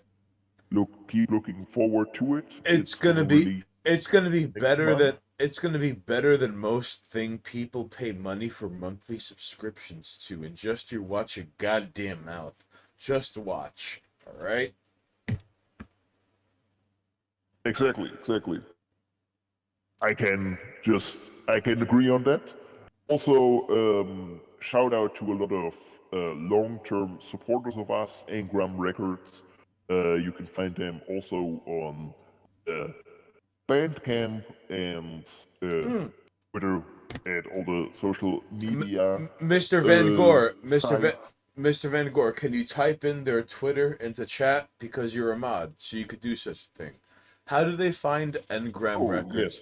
Sure. Because Engram Records is a delightful... I don't know who the fuck is in charge of the Engram Records account, but they are a delightful jerk that has allowed me to propagate shitposting on levels I had not encountered until earlier. Hold on. Because... I'm gonna ban Crucial real quick. Okay. Just for the lulz. What? No. Why would you do that, you monster? See this? Alright, let me go... Oh, you son of a bitch. Right? So I feel like I need to... No, but there are two L's. You said, look. He's got two L's. All right, fine. I feel like I have to ban Crucial. Fine. Why? Crucial? You did this to yourself. Like, I alright? feel like Crucial's asking for me to ban them. And I'm being soft by not banning them. Crucial. Why are you dancing this fucked Like- up dance like, with don't- Monoxys? Don't... Don't make him tap the sign. What is wrong with you? I don't want to. But I kind of feel like I need to. As a show of force. You could ban him for an hour. Here's the thing. I know it's permanent or it's not. It's forever or it isn't. Look, Crucial. Okay, Crucial. You have. How about this? Crucial. Do you have Discord? How about fair warning? Do it again, and I'll ban you. All right. Oh, all right. Never mind. You've got a deadline, Crucial. You get one haha. All right.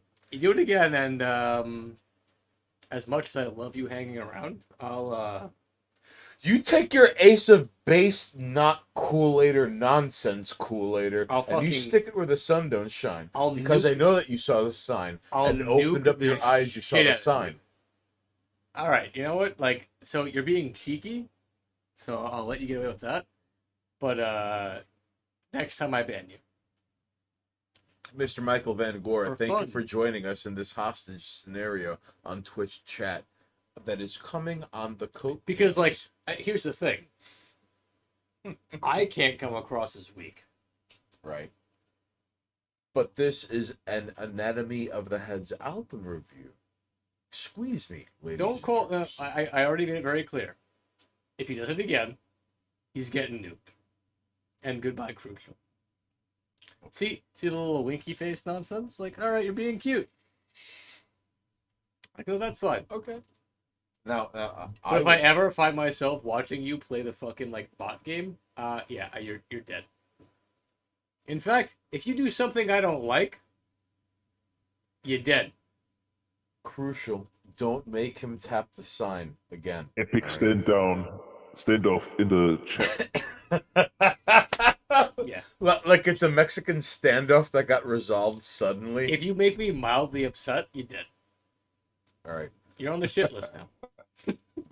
Crucial. Can you stop being? Because I'm trying to be deliberately- nice, and I just don't want to look. You know what? How about this? How about this for you fucking Scrabble playing assholes? So crucial is all like I'm recalcitrant, and that is a 80 zillion point word in Scrabble. Look that up. That's what he's I think I doing should right just now. ban him now, right? That's like it's a safe bet. No, he hasn't responded. He said guns down. What do you mean? Like that's relax, guns down. Like so you're weak. No, he hasn't responded. Don't. Just swing. You are jumping to conclusions. That's what I'm you're just I feel threatened. doing. No, I don't. He's not sloppy. I feel threatened on the internet. I should ban him. No, let him. No, Right. no. Right. You haven't. I'm just saying. You're exercising judgment like a jerk. I am being a jerk. Crucial. You have to get through to Monoxus and be like, why you should not let him Banned for no reason, right? Ben? because this is twitch.tv/Monoxus. So I have to meet him halfway. Ben? I have to meet. No, let him sign up. Destroy him, Mano. No, listen, stylish Hobocat. Ben? You have to let this turn into the people's court. Mr. Michael Van Gore. Learn a goddamn You lesson, right? are going to have to preside as a witness to this fuck I don't nuttery. know. It sounds like We're someone tried to flex crucial. on me, and It's now showing that up. It's motherfucker's like- getting flexed on. Dun, dun, dun, dun, dun, dun, dun, dun, dun. And it's like the people's court. All right, listen, Crucial, are you there? I need to know if you're there, Crucial. You don't get to flex. I get to flex, right? That's the plan.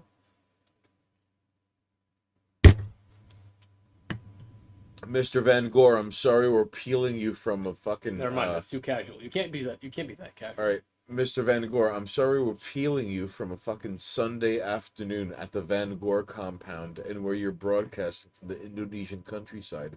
But still, should Crucial be banned? Is he haram? Is he halal? What is the Islamic jurisprudence in which Or we should do we respect freedom? look at what I he will wants now. answer the question with a question. And I ask you, State Haynes, want to become famous?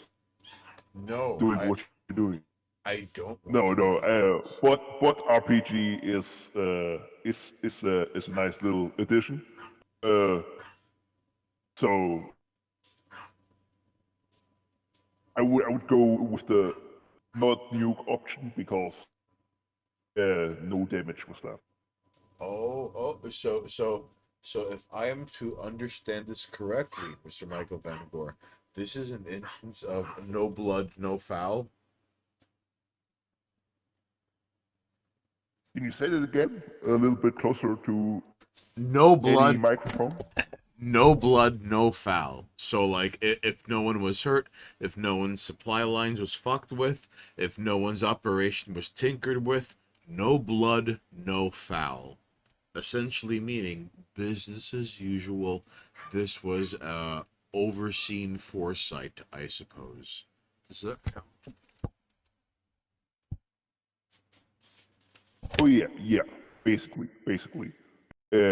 But it depends also on how the chat reacts, I guess, for people who run a show, because if everyone's doing turning into a bot, then it becomes it No, basically kills the whole dynamic of it. But Touche. like I say, no harm done, and Yeah. Okay. So Crucial, whose dick spam had broken LUL. All right. So we should let him on for now until it's time to make some sort of fucked up move against someone somewhere else, right? Like he's okay, right? Like Crucial, like he's not gonna snitch us out. I just want to make sure like he's green stamped. Crucial might be a secret bot. What if Crucial? No, listen. advanced AI. Listen, what If if- Crucial is secret bot, it became a fucking whole conversation. What if Crucial was just some fucked up AIWASD mouse and Your keyboard Twitter fucking AI? That's what a spy would say. That's what a bot would say, you son of a bitch. Haven't you ever seen Tinker Tailor Soldier Spy? What's up, Paul? I just got here. Where's that voice coming from? Is it God? It is God. Listen, Parzival 2, thank you for joining us. We had finished reviewing. Hanging out with God. We have finished reviewing. It is I, Parzival. Stop touching yourself at night. A Banishment of Bloodshed and Superstition by Anatomy of the Ace. Stop jerking your meat, you son of a bitch. Don't make him repeat himself twice. That's a threat. Alright? So we've been reviewing his album, and you have joined. That's right. God's album. So you've joined the Volcano Gods going, crucial. Stop fucking with forces beyond your control. God gave us a fucking album. And Crucial is riding down a fucking mountain on the corpse of his, like, vendetta single victim. Like, no, he's got it all figured out.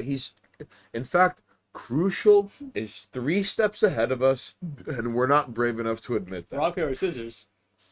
All right. 1 round? 1 round. Okay. Ready? Okay. Rock, paper, scissors, shoot. Rock, paper, scissors, shoot. Rock, paper, scissors, shoot. Guys, nice. You know what? Good call. On the 3. You saw that? That's fair. So, Kool-Ader, I hope you bring the accounting into living Kool-Ader's not here. archive. Prove me wrong, Kool-Ader. Show up. You only get what's up. You see what you forced him to do? God There's damn no it. force. There's no force here. It's kind of. Oh, Bang. but we still have to get to those stuffed peppers. No, we don't. Logistically, we don't. You're not wrong. Kool-Aid, what's the score? What's He in just said- total? Haynes is up 2 by tonight, but He don't have a Total. total score because he's lost track because it's gone too long and now he has too much responsibility. okay. I would like to have a Kool-Aid present as we enjoy these stuffed peppers that he has sent me for my early birthday present. For fuck's sake. Bullshit ass peppers. Can you please bring a fork for 2? All right, now hang on. What? What do you want? Oh, Nuclear Circus gave us 100 bits. He cheered 100 bits. Thank you, Nuclear He's Circus. always fucked. So I'm gonna have to reiterate what Monoxys is saying, which is that icky little fucking jerk poo thing. And then yeah, I get it. He has perfect posture, but he's a fucking personal trainer, and he can grate cheese on his abs and do push-ups on command, and I can't. All right. So you're just gonna have to deal with me. I'm very sorry. As opposed to fucking Mr. Michael Van Gore, Anatomy of the Heads, 6'6". Hello, I do push-ups and walk, and now I am in fantastic shape. I can best you in one-on-one combat. Yo, if fucking Michael Van Gore did Thai boxing and judo, he would be this unstoppable, fucked up freak machine with unusual striking range, and if it were in his best interest, he could totally do BJJ, but all he'd have to do would be Muay Thai and judo. Anyways, Mr. Van Gore, what is stopping you from doing fucking Muay Thai and judo, from fucking people shit up in cage fights? That's what I'd like to know. Have a walking stick that also is a knife, and that usually is enough for the rough streets of Indonesia.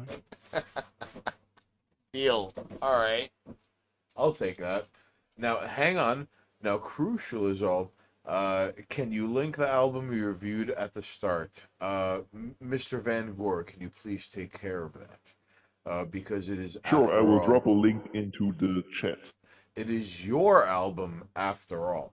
So we would like to thank Mr. Michael Van Gore for chiming on in. Oh, god damn it, phone. I don't give a shit what you have to say about any of this. I am going to fight my phone 1v1 and then it'll be over one of these days. Alright? But until then, no, you're fine. Yeah! So, so here at 718 TV, we're upset. Alright? We're trying to broadcast an album review, but Monoxys is like, yeah! You could even quote him on like quotation marks at Monoxus. You can quote him on that. Nuclear Circus chimes in with Joker laugh. I really would go half on a pack of cigarettes with you. Yeah, I mean, like, where the fuck are you getting cigarettes right now? It's fucking late. 23rd Street, 24/7. That's a fucking walk and a half. Let's take it with us. No, we're on stream. I don't know. No, we're not gonna go. Hold on. Hold on. Jesus fuck. Because listen, we are here broadcasting live from 718 TV studios at twitch.tv/Monoxus. So we really appreciate everyone who's decided to stick around.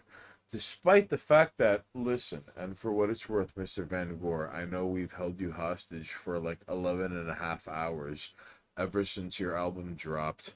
And then you're like, yeah, I'm fine for Discord. And then, like, we're fucking holding you like we've got fucking, like, the Van Gore compound on lockdown in the room next over. No.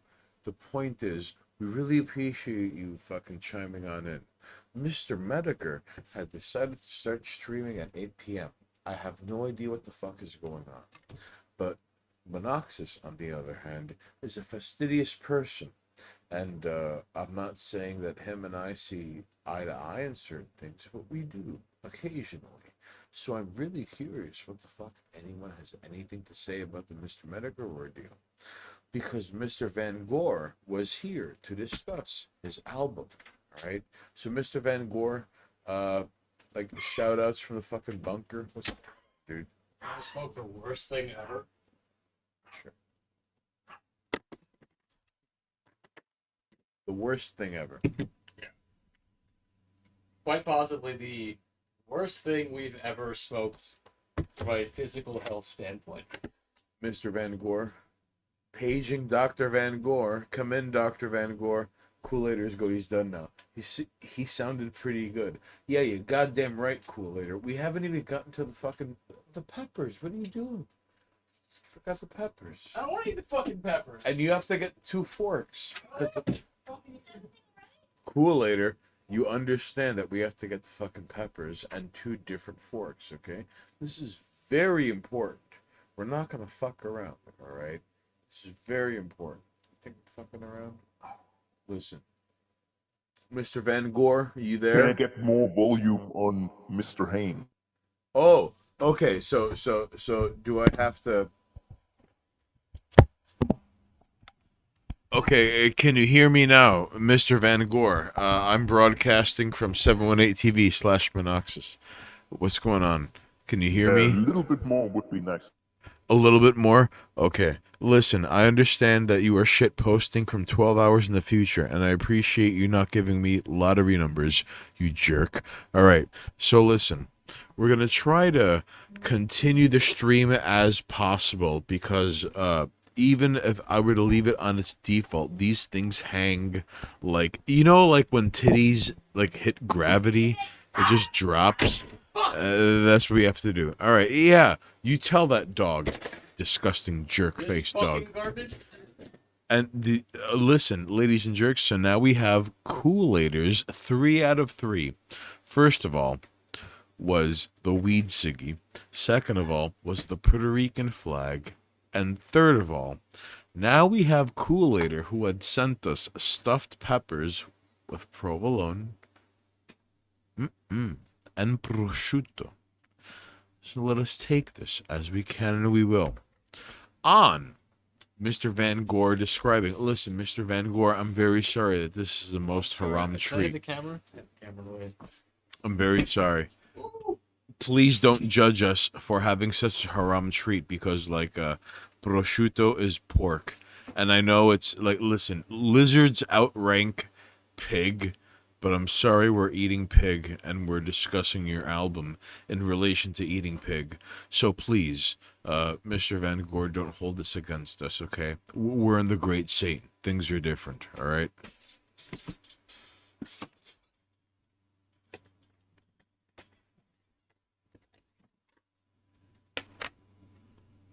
Get your fucking knee out of here! Thank you, sir.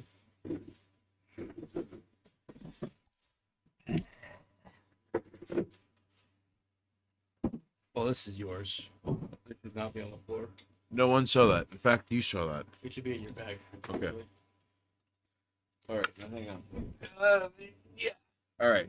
So we're going to be tasting Kool-Aid peppers. All right. Is Michael Van Gogh still in chat? Wait, are we past the A of the H point of this stream? Perhaps we are. So maybe we should just let him go and rest and not fucking. Okay, never mind. You're just doing your thing.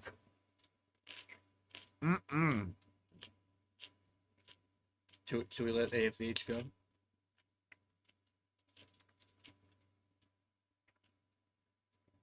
You took my headphones off me. I took the other headphones off of you. A of the H is more than welcome to go and do his own thing. How's that pepper now? All right.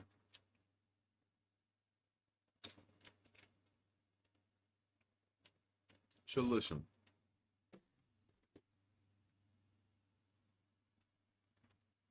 I can neither confirm nor deny who brought this thing, aka Kool-Aider, right? A of the H, Oh, oily. but A of the H, thank you for giving us this opportunity That's fucking disgusting. to review this album, which is absolutely delightful. Now, we're broadcasting Do you see how much oil is on this shit? to Kool-Aider TV. Hopefully, through some sort of segue that we can use. Segue my dick. It is gross. Do you see all this fucking oil? So it is the stuffed peppers with prosciutto and provolone. And I have to hold it over this ungodly I'm oil. fucking draining it. Like, this is gross. Oh no, no one saw that. Yeah, you dropped it. Now it's gross and disgusting. It's on the floor. No one saw that.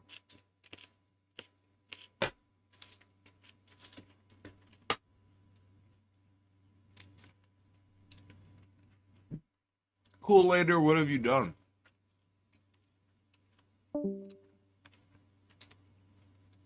Alright. If the H failed, we're good. We're good. We're done with the A of the H stream.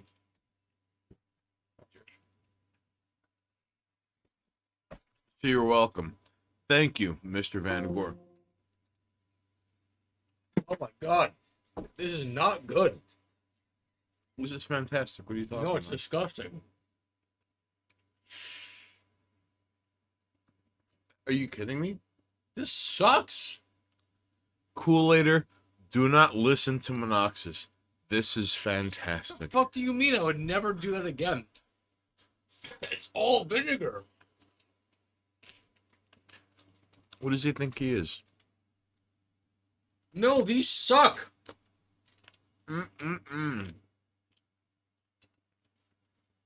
No, you can have these. I don't want another one. They're fucking disgusting. They're not good. Yeah. They're just fucking vinegar and pepper. It's not good. Deal. All right. That sucked. There was no redeeming quality to that. Like, I don't care. They sucked. This man being a jerk, but I'm not gonna hold it against him. All right. Those didn't taste good. It was just fucking vinegar. Let me clean my hands. at Go, least. have fun.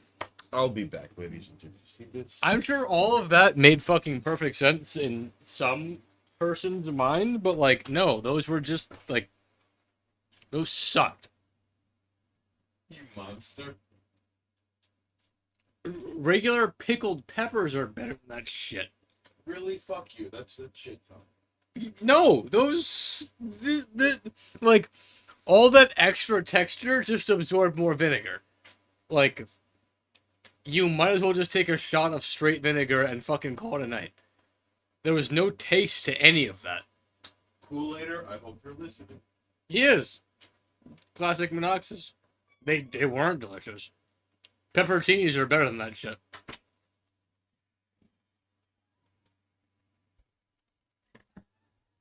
I mean, are they the worst thing I've ever had? No. Like, of course not. I could fucking, like, I could eat them. But would I buy them? Fuck no. Like, that sucked. They weren't fun.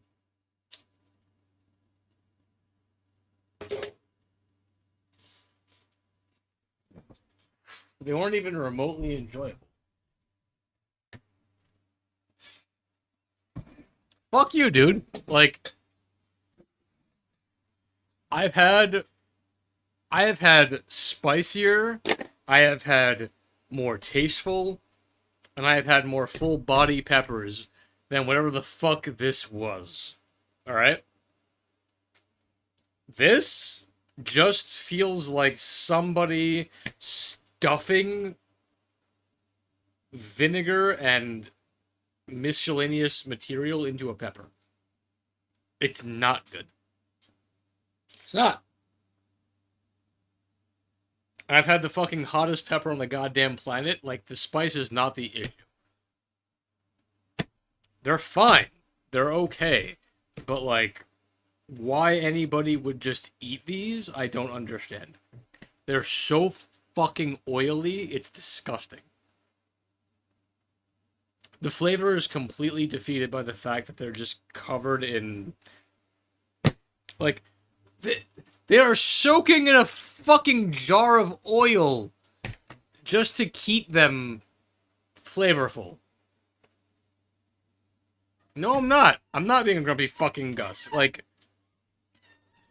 cool concept, but, like, the level of moisture that these things hit is disgusting. Listen, I would like to point out this church, alright? Nah. I would love if I had like an actual proper like He thinks he's above prosciutto and provolone. Can I trouble you for some water? that's not the issue. I think prosciutto and provolone are a great fucking combo. In fact, I think prosciutto, provolone, and pepper are a great fucking combo. However, However, you know, we're gonna do this in fucking real time, you piece of shit. You son of a bitch. because you want another. No, we're gonna like real time break this fucking garbage pepper down. Kool-Aider, I hope you're listening in on this nonsense because I really like them peppers, but listen to Monox be a jerk. No, I'm gonna fucking like dissect this thing and you're gonna have to fucking deal with it. How about that? Alright. Alright, so check this shit out. First of all, what the fuck is this? Alright. I liked it, but still. What is this, like, oily, soupy, like, why do I have to pad this pepper down? Not good. Not good out the gate.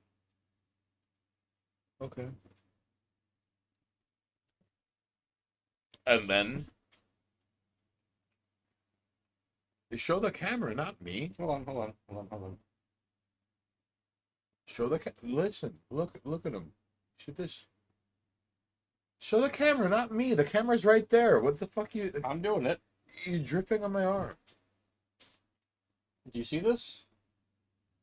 Do you see this?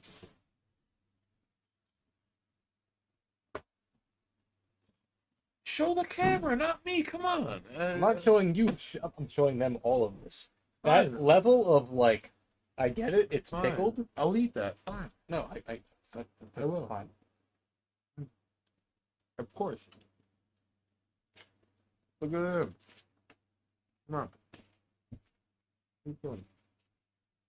Mm-hmm. My whole point of dissecting it was that, like, individually it tastes better. So I appreciate that you broke it down and ate it in pieces before I could get to that. So how much better was that not fucking, like, oil-coated and, Pseudo pickled? This isn't even pickled.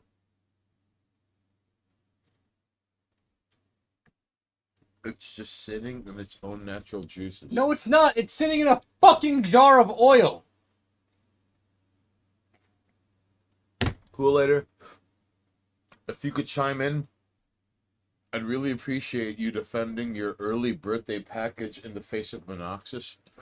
And I DM'd you. And I'm like, is it cool Haynes, if I open this up? what's inside here? Prosciutto and provolone. And what's outside? Pepper and olive oil. And no. And vinegar. It's pepper. Alright? What is on the fork? Pepper and prosciutto. And why is there this layer of wet? Because you pulled it from a jar of fucking oil. What the fuck do you want from me? What I'm saying is that something about this is gross. Look at him. Like, hold on. Ready? So, watch this. Ready? Do you see the drip?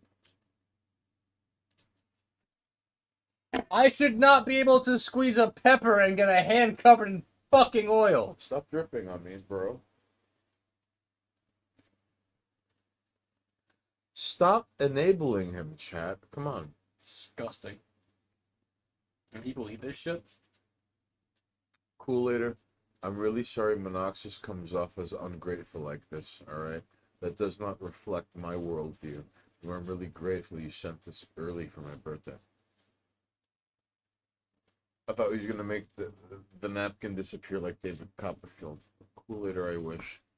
Stella Shobak goes, I feel bad for you, man. Purpose of friendship being rejected in real time. No. Maybe sans oil. What are you? What's your problem?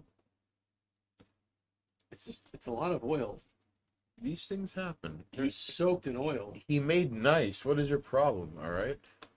I'm allowed to be health conscious. Oh no, it's sunk again in delicious olive oil that is so good and tasty and delicious and as a good natural preservative, alright? It's not olive oil.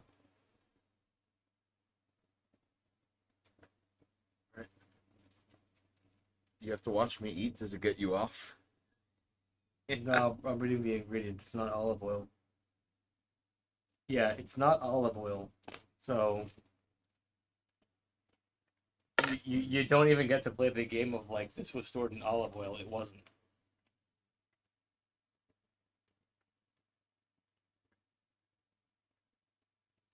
Yeah, I'm being a piece of shit, but like you shouldn't eat this shit.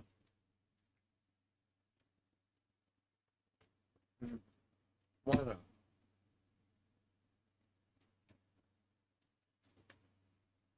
Your relation. No, I'm good. Should not eat this garbage. The provolone and the prosciutto really hit close to home, though, I must admit. Yeah, I'm being judgy. My hands are fucking covered in this shit.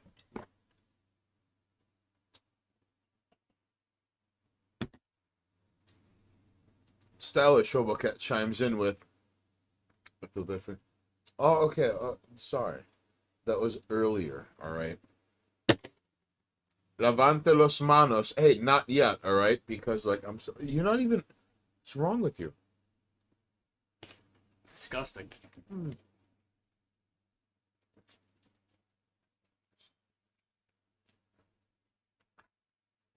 Actually, I tried one. They're fucking gross.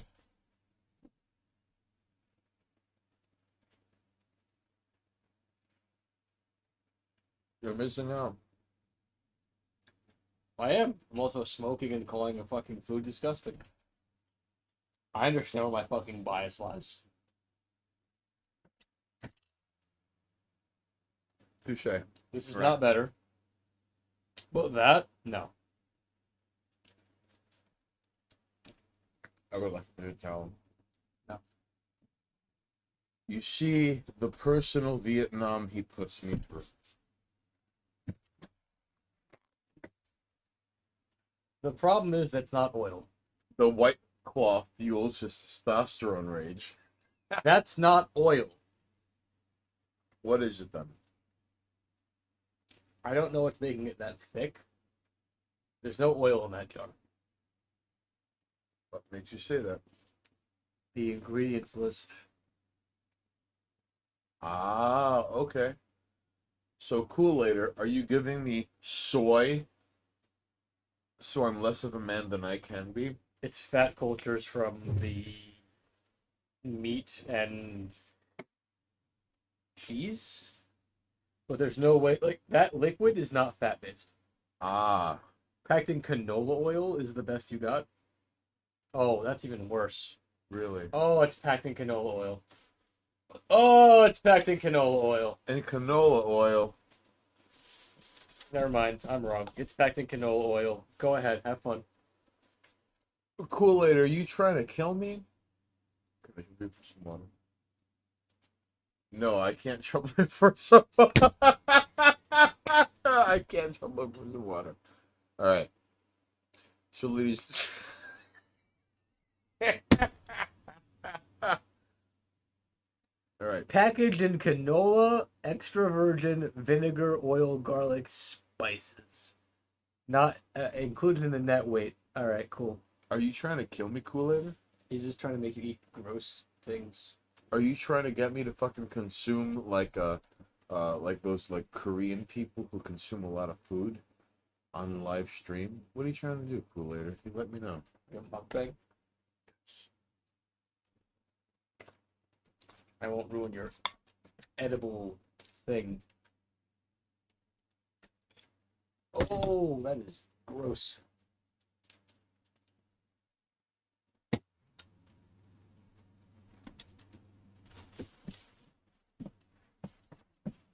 It's sticking to the table.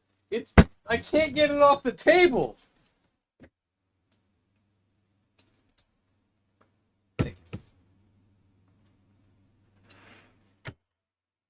You monster. The ashtray's all over there. I All appreciate the secondary ashtray. You monster. All right. All right. A 718 mukbang? Oh yeah, we could do that. We're trying to navigate the landscape that Kool-Aid had laid before us.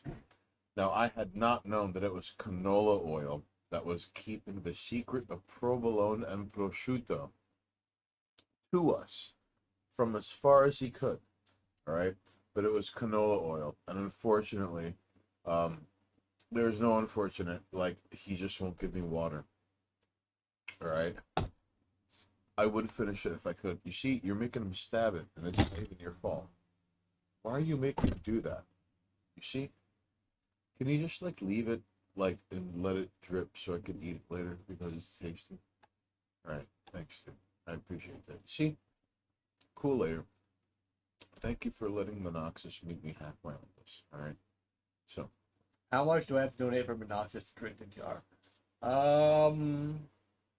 To drink a jar of oil, all right, so like a tablespoon of canola is like 130 calories. That's like somewhere in the ballpark of, all right, so a tablespoon would be like the top layer. So we're talking about hundreds of tablespoons worth. We're talking about thousands of dollars. Okay. This is like, oil-wise, the oil alone is a week's worth of calories. Multiple weeks worth of calories.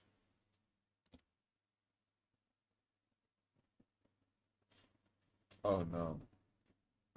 Over $1,000. So listen, Professor Thomas, I understand you're asking the hard questions around here, but Monoxus is not willing to eat this Kool-Aider special brand Pepper Delights from Norbaco. No, just the oil. Cherry pepper stuffed with prosciutto That and is provolone. pure oil. That Kool-Aider was nice enough to send to us on top of that.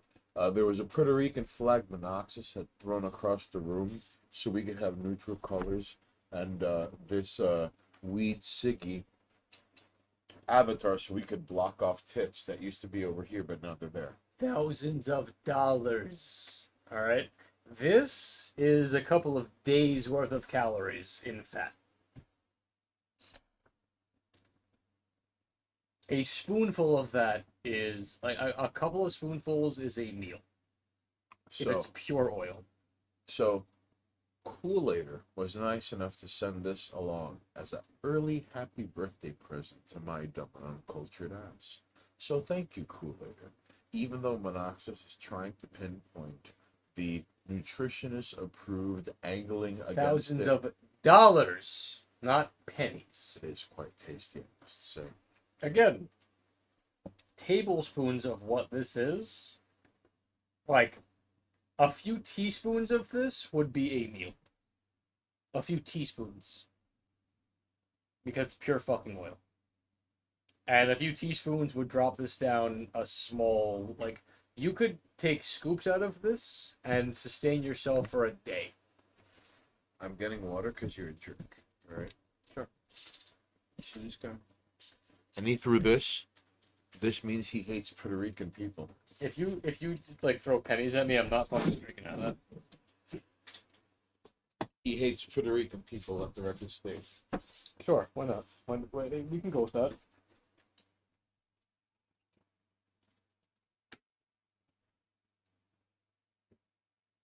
Oh, that's gross. That is a jar of oil.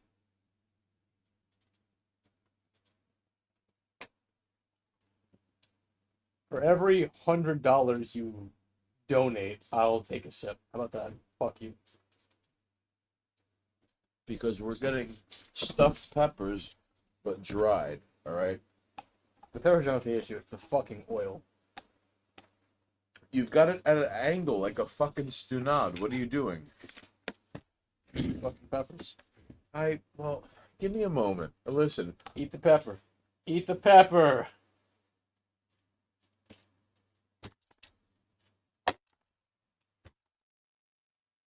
Eat the fucking pepper. Oh my god, there's so much oil. mm-mm. I'm not adding drinking the oil as an option for 20 points. I'm not drinking fucking oil. You're out of your goddamn mind.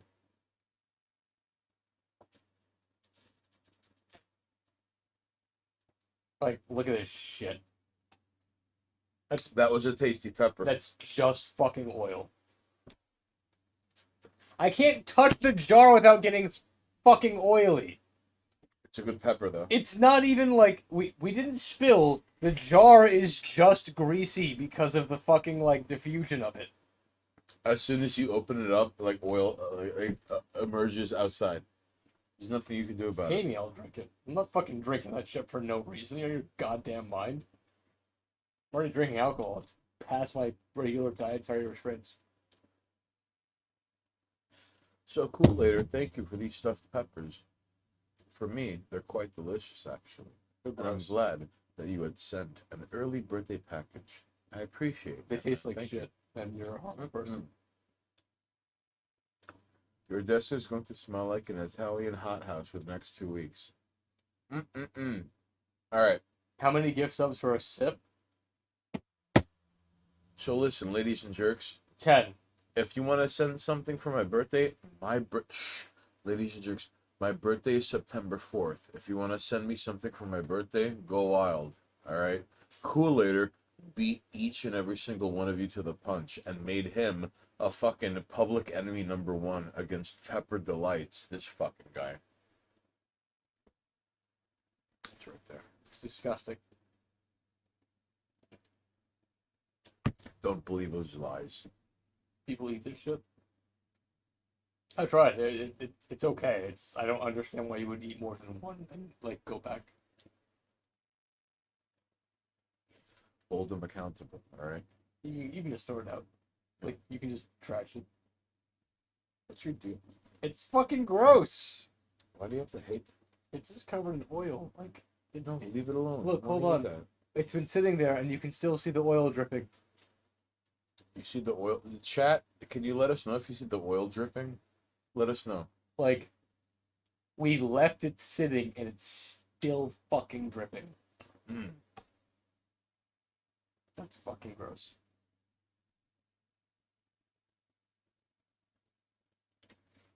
I'm waiting on chat to let us know the same way we left it in their hands for the album review. It's well beyond this. We're not like, no one in chat is throwing enough to make me fucking drink this. I made it intentionally hard. Alright, fine. This jerk is criticizing Kool-Aider and preventing him. No, I think from- it's a. You could use these for cooking, not for eating. Kool-Aider is just trying to get his wrestling match against Monoxus so he can get the good ending, and Monoxus is doing everything in his power to prevent it. Kool-Aider goes, how much to butt chug? I don't know, you gotta ask Monoxus. I'm not doing that. But Madman Moo's not asking the right questions. He can do 3, he needs 7 more. That total of 7 gifts. Alright. Point is, that's fucking gross. You don't like it? I tried one. It's just so oily. Alright. Why would anybody eat something covered in oil like that? It's still dripping! Alright, you're not wrong. You're not wrong.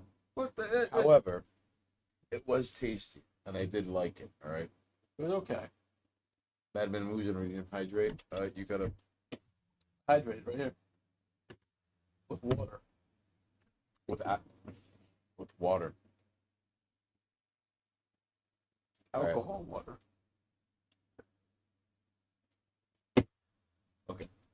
Question. Yeah. Does anyone know if Medicare is streaming, and how many people are watching? I'm curious. I have to check. I would like to know. Oh, God. There you go. 10? Holy shit. Thank you for coming on by. I had no idea what the fuck he was doing. And if he's still streaming, good on him. Here's the man. He's really like on top of his shit. Grease yourselves in a wrestle? No. I will eat 4 of these peppers, though. We're very anti-wrestle on this street. So, hold on. You're not getting any water. I gotta get this myself. You're not getting water. I'll be right back. Hold on. Look at it. What is it gonna be like? Be a jerk. I'm gonna be a jerk. Because you thought this was good. It's great. Are you kidding me? Oh, I turned it and it spilled. Oh, that's even worse. Oh no. There was oil in there. Monoxus is slandering the gift that Kool-Aider sent me. Oh no. Flashback LG, what's going on? Flashback LG. Set turn into the ECW. Sure, why not? Flashback LG. You had come on the tail end of reviewing A Banishment of Bloodshed and Superstition. You are very far off on that. Currently, we're talking about how this is disgusting. Even though Kool-Aider, who you could find in chat, had sent me a early birthday package, this guy is talking the most shit on planet Earth, alright? Now, mind you, I'm not taking a sip of that fucking oil. He can. Go ahead. Take a sip. I want to eat the peppers, not... Eat the pepper. Eat the pepper. Now drink the fucking oil. Because apparently chat wants someone to drink the fucking oil. Drink the fucking oil. No, why? Because apparently it's fine. First time chat. Dong flavorful. There's How no far do peppers they in have to them. be? And then Flashback says, suck it down. Go ahead. Drink the fucking oil. There's still peppers in there. Yeah? Is there? Now there isn't. Drink the fucking oil. You monster. Pretty fucking gross, right? Drink the fucking oil! Why is it gotta be like that? I already said I wouldn't because this is disgusting. But you were like, monoxus and oil and peppers. Drink the fucking oil. Suck it down. See? Thank you. Thank you, randos in chat who all of a sudden are on my side where it's like you can't just fucking drink the fucking oil. So, there's one more pepper in there. Alright, cool. fucking. Drink the fucking oil. Drink the fucking oil. I already said I don't give a shit. Basement says rock, paper, scissors. Best Two two out out of of three. All right. Ready? Rock, paper, scissors, shoot. Got him. Rock, paper, scissors, shoot. Rock, paper, scissors, shoot. Rock, paper, scissors, shoot. Rock, paper, scissors, shoot. Got him. You win this round. Why do you people think these peppers No, won't even give not me just strength? Are you drink kidding the me? Take it. Looked on flavorful. I'm not drinking the fucking oil. It's a jar of oil. It's nothing but. Kool-Aider was nice enough to send the stuffed peppers with provolone and prosciutto. Are you killing me? Eat the fucking pepper. No. I have to give me a second. You're dripping all over me. You're the one who signed up for this. Eat the fucking pepper. I'm not done with my birthday present, you monster. When I just voted, Bot most likely to drink the oil. He's getting my fucking shorts dirty. You see this asshole? I'm not drinking the fucking oil. It's not. No. Why? How did that even become a thing? Because apparently drink the oil is a thing that's happening in chat. You're not. There's. But I was the one who was like, this shit's disgusting. And you were like, it's good. But there's still peppers to eat. Eat the fucking peppers and drink the fucking oil. We're not. I like it. It's tasty. At least I was like, this is gross. Why are you? At least I'm on the other side of this where I'm like, no, it's disgusting. Kool-Aider, look at what you've done. You did this by saying it's good. Kool-Aider, It's fucking gross. look at what you've done. All right. It's not good. This whole process has been terrible. Except you're like, peppers. Fine. I'm getting more water, and I'm gonna eat another pepper. Drink the fucking oil. No. I have to finish the peppers. What's wrong with you? They're not good. You're just saying that. You shorts are trash now, says Doug Flavorful. Thanks for chiming in with him and his dumbass drinking the oil peppers bullshit. All right. Hold on. Yeah, you can eat the fucking peppers all day. What they want is someone to drink the fucking oil. Hands in all the peppers. He did. He actually, he did eat. He ate most of the peppers.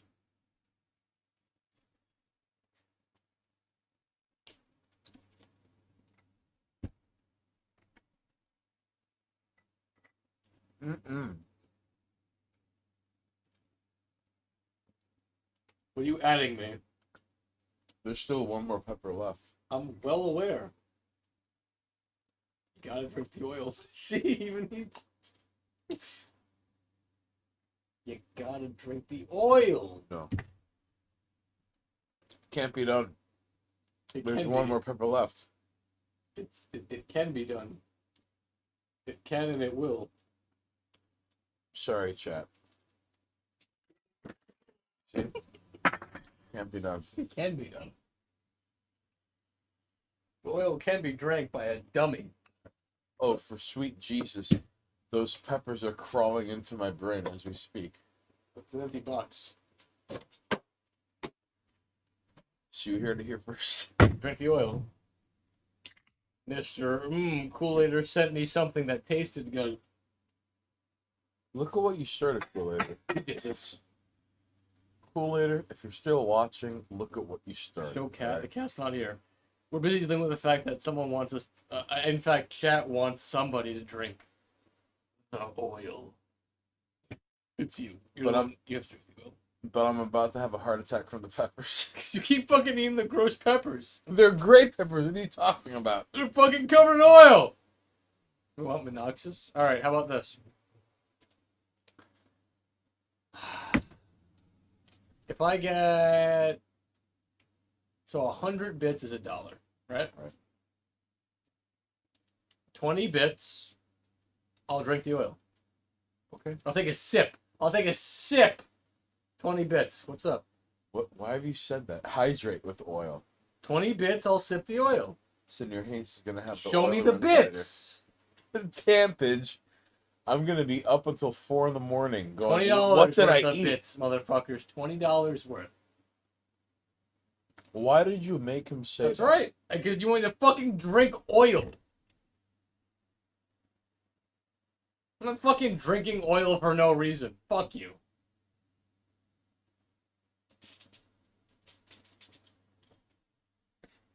Look at him in his cocky, posing jerk face stance. Look at him.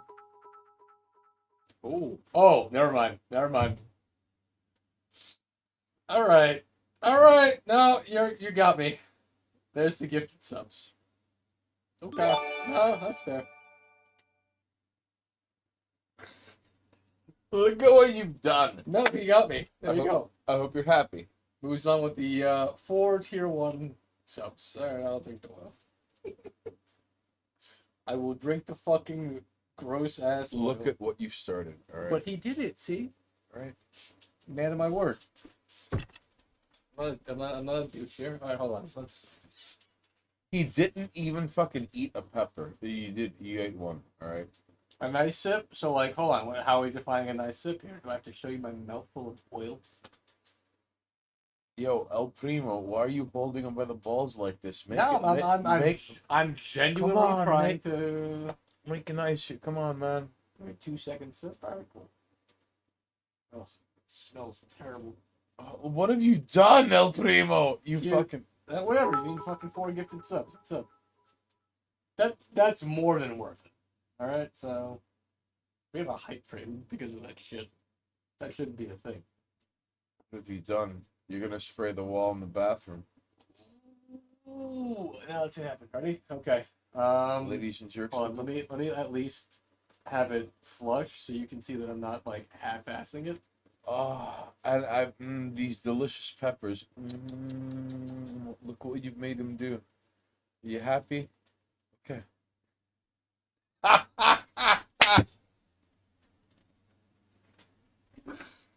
And here we have, lady. You want some water now, don't you? You could go for some water, right? No, I'm alright. I'm gonna ruin AVH's shirt with oil. You're ruining AFDH's shirt with oil. You're ruining AFDH's shirt with oil. Yep.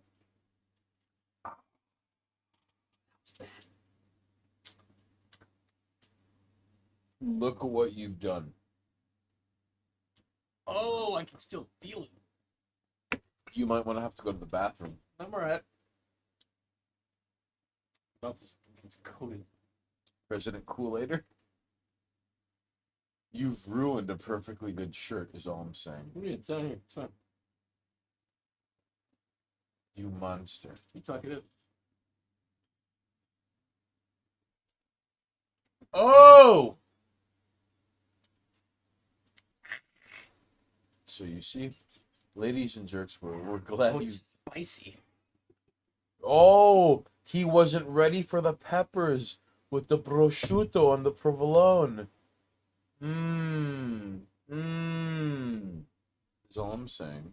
Someone for 50. I baited out gifted subs, so it's fine.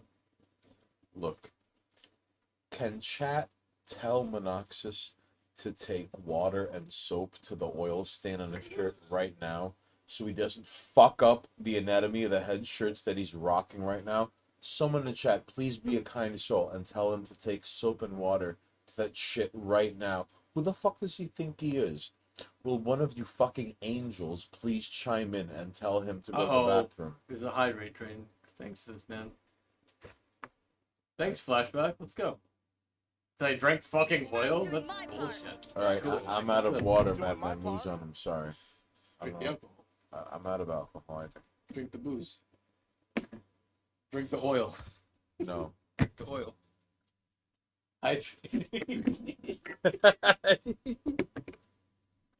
No, I have to get water now.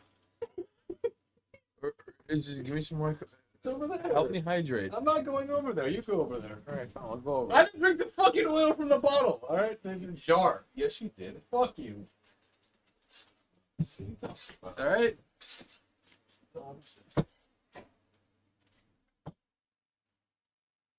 I didn't drink oil. It was gross. It did not taste good. You didn't even. This is what you get for not believing in the fucking peppers with provolone. Listen, can someone in chat tell him to clean up his fucking shirt and put water and soap on his fucking shirt that he ruined with oil? Yeah, it's ruined. But you know what? Memory.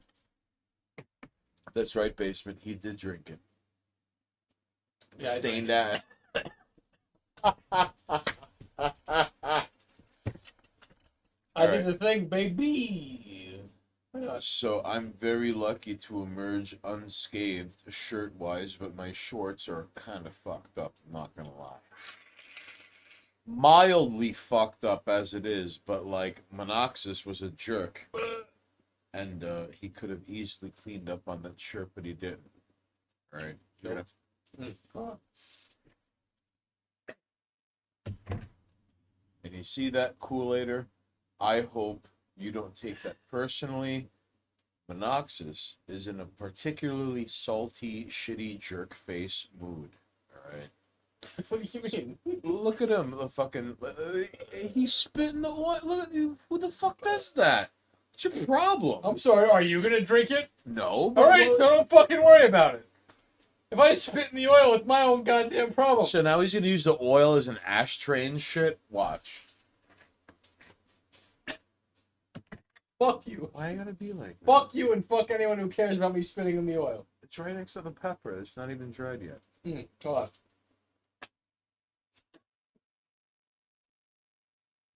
Why you gotta be like that? Because fuck it. You see, ladies and jerks? Like he's just fucking like... That's right! just spitting on everything like a jerk. That's right. So thank you. Alright. Fuck. Why you gotta be like that? Alright. Cold-hearted bastard.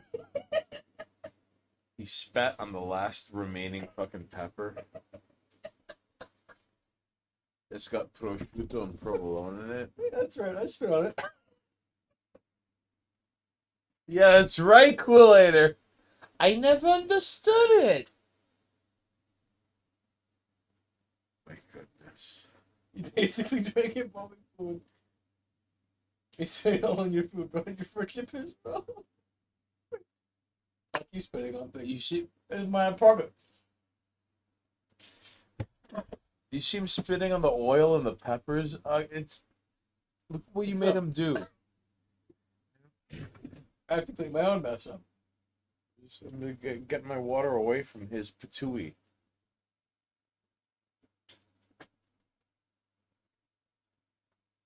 Why you gotta be like this? I don't know. Consistency. However, you're spitting on a birthday package kind of sort of ordeal from Kool-Aider. That? The thing I drank from, which fucking made me sick. You didn't have to. I did after the fucking, like, optional throw money at us thing. Deal. All right. That's not my own goddamn. I know what I did. All right. Ooh. So, ladies and jerks, we appreciate you coming on by. So, we have concluded our review, and there was a early birthday package courtesy of Kool-Aider. Here, a chat talking to you. He got close. That's right. Close. Get bumped out. You want to call it a night? Oh, of course. All right. We're well beyond the planned stream time. I'm just curious. If Medicare is still streaming, I'll be offended. What? All right. Ladies and jerks, buenas noches. Thank you for tuning in. Gracias por tu consideración. But All right. thank you for dealing with my bullshit. You heard it here first.